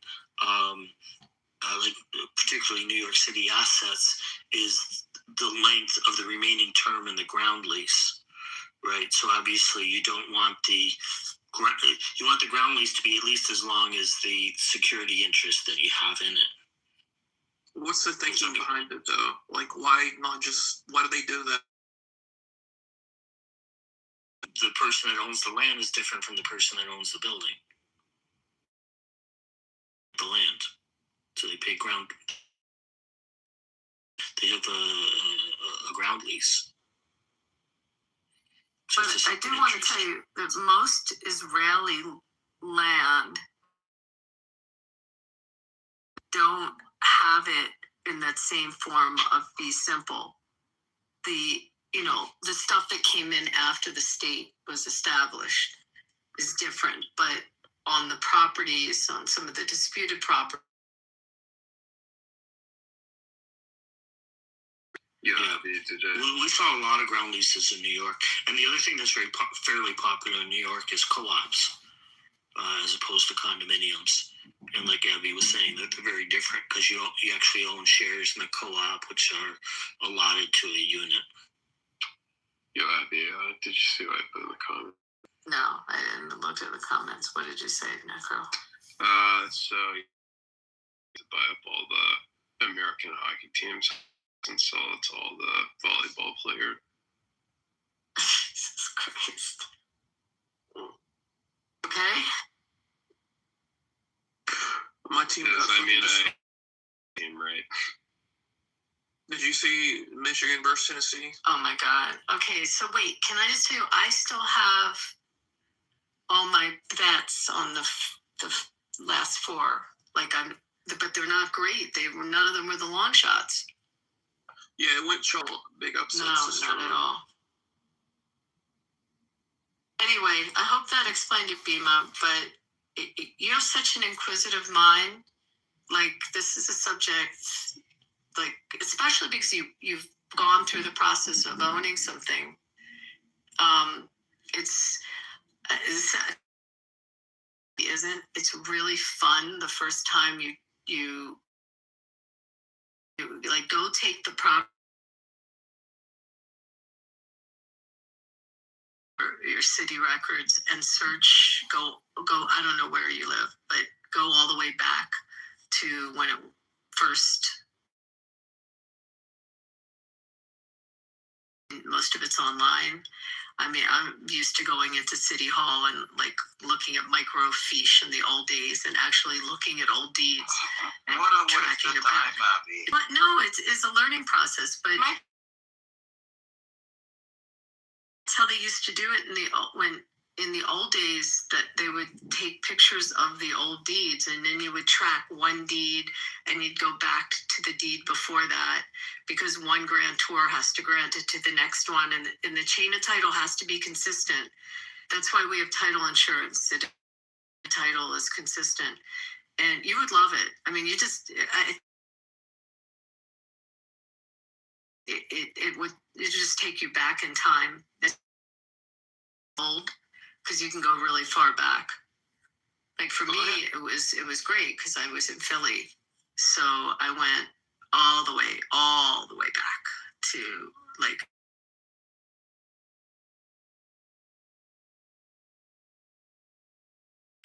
And if there's a break in the chain, then you have problems with resale and the insurance, the property title insurance, because that nobody knew about. So anyway, it's so boring. It sounds boring, but it actually isn't. I forgot about I had to use that in my very first job. Old microfiche. It's kind of silly now if you think about it. Like you're zooming in on this tiny text in that little machine. You slide it under. Exactly, but that's how had kept their records in their clerk's offices. Which, Vima, this is why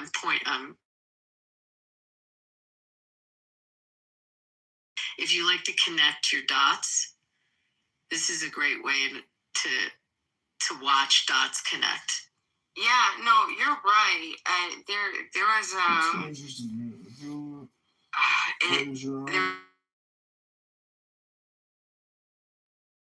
where I was born and raised, it was an old bank, and they turned it into this manuscript. And anyway, when I visited,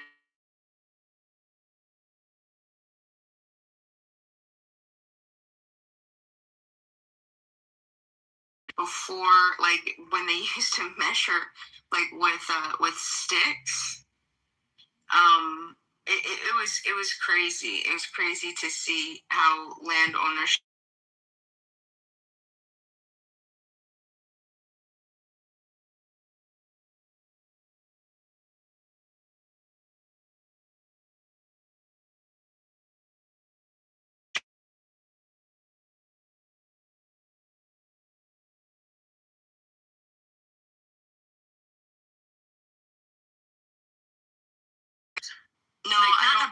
ghost. You might have a good ghost. Yeah, no, there was no. That's what I'm saying. Like, I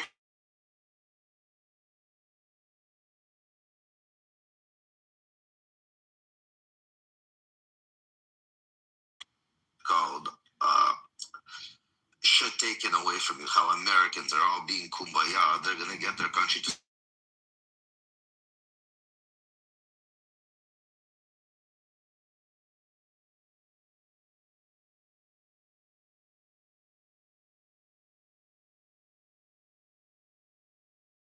go radical as fuck.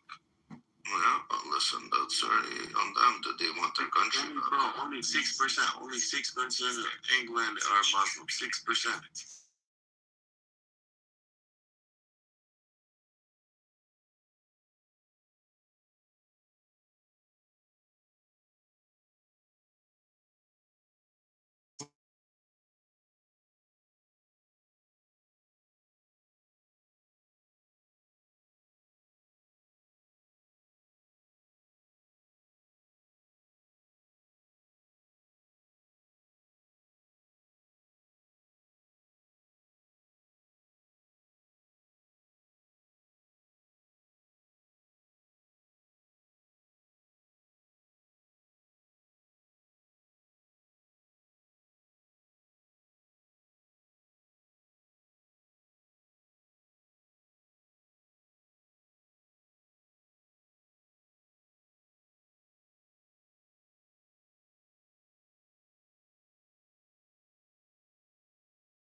compromise. Nobody wants to talk.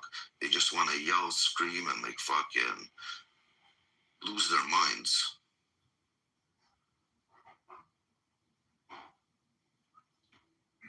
Oh my god, I don't know. Is this real? I don't know.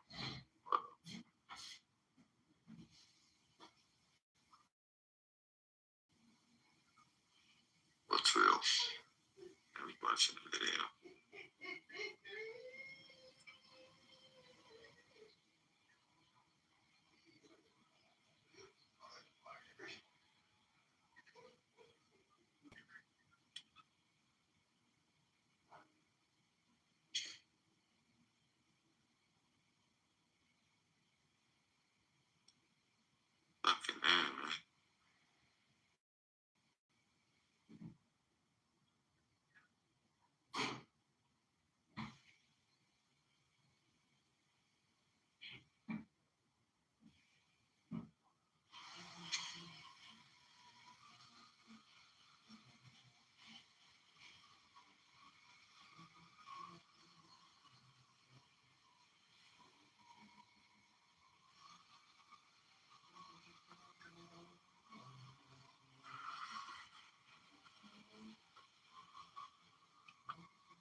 I wonder what's going to happen in America after Trump leaves. It's very important what's going to happen during his presidency. He pulls this off, next president is going to be fucking Vance or Rubio. You think? 100%. And all the other shit that he's doing pays off, bro. What the fuck you think? Republicans are gonna. But I'm noticing even the right is getting brainwashed. Like they're already talking about body bags. Like they don't want to go in. That there's going to be body bags. You guys, you don't know how it's going to play out. Why you guys already being like? That's how. That fear mongering is already fucking indoctrinating the right against Trump. That's the fucked up part.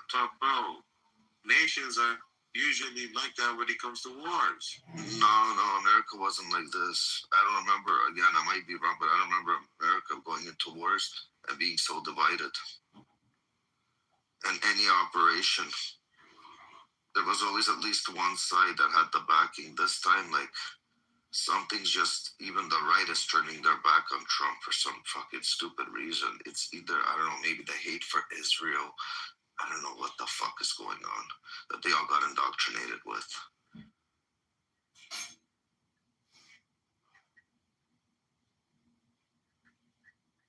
But it's interesting what's going to happen to America after.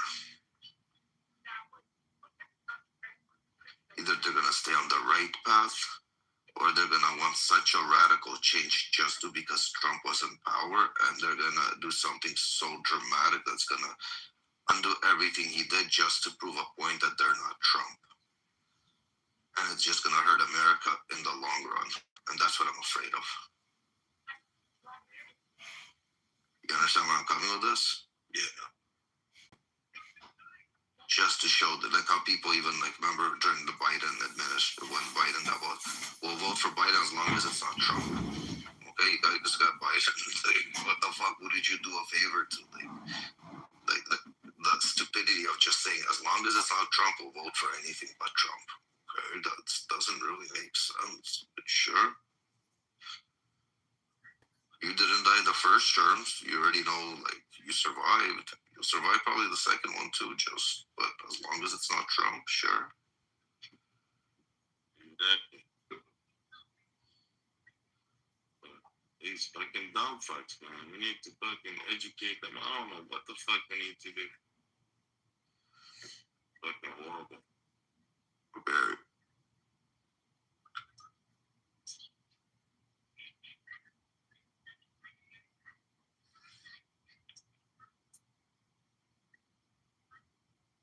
Well, let's see what other plays are, bro. As you say, think of the worst, but hope for the fucking best.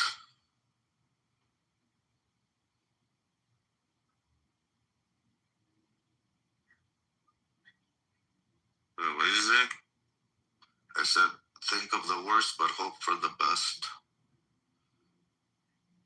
Yeah. Because it's sad, it's scary where America's heading to. So, like, that's that. Funny how Iranians, Israelis, Cubans, Venezuelans, and Ukrainians, they're uniting, and lefties and liberals are just dividing.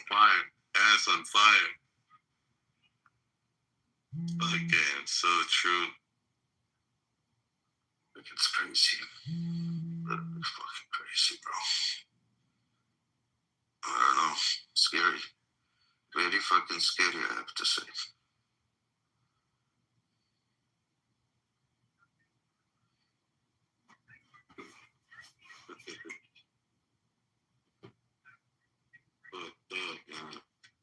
Very fucked up. Very, very fucked up. Very fucked up. Oh my god. Only $2 more. They play poker with Chinese. $60. When they want to raise to 60. 60. You want to hear a joke? There's there's an Indian guy. They go, it's like, how old are you and how old is your wife? It's like, my wife is dirty and I'm dirty too.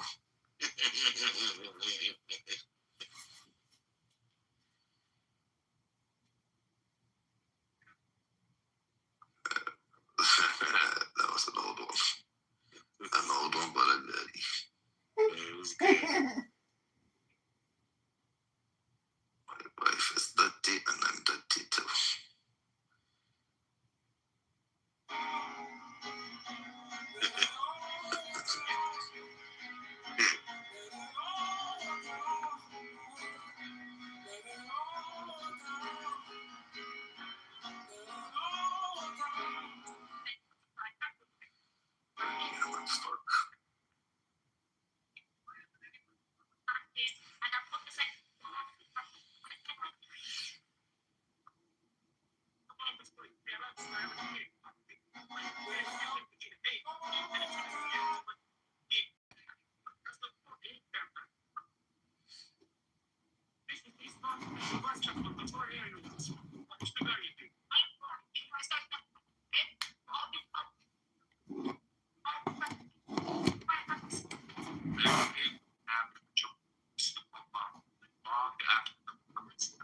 Fuck you, man. You fuck me, I fuck you.